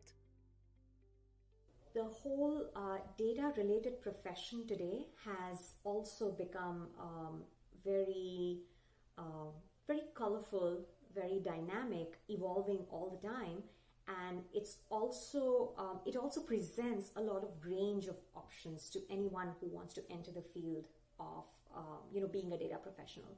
So it ranges from, if you were to think of various circles as options, starting with a data analyst, right? From there you can upskill a lot more, become a data scientist. You can also become a statistician, which is what I was when I first started off. You can then further specialize yourself in a specific direction of data in order to become a data engineer, or you can start by being a BI analyst or a specialist and then go to become a data engineer. So in other words, either you can do a track of data analyst and data scientist, or you can do a track of a BI analyst and a data engineer. So those are kind of parallel tracks within the data profession. You can then also go to the other extreme where you can become a machine learning engineer, an AI engineer, and so on. So there are many such roles, many such roles that anyone interested in the field of data can really take on. A few of the most common career options available to data analysts is to get deeper into the weeds with machine learning and engineering, and become a data scientist or a machine learning engineer that focus more on machine learning modeling. Another career option available to data analysts is to dive deeper into the business they're in and to inform top-level company strategy. I think that role is really important and interesting and has really evolved in recent years. Another path for a data analyst is to start to become a people manager and manage other data analysts and work to triage what gets worked on, because there's always going to be more questions in the organization that can be answered with data than there are people to answer them. So a data manager role can be really interesting and critical in terms of making sure the most important pieces of work actually do get worked on. You can be a bookkeeper, you can be an accountant, you could be a CPA, you could be a stockbroker, or a financial analyst for the government, or a lot of large companies. You could be a real estate broker. Lots of people are great data analysts, but to do that, you do have to really like numbers, and you have to be really detail oriented. If that's not you and numbers don't jump off the page at you, data analyst might not be the right thing for you.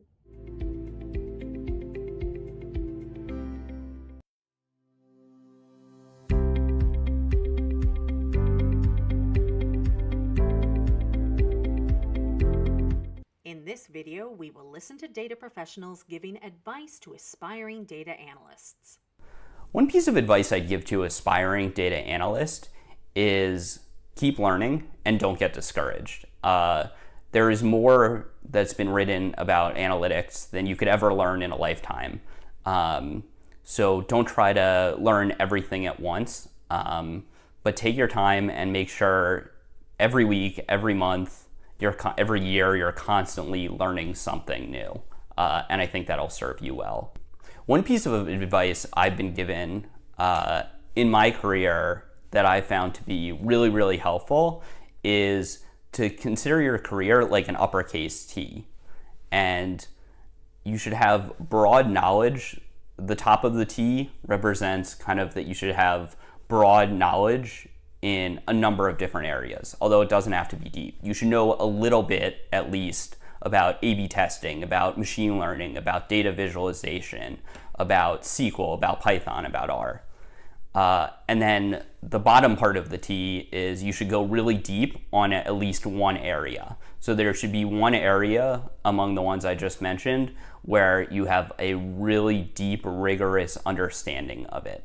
It is use every job that you have to your advantage, meaning something can be found from everything. So whether it is looking at your parents' budget or asking your parents if you can see the checkbooks, or if you work at a fast food restaurant, looking at the numbers. How many people are coming in?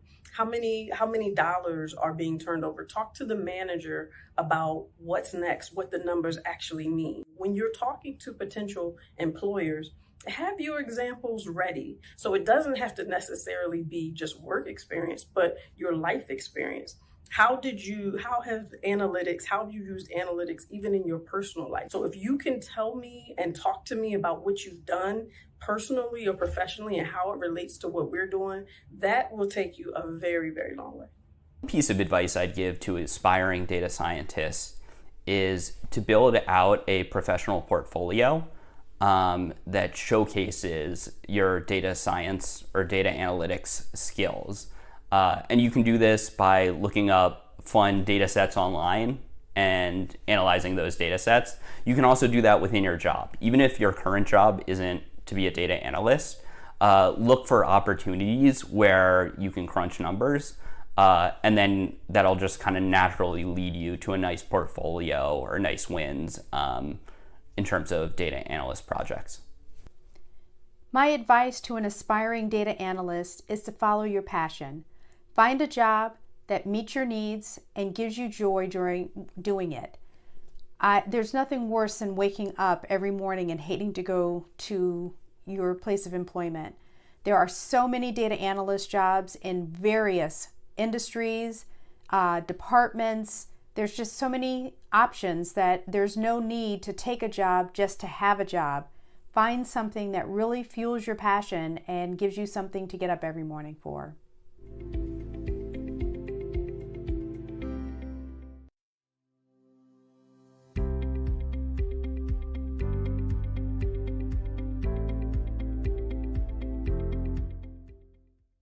In this video, we will listen to women share their experience of being a data professional and their advice to women aspiring to enter this field. As a woman in data science, I still run up against the stereotype that this is a man's job. I've walked into meetings and had people look disappointed or confused. I take that as an opportunity to prove them wrong. This isn't a job just for men. It's for a person who has the insight, the ability, and the drive to get the job done. And as long as you possess those skills, then there's no reason why anyone can't do anything that they put their mind to. Whether you're a male or a female, whether you're white or black, you have the opportunity to prove people wrong by the work that you produce. I would say it can be tough, but you have to find your voice and don't be afraid to use it. A lot of times as women, we're not able to find our voice or speak up, or we're afraid of how people are going to treat us if we speak up. But it's more important that you be heard and seen, not just being loud and wrong, but if you have the data to back it up, if you have good content and things you want to say, don't be afraid to raise your hand and let people know that you are a thinker and that you can get this done, because that's going to be important as you progress. And the only real way to get ahead is drive, and people don't know you have drive if you're too quiet. And so if you're just quietly working away in the corner, a lot of times people can't see it. So speak up, make sure your voice is being heard, make sure you are being seen as a woman who knows how to grow and how to help in the data science field. When I started, it was mostly men in my class, especially back in grad school. But now I'm seeing that data teams, both data science and data engineering teams, are filled with a lot of women as well. So I would advise women to continue upskilling, so that they're able, if they are fond and if they like, a career filled with programming, data, and problem solving, then they should continue building their technical skill set so that they can represent themselves in the landscape of a data professional as strongly as is possible. Don't allow your gender to be a crutch. Still go hard, put in the work, and show the world your amazing talents. There are no roles that are set aside for specific genders. If you're fortunate enough to work in a profession that you thoroughly enjoy, then go for it.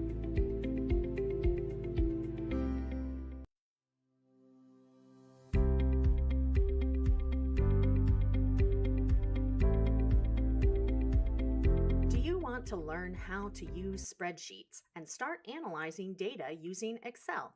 This course from IBM is designed to help you work with Excel and gives you a good grounding in the cleaning and analyzing of data, which are important parts of the skill set required to become a data analyst. You will not only learn data analysis techniques using spreadsheets, but also practice using multiple hands-on labs throughout the course.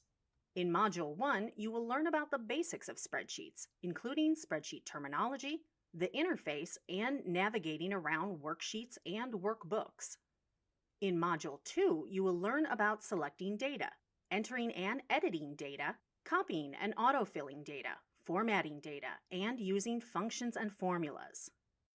In Module 3, you will learn about cleaning and wrangling data using a spreadsheet, including the fundamentals of data quality and data privacy, removing duplicated and inaccurate data, removing empty rows, removing data inconsistencies and white spaces, and using the flash fill and text-to-columns features. In Module 4, you will learn about analyzing data using spreadsheets, including filtering data, sorting data, using common data analysis functions, creating and using pivot tables, and creating and using slicers and timelines. At the end of this course, in Module 5, you will complete a series of hands-on labs which will guide you on how to create your first deliverable as a data analyst. This will involve you understanding what the business scenario is, cleaning and preparing your data, and analyzing your data. You will follow 2 different business scenarios throughout the course, with each using their own data set. These different scenarios and data sets will be used in the lesson videos and in the hands-on labs. After completing this course, you will be able to understand how spreadsheets can be used as a data analysis tool, understand when to use spreadsheets as a data analysis tool and their limitations, create a spreadsheet and explain its basic functionality, perform data wrangling and data cleaning tasks using Excel, analyze data using filter, sort, and pivot table features within Excel spreadsheets. You will also perform some intermediate level data wrangling and data analysis tasks to address a business scenario. The course team and other peers are available to help in the course discussion forums in case you require any assistance. Let's get started with your next video where you will get an introduction to spreadsheets.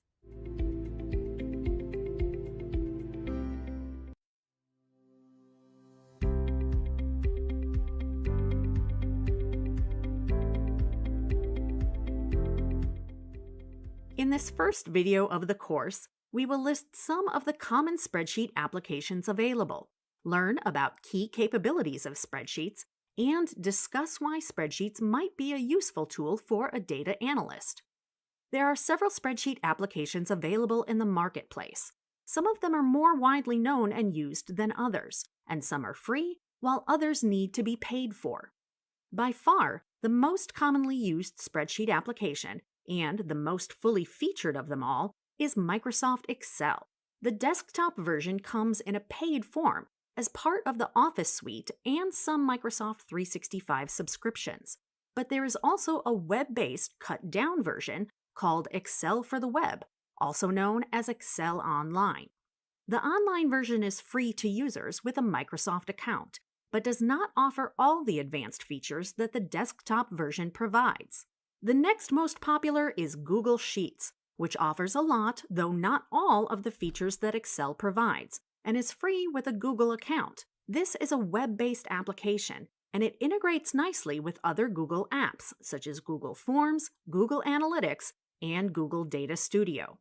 Then there is LibreOffice Calc, a totally free and open-source desktop spreadsheet application that offers more basic functionality than Excel or Google Sheets, but still has a lot of the tools you need for data analysis, such as charts, conditional formatting, and pivot tables. Other spreadsheet apps include Zoho Sheet, a fully featured web-based application that is comparable with Google Sheets, OpenOffice Calc, Quip for Salesforce, Smartsheet, which is predominantly for project management, and Apple Numbers, which is included with Apple devices such as Mac computers and is also available on the App Store for other Apple devices. So there are many spreadsheet application options open to you, from fully featured to basic, from cloud-based to desktop apps, from paid-for to free versions. It's up to you to decide which one fits your needs and your budget.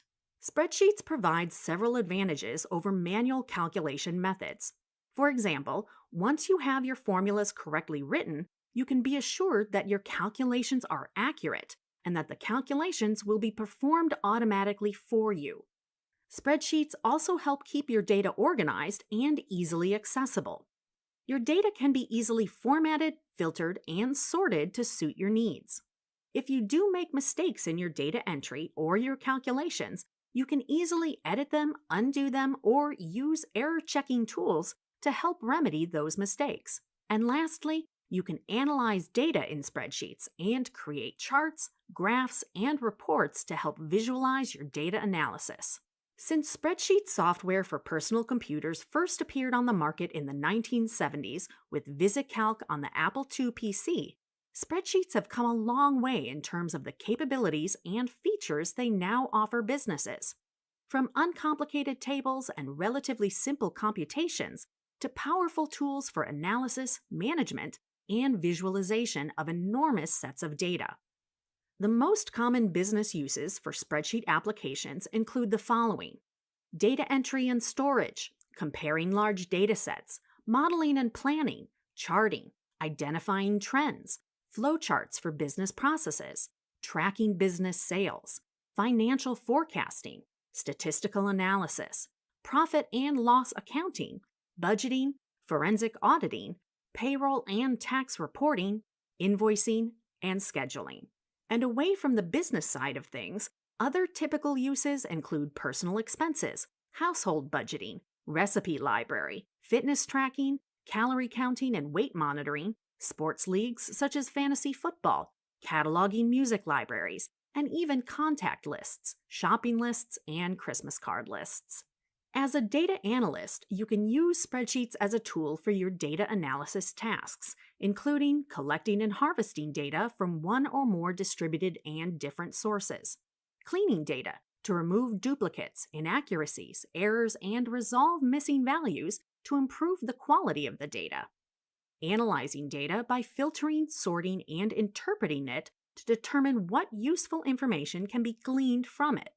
And visualizing data to help you tell a story about your data analysis findings to key business stakeholders and any other interested parties within your organization. In this video, we had an introduction to spreadsheets. We learned about some common spreadsheet applications, what the main capabilities of spreadsheets are, and why spreadsheets might be a useful tool for a data analyst. In the next video, we will look at the basics of spreadsheets, including common spreadsheet terminology.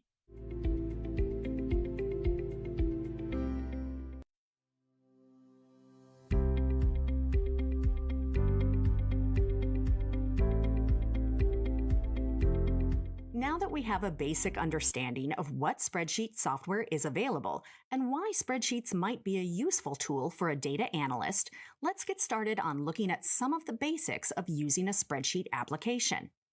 In these videos, we will be using the full desktop version of Excel, but the majority of the tasks that we will perform can also be done using Excel Online and other spreadsheet applications such as Google Sheets. Let's first cover some basic spreadsheet terminology. When you open Excel, you have the option of creating a new blank workbook or opening an existing workbook. We're going to choose New and then Blank Workbook. Workbooks are the highest level component in Excel and are represented as a .xlsx file. So when you open an existing workbook or create a new workbook, you are in fact working with a .xlsx file. The workbook contains all your data, calculations, and functions, and contains several other underlying elements that make up a workbook.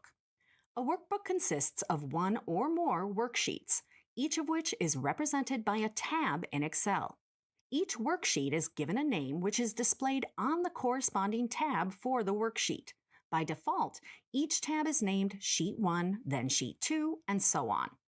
To make these worksheet tabs more meaningful, it is usual to rename them so they make more sense in relation to the worksheet's purpose. For example, you might call a worksheet January Sales, or perhaps the name of a region or store, or even an office or department.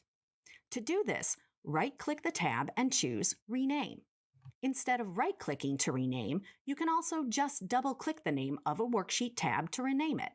Essentially, worksheet tabs can be named anything you want to fit your particular needs to make it easier to understand what that worksheet represents. Note that a worksheet that is highlighted as the Tire Sales Worksheet tab is here is referred to as the active worksheet.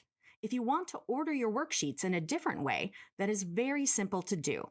Either drag a worksheet tab to the left or right and drop it in the place you want, which is represented by the little black arrow. Or if you are not comfortable with dragging and dropping, then the longer way of doing that is to right-click the worksheet tab, select Move or Copy, and then in the list titled Before Sheet, select where you want your worksheet tab to be placed and click OK. Every worksheet is made up of a lot of rectangular boxes called cells. These cells will contain your data, which may be text, numbers, formulas, or calculation results. Cells are organized in columns, which run vertically down the screen and use a letter system. This is column B, for instance. And rows, which run horizontally across the screen and use a numeric system.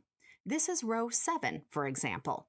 Each cell is represented by a cell reference, which is essentially just a column letter and row number.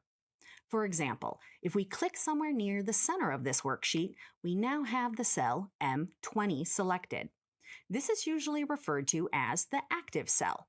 This is not only indicated by the highlighted edges of the cell, but also if you look in the top left corner of the worksheet, you will see its cell reference is noted in the little box. Here you can see it says M20.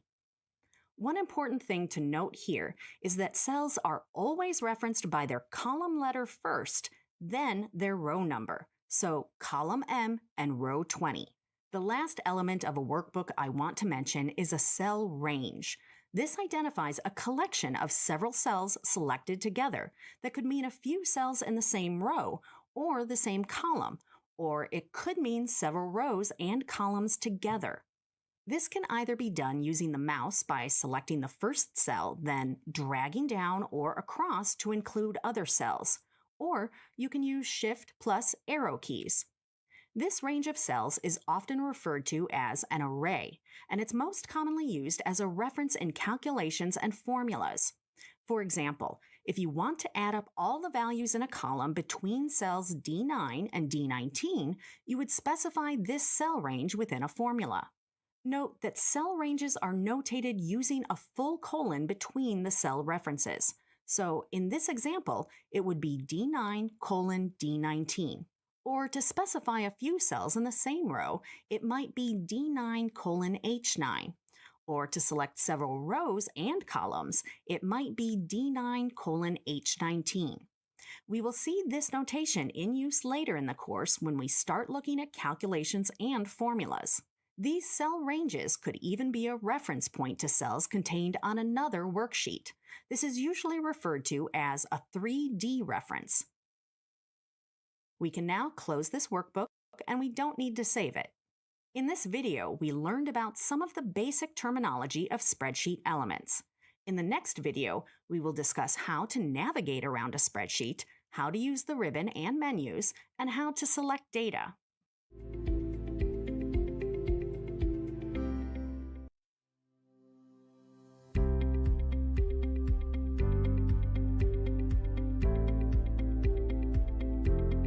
Now that we have a basic understanding of the main elements that make up a worksheet, let's see how to move around a spreadsheet, get familiar with the ribbon and menus, and learn how to select data in a worksheet. To open a sample file, we click File. This opens Backstage View. Here you can create a new workbook, or open, save, or print a workbook. You can also access Excel options. Now we want to open our sample file, so we click Open and either select it from my recent list or click Browse to find the data file we want. The first thing we should do is get acquainted with the ribbon and menus. Notice that on the ribbon at the top we have several tabs. Some of these tabs may be familiar to you with other Office products, such as the Home, Insert, and View tabs, while others might be new to you, such as Formulas, Data, and Power Pivot.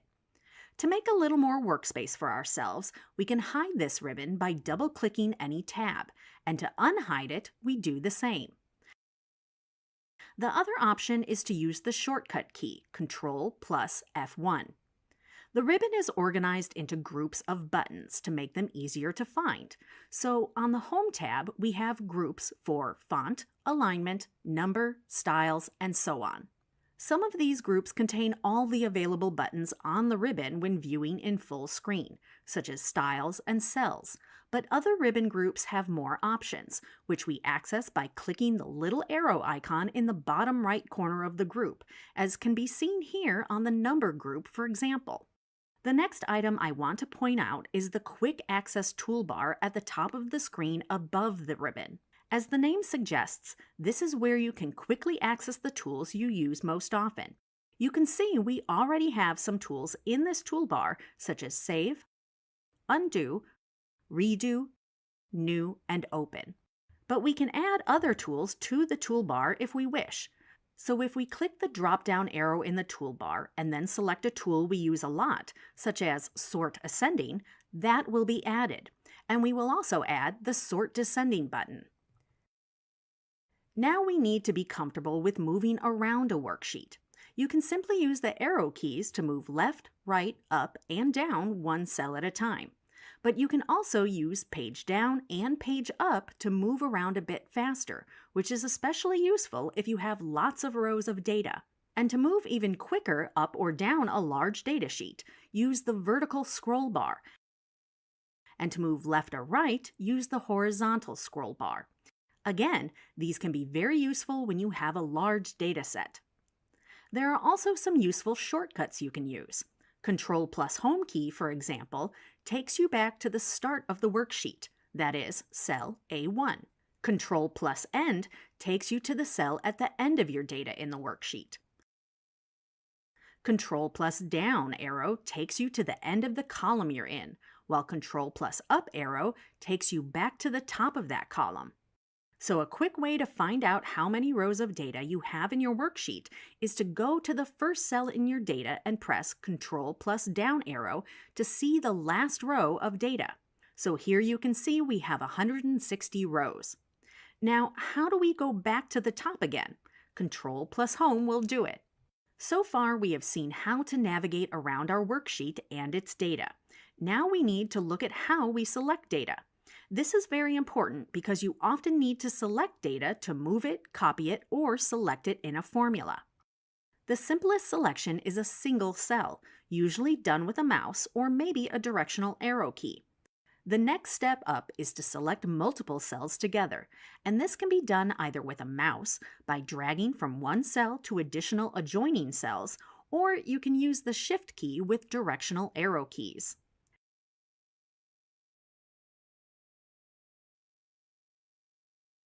Next up is selecting a single column or row, which is done simply by selecting the letter at the top of the column or the number on the left of a row.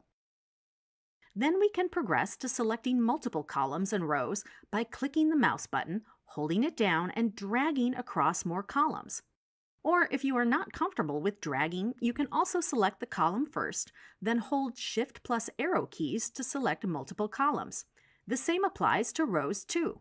However, if you have data in non-continuous rows or columns, that is, not next to each other, you can select the first column, then use the Control key to select another unconnected column, such as columns C and F here. The largest thing you might want to select is the whole worksheet, which you can do by clicking in the top left corner of the cells.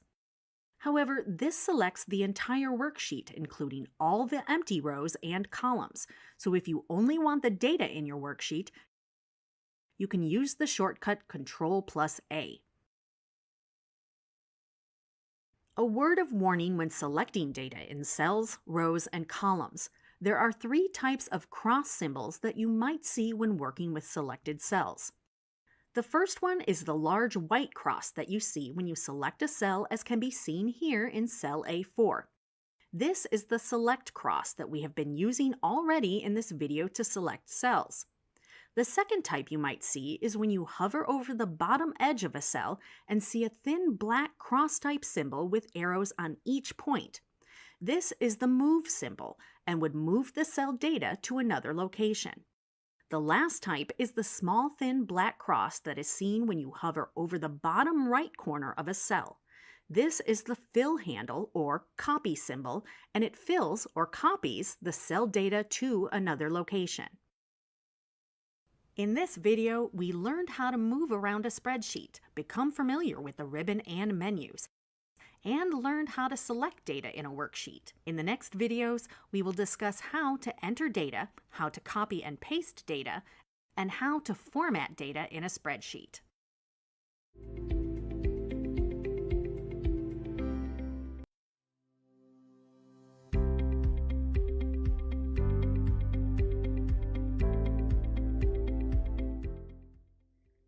In this video, we will listen to several data professionals discuss the advantages and limitations of using spreadsheets as a tool for data analysis.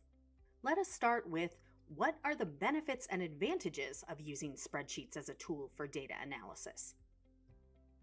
My experience using spreadsheets as a tool for data analysis is somewhat mixed. I think they can be really, really useful in the right context, but using spreadsheets definitely has its limitations. So the big pro of using spreadsheets is you can see all the data cleanly laid out in front of you in a table.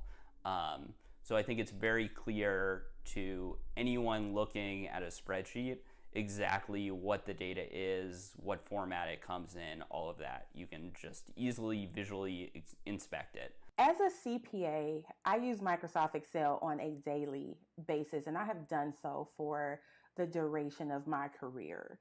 The functionalities, the pivot tables, the charts, etc., but also being able to use formulas. My personal favorite is index match for using a pretty simple way to take just thousands of lines of information and sift through all of that to find specifically what you're looking for.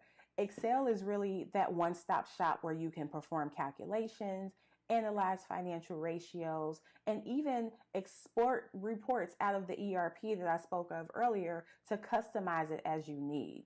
My experience is using spreadsheets is that they're great for simple analysis.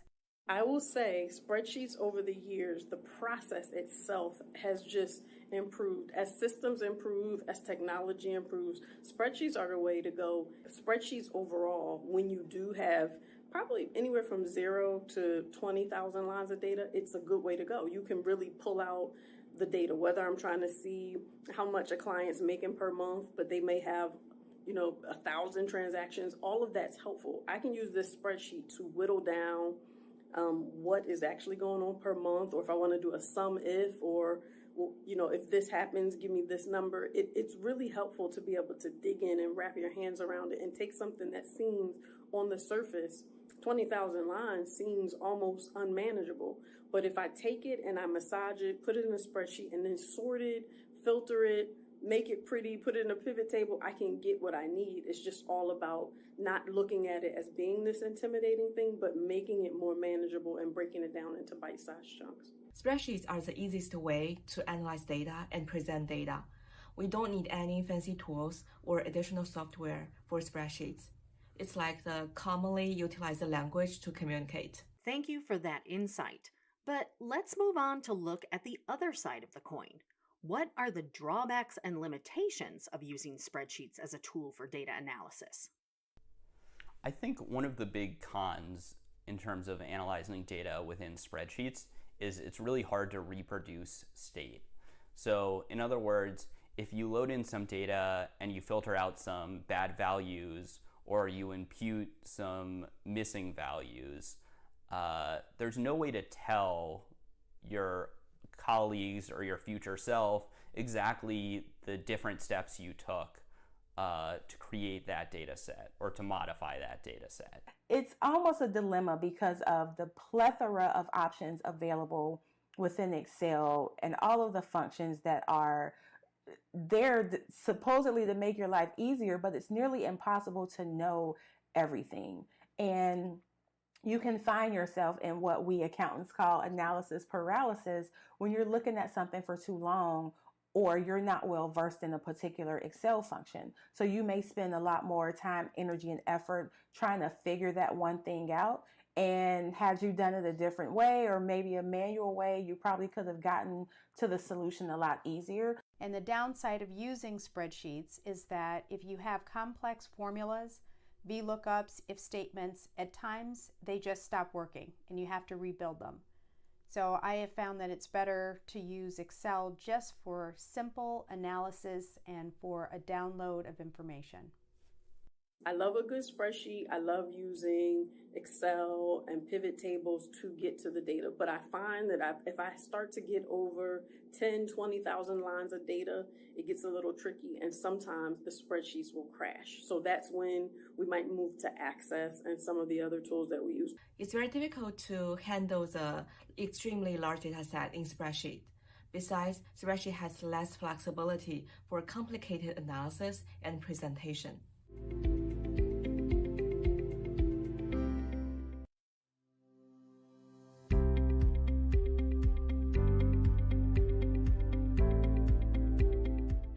Now that you have learned basic spreadsheet terminology and how to navigate your way around worksheets and select data in Excel, it's now time to start entering some data. First, we will look at some of the handy viewing features provided in Excel, and then we'll enter some data, and then we'll edit that data. When you have a lot of data in your worksheet, it can be useful to zoom in closer to a specific area of the data. The zoom slider at the bottom right corner of the worksheet allows you to do just that. You can either click on the plus and minus buttons or drag the slider to select your preferred zoom value. You also have some zoom controls in the ribbon on the View tab. Zoom lets you pick a predefined zoom level or a custom one. The 100% button zooms the worksheet back to its original size, and Zoom to Selection enables you to select an area of data and then zoom into that specific selection only. If you want to see several areas of your data at the same time while zoomed in, you can use the Split button. This splits the screen into multiple sections, and you can scroll each section separately. If you only want 2 sections, you can remove either the horizontal or the vertical split by double-clicking on it. If you have headings in your columns, like a header row, then you might want those to remain on screen while you move down the sheet. To do that, you need to use Freeze Panes. You can freeze only the top row if you wish, or if that doesn't suit, as is the case here, then you can select the row or even just a cell in the row below the row or rows you want to freeze, and then select Freeze Panes. You can do a similar thing for columns if you want to freeze them too. And you can even freeze both rows and columns at the same time. The trick here is to first select the cell that is both one row below where you want to freeze and one column to the right of where you want to freeze. In this case, that is cell C4. Now we can scroll down the worksheet and across the worksheet, and we can still see the header row and the manufacturer and model columns.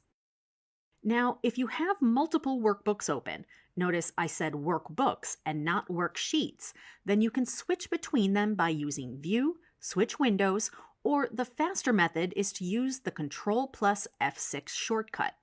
Now let's enter some data into our blank worksheet. The easiest way to open a new worksheet from within Excel is to click the New button in the Quick Access toolbar, or Ctrl plus N if you prefer keyboard shortcuts.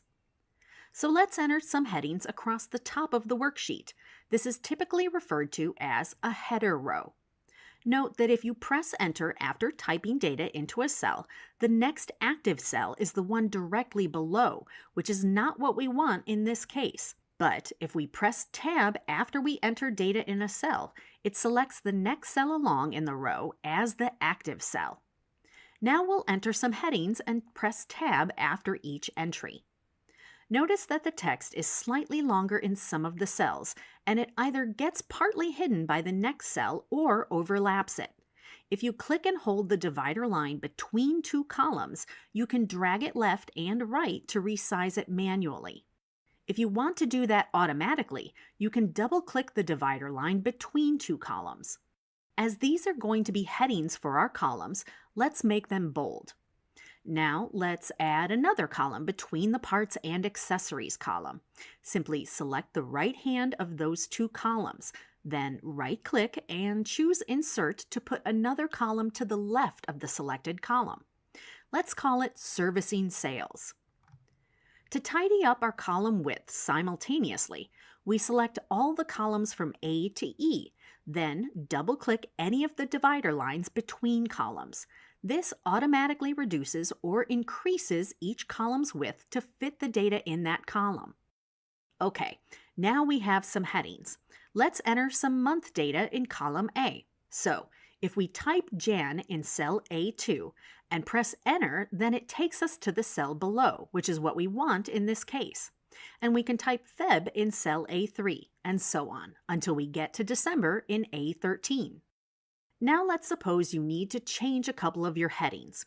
You have several ways of editing existing data in a cell. You can either select the cell and then just start over-typing, or you can select the cell and press F2 on your keyboard to put the cursor at the end of the cell and make your changes. Or you can simply double-click somewhere on the cell and put the cursor at that position in the cell and make your changes. And you can even select the cell and then click in the formula bar to edit your cell data. Now let's do the same for the Parts and Accessories column headings. In this video, we learned about some of the viewing options in Excel, and we learned how to enter and edit data in cells. In the next video, we will learn how to copy and fill data and how to format the cells and data in a worksheet.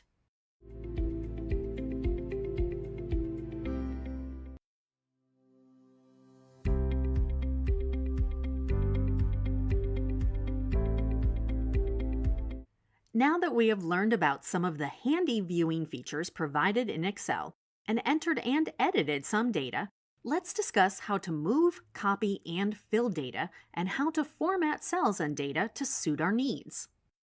The first thing we are going to discuss is how to move data.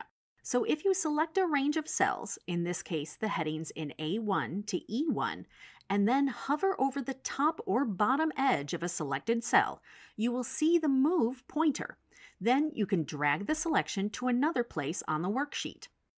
Alternatively, if you want to copy the data instead, you do the same thing, but this time you also hold Control key as you select and drag the selection to another location, and you will see the Copy pointer. If you are not comfortable with dragging, you can also use Copy and Paste menu commands or keyboard shortcuts. If you select some data in column A and copy it to the clipboard, then you simply select the new location and paste the copied data.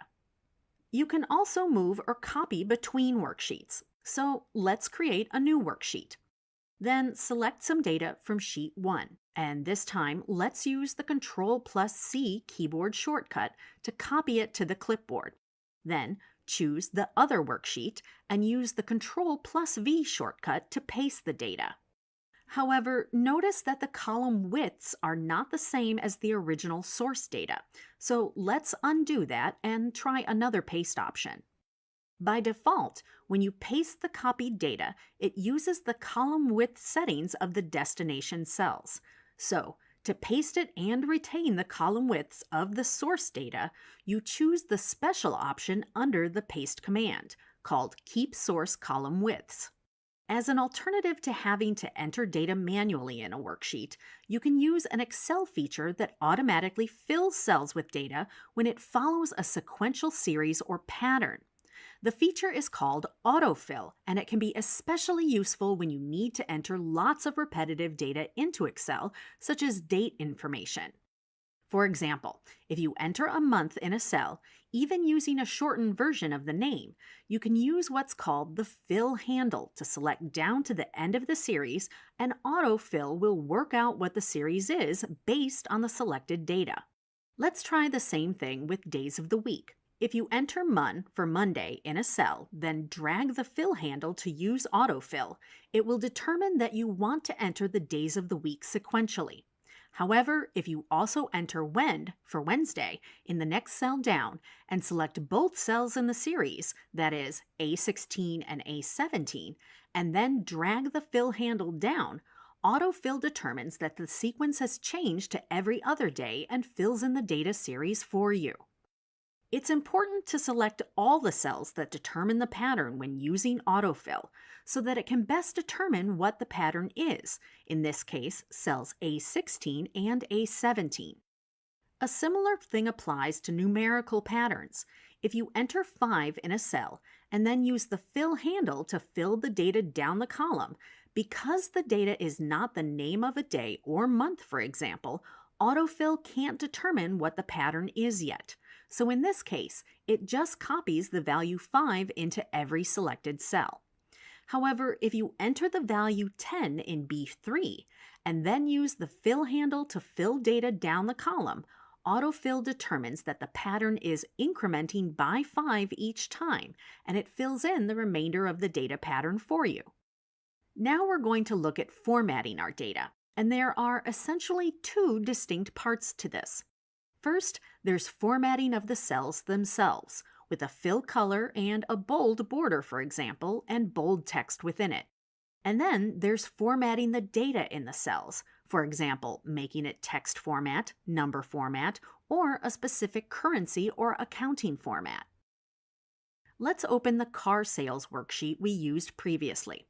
Then select the headings in cell A3 to P3 either using the mouse, or you could use the shortcut keys Ctrl+Shift+right arrow. On the Home tab, click the Styles drop-down arrow and then select a style color for your cells. Then you can make the selected cells bold. Then you select the data in the manufacturer column, either using the mouse or the shortcut keys Ctrl+Shift+down arrow. In the Styles drop-down arrow, select another style color for the selected cells. Again, you can make the cells bold. Then you select the data in the model column again, either using the mouse or the shortcut keys Ctrl+Shift+down arrow. In the Styles drop-down arrow, select another style color for the selected cells. This time you can make the selected cells italic. And you can also change the font size and style. Lastly, you can select all the other cells in the data by using the mouse or the Ctrl+Shift+right arrow, then down arrow, and apply borders to the data cells. Now it's time to format the cell data. The sales figures in columns C and D can be formatted to display only one decimal place. Just select the data and click the Decrease Decimal button. We also have an issue with a couple of the car models. If you look in cells B129 and B130, where the model name is supposed to be displayed, you can see there are actually two dates listed instead. And if you look in the number format box, the format type is custom. This has happened because the model numbers are supposed to be the SOB 95 and the SOB 93, but when the files were imported from CSV files, these two cells must have been incorrectly determined to be date values and not just numbers. You can fix this by formatting these two cells as text and then enter the correct values of 95 and 93. The last thing we want to do is format some data as currency. If you look at the heading in column F, it says it is price in thousands of dollars, and cell F4 is using the general format. So let's change the format of this column to American currency format. We select the column, F in this case, then select More Number Formats from the drop-down list. Then we choose the currency option and the correct currency symbol and format, and we're done. In this video, we learned how to move, copy, and fill data, and how to format cells and cell data to suit our needs. In the next video, we will look at the basics of formulas, learn how to perform simple calculations, and learn how to select ranges and copy formulas.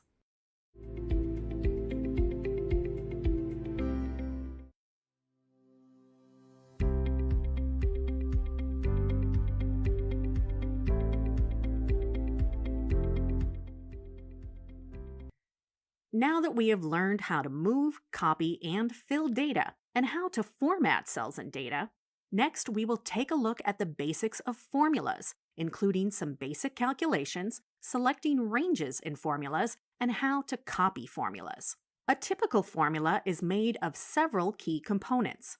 The equal sign starts the formula off and lets Excel know you are creating a formula in this cell. The next part is the function, which performs the calculation. For example, the sum function adds up the values in referenced cells or cell ranges. Then comes the reference, which is the cell or range of cells you want to include in your calculation, and these need to be enclosed in parentheses. You also have operators, which specify what type of calculation to perform. Common arithmetic operators include addition, subtraction, multiplication, and division, and these are represented by symbols: the plus symbol for addition, the minus symbol for subtraction, the asterisk for multiplication, and the forward slash for division. There are other types of operators too, namely comparison, text concatenation, and reference.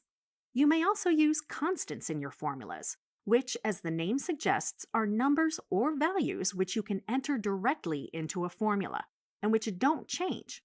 This might be a whole number, such as 5, it might be a percentage, such as 10%, or it might even be a date. So a typical formula might be equals sign, sum, open parenthesis, B5, asterisk, 20, close parenthesis, which would take the value in cell B5 and multiply it by 20. Let's start with a few basic calculations. Suppose you want to add up January and February sales of accessories.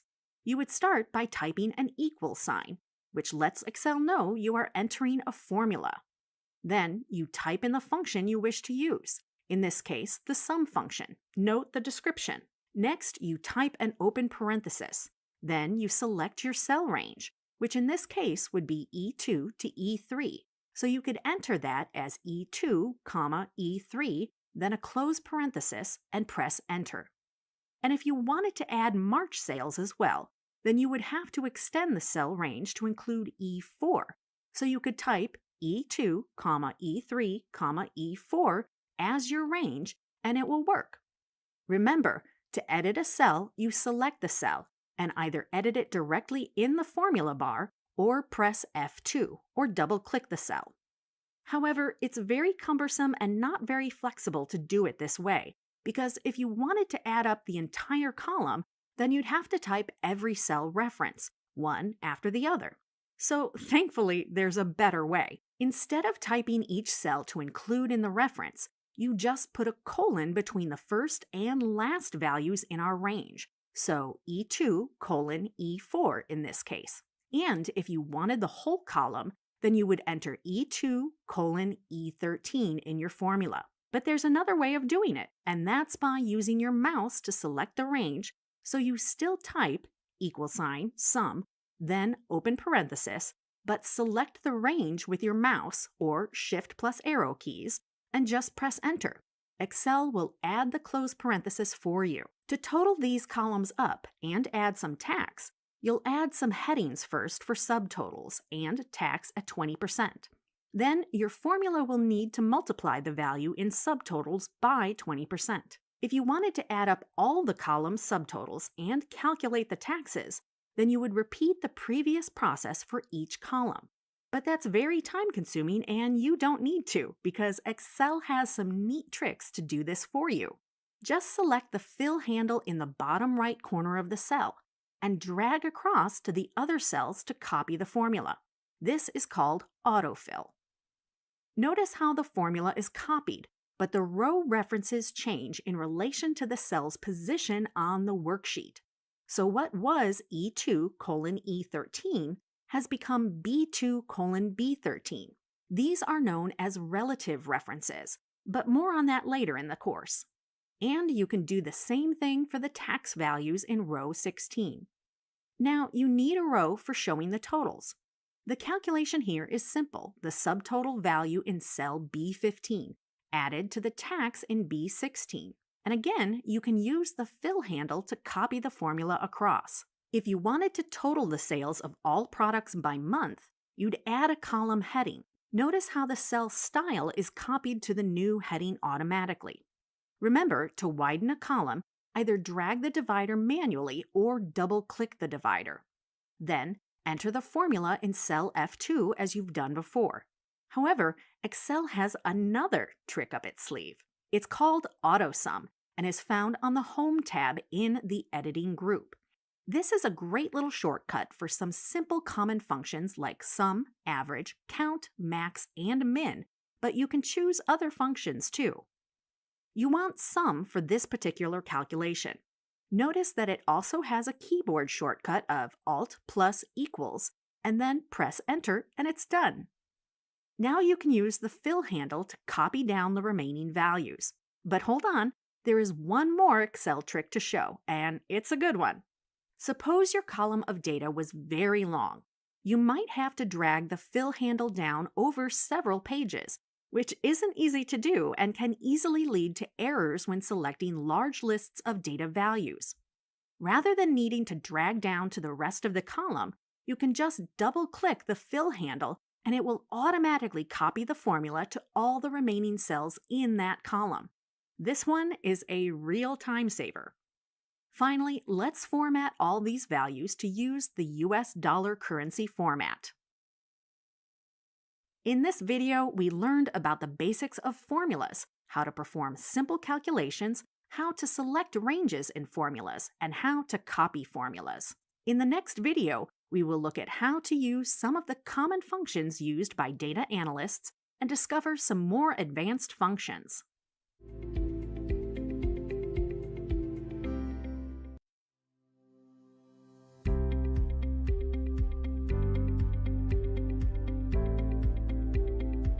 Now that you have learned about the basics of formulas, learned how to perform some basic calculations, and how to select ranges and copy formulas. Next, we will have an introduction to functions, including using some common statistical functions, and then we will learn about some more advanced functions that a data analyst might also use. First, let's look at some common functions used for statistical calculations. We'll add some row headings for average, minimum, maximum, count, and median. Then, in cell B20, let's work out the average of the car sales for the year from the table above. On the Home tab in the Editing group, we click on the AutoSum drop-down list and choose Average. Now, because AutoSum tries to add up the values directly above it in the column, we need to modify the cell range here to B2 to B13. Then we can use the fill handle, as we've seen before, to copy the formula across to column E. For the minimum calculation in B21, we select min from the AutoSum list. And again, we need to modify the cell range, so this calculates the lowest value in our range. And fill across to column E. And for the maximum calculation, we select max from the list, and then modify the range. And once again, copy the formula across. This calculates the highest value in our range. In B23, we will calculate the count, which basically just means the number of values that exist in the selected range. So we select count numbers from the list. Then modify the range. For the median calculation, we can select more functions from the AutoSum list. Then select statistical as the category and scroll down to find the median function. The median returns the exact middle of a range of selected values. Note that if you're selecting an odd number of values, it will return the figure that is the middle value in your selected range. But if you have selected an even number of values in your range, it will return the middle figure between the two middle values in your range. Once again, we need to change the cell range to B2 to B13. And we can then copy this formula across to column E.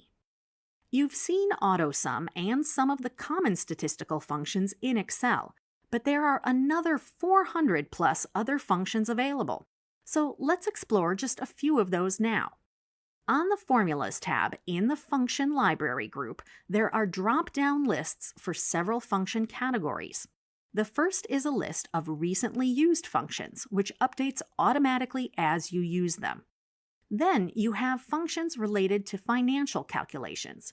If you hover over the name of a function, you see a short description for each one.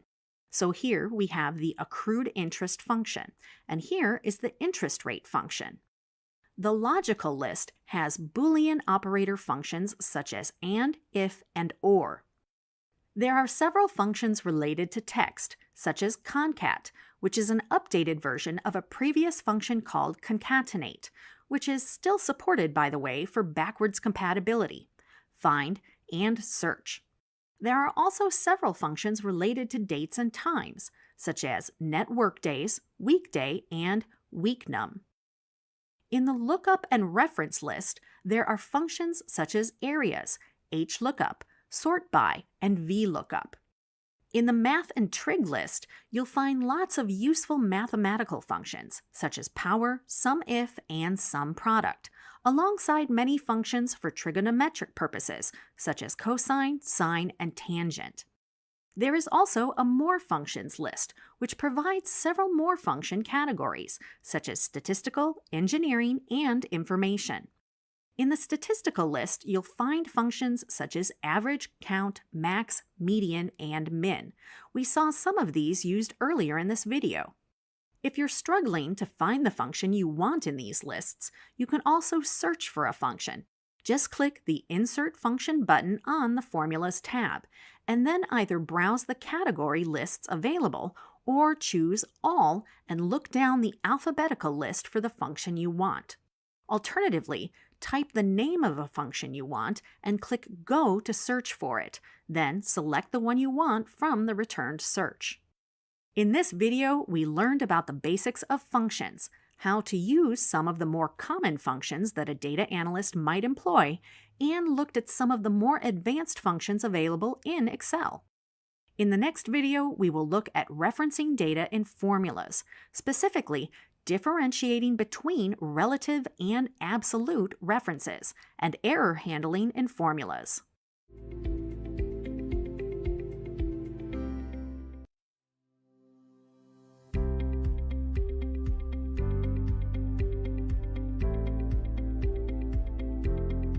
Now that you've had an introduction to functions, seen the use of some common statistical functions, and learned about some of the more advanced functions that a data analyst might use, in this video, we'll look at the difference between relative, absolute, and mixed references in formulas, as well as how to use them, and we'll learn about formula errors in Excel.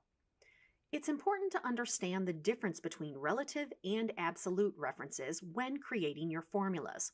By default, in Excel, cell references are always relative references. The term relative is the key here because it means that when you reference a cell, you are in fact referencing the cell's position in relation to the cell that the formula is in. That is why, when we have been copying formulas from one cell to another so far in this course, using either copy and paste or the fill handle, we haven't needed to modify the cell references because Excel assumes you are using relative references. When the formulas are copied, the cell references are changed to match the relative positions of the cells that are being copied to.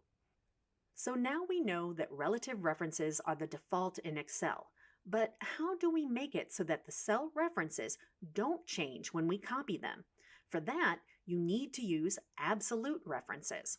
In contrast to relative references, absolute references to cells stay the same when you copy a formula containing such references.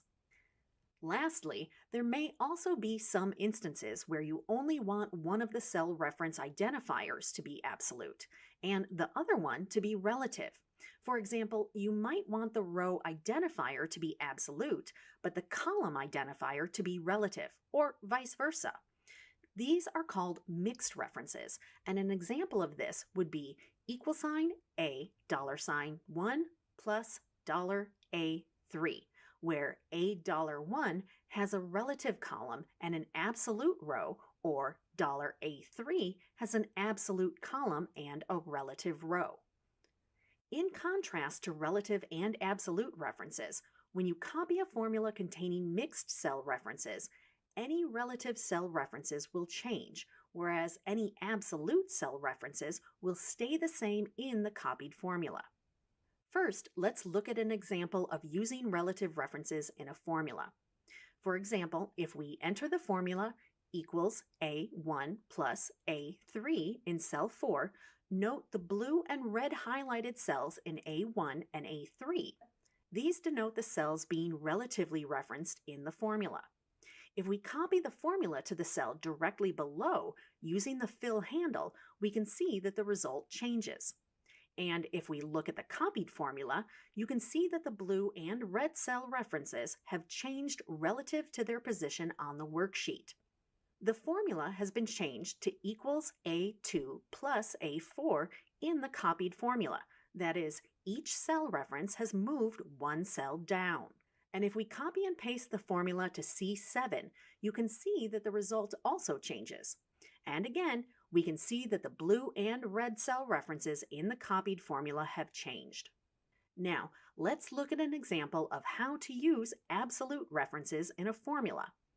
All you need to do to make a cell reference absolute is put a $sign in front of the column and or row identifiers in the formula. For example, if we enter the formula equals $A $1 plus sign $A $3 in cell E4, note the blue and red highlighted cells in A1 and A3. These denote the cells being absolutely referenced in the formula. When we copy the formula using the fill handle, you can see that the result stays the same this time. And if we look at the copied formula, you can see that the blue and red cell references haven't changed. The formula is still $A $1 plus $A $3 in the copied formula. That is, the cell references haven't changed. Similarly, if we then copy and paste the formula to E7, you can again see that the result stays the same this time.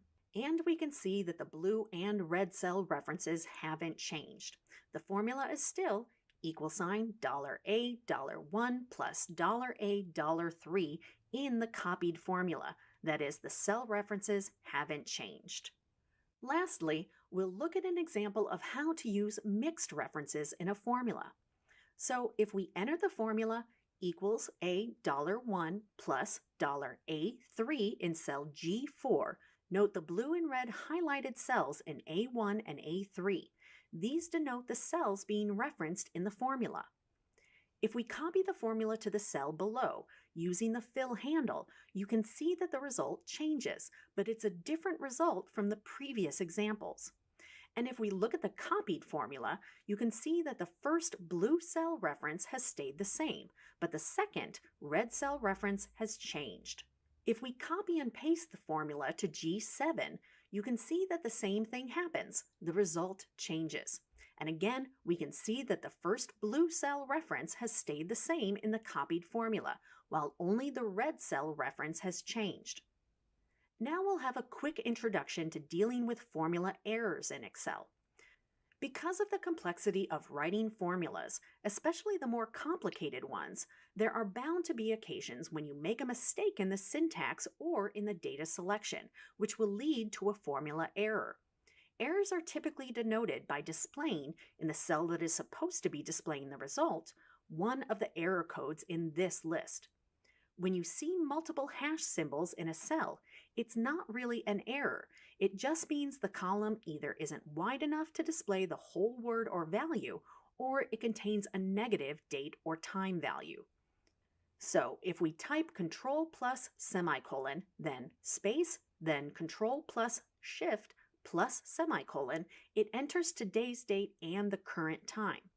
But the cell is too narrow to display it, so what we see is multiple hash symbols.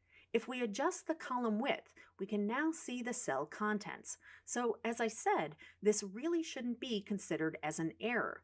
However, if we enter the formula seen in cell I7, when we press enter, we see a hash name error. This error was caused by trying to use an X as a multiplication operator, when in fact it should be an asterisk. Note the small green triangle in the top left corner of the cell. Also, note that when you select the cell, an exclamation mark appears, providing you with a hint about what caused the error.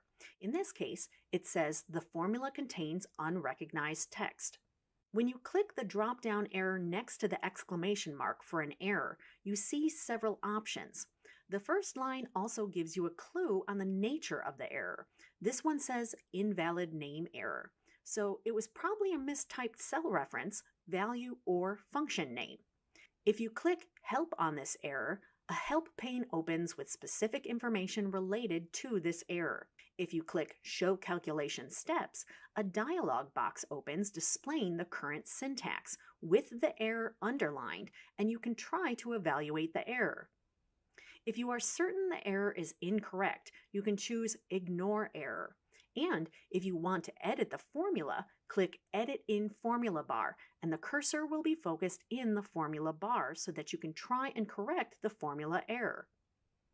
If you click Error Checking Options, the Excel Options dialog box is opened at the section related to error checking rules, and you can modify these options to suit your needs. Each of the errors you make, which generate one of the error codes listed at the start of this video, will have a different reason and a different solution. For more information on each of these errors and typical solutions, visit the link provided. In this video, we learned about referencing data in formulas, specifically differentiating between relative, absolute, and mixed references, and how to use them. And we learned about formula errors in Excel.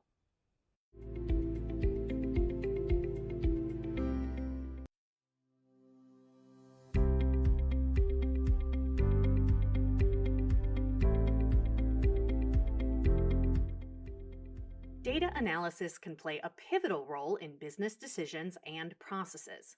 In order to use the data to make confident decisions, we must have the right information for the project and the data must be free from errors. In this video, we will learn how to profile data to discover inconsistencies. Whether we are working with small sets of data or analyzing a spreadsheet with thousands of rows, one of the most difficult parts of the data analysis is finding and keeping clean data. To help with this process and qualify the data, look at these 5 traits: accuracy, completeness, reliability, relevance, and timeliness.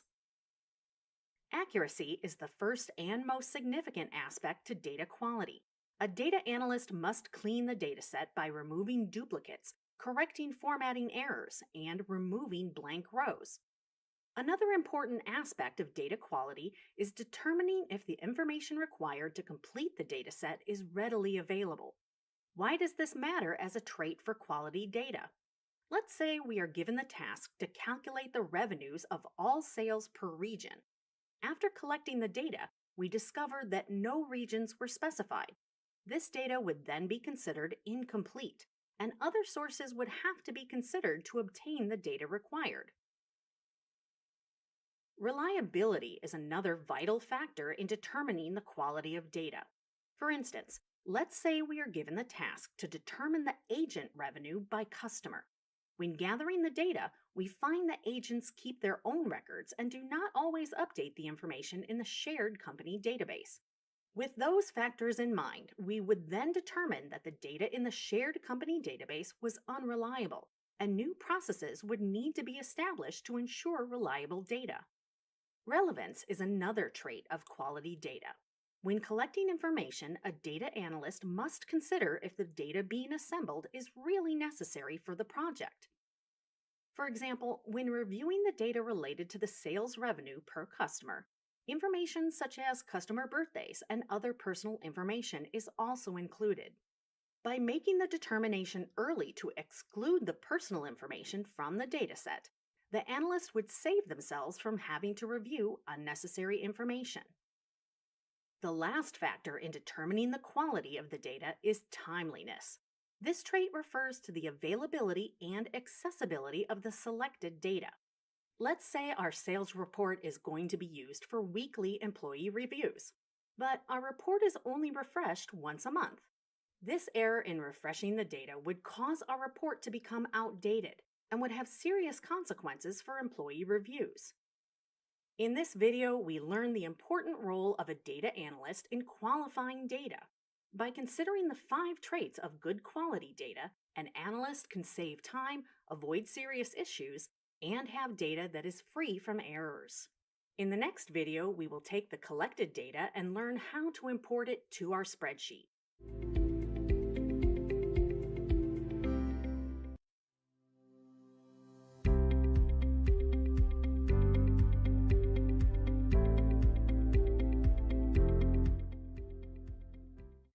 Now that you have learned about the importance of data quality, in this video you will learn how to import data from a text file using the text import wizard, learn how to adjust column widths, and learn how to add and remove columns and rows.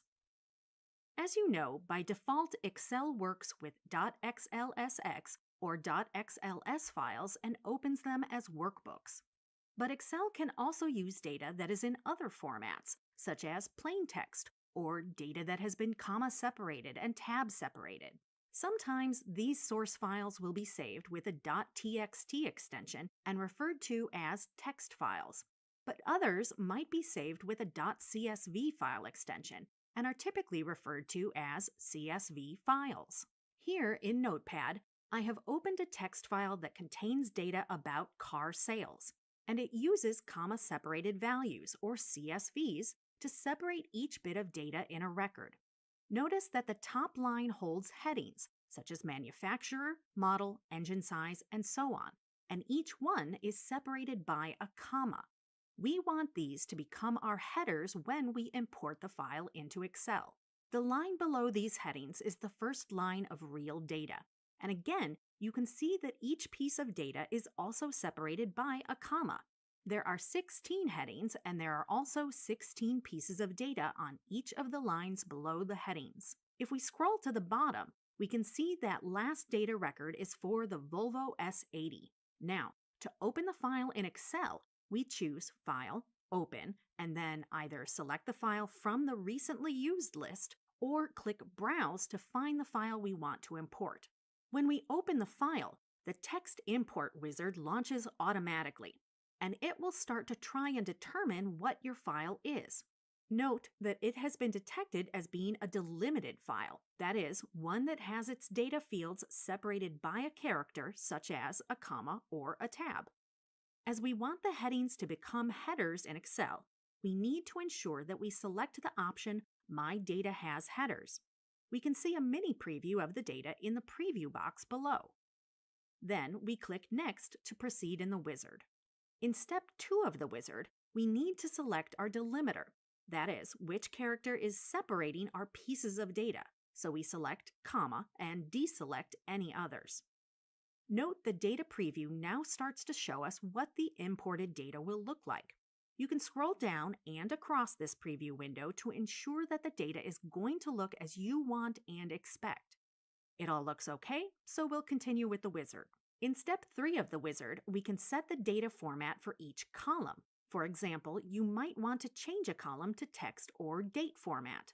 In this case, we can just accept the default general format and finish the import wizard.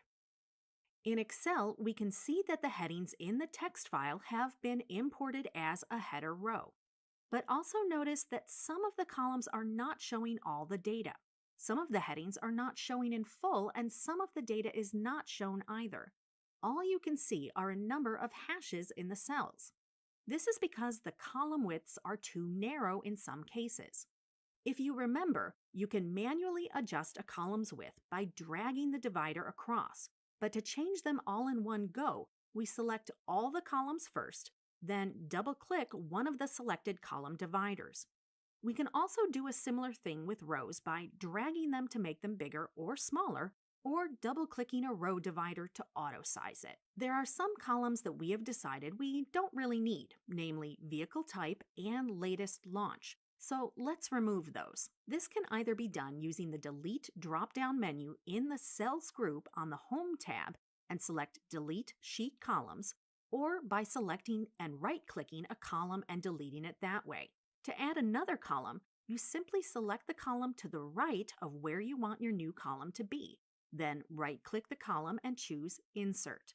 And let's give the header a name, such as Year. To delete a row you don't need, select the row, right-click it, and choose Delete.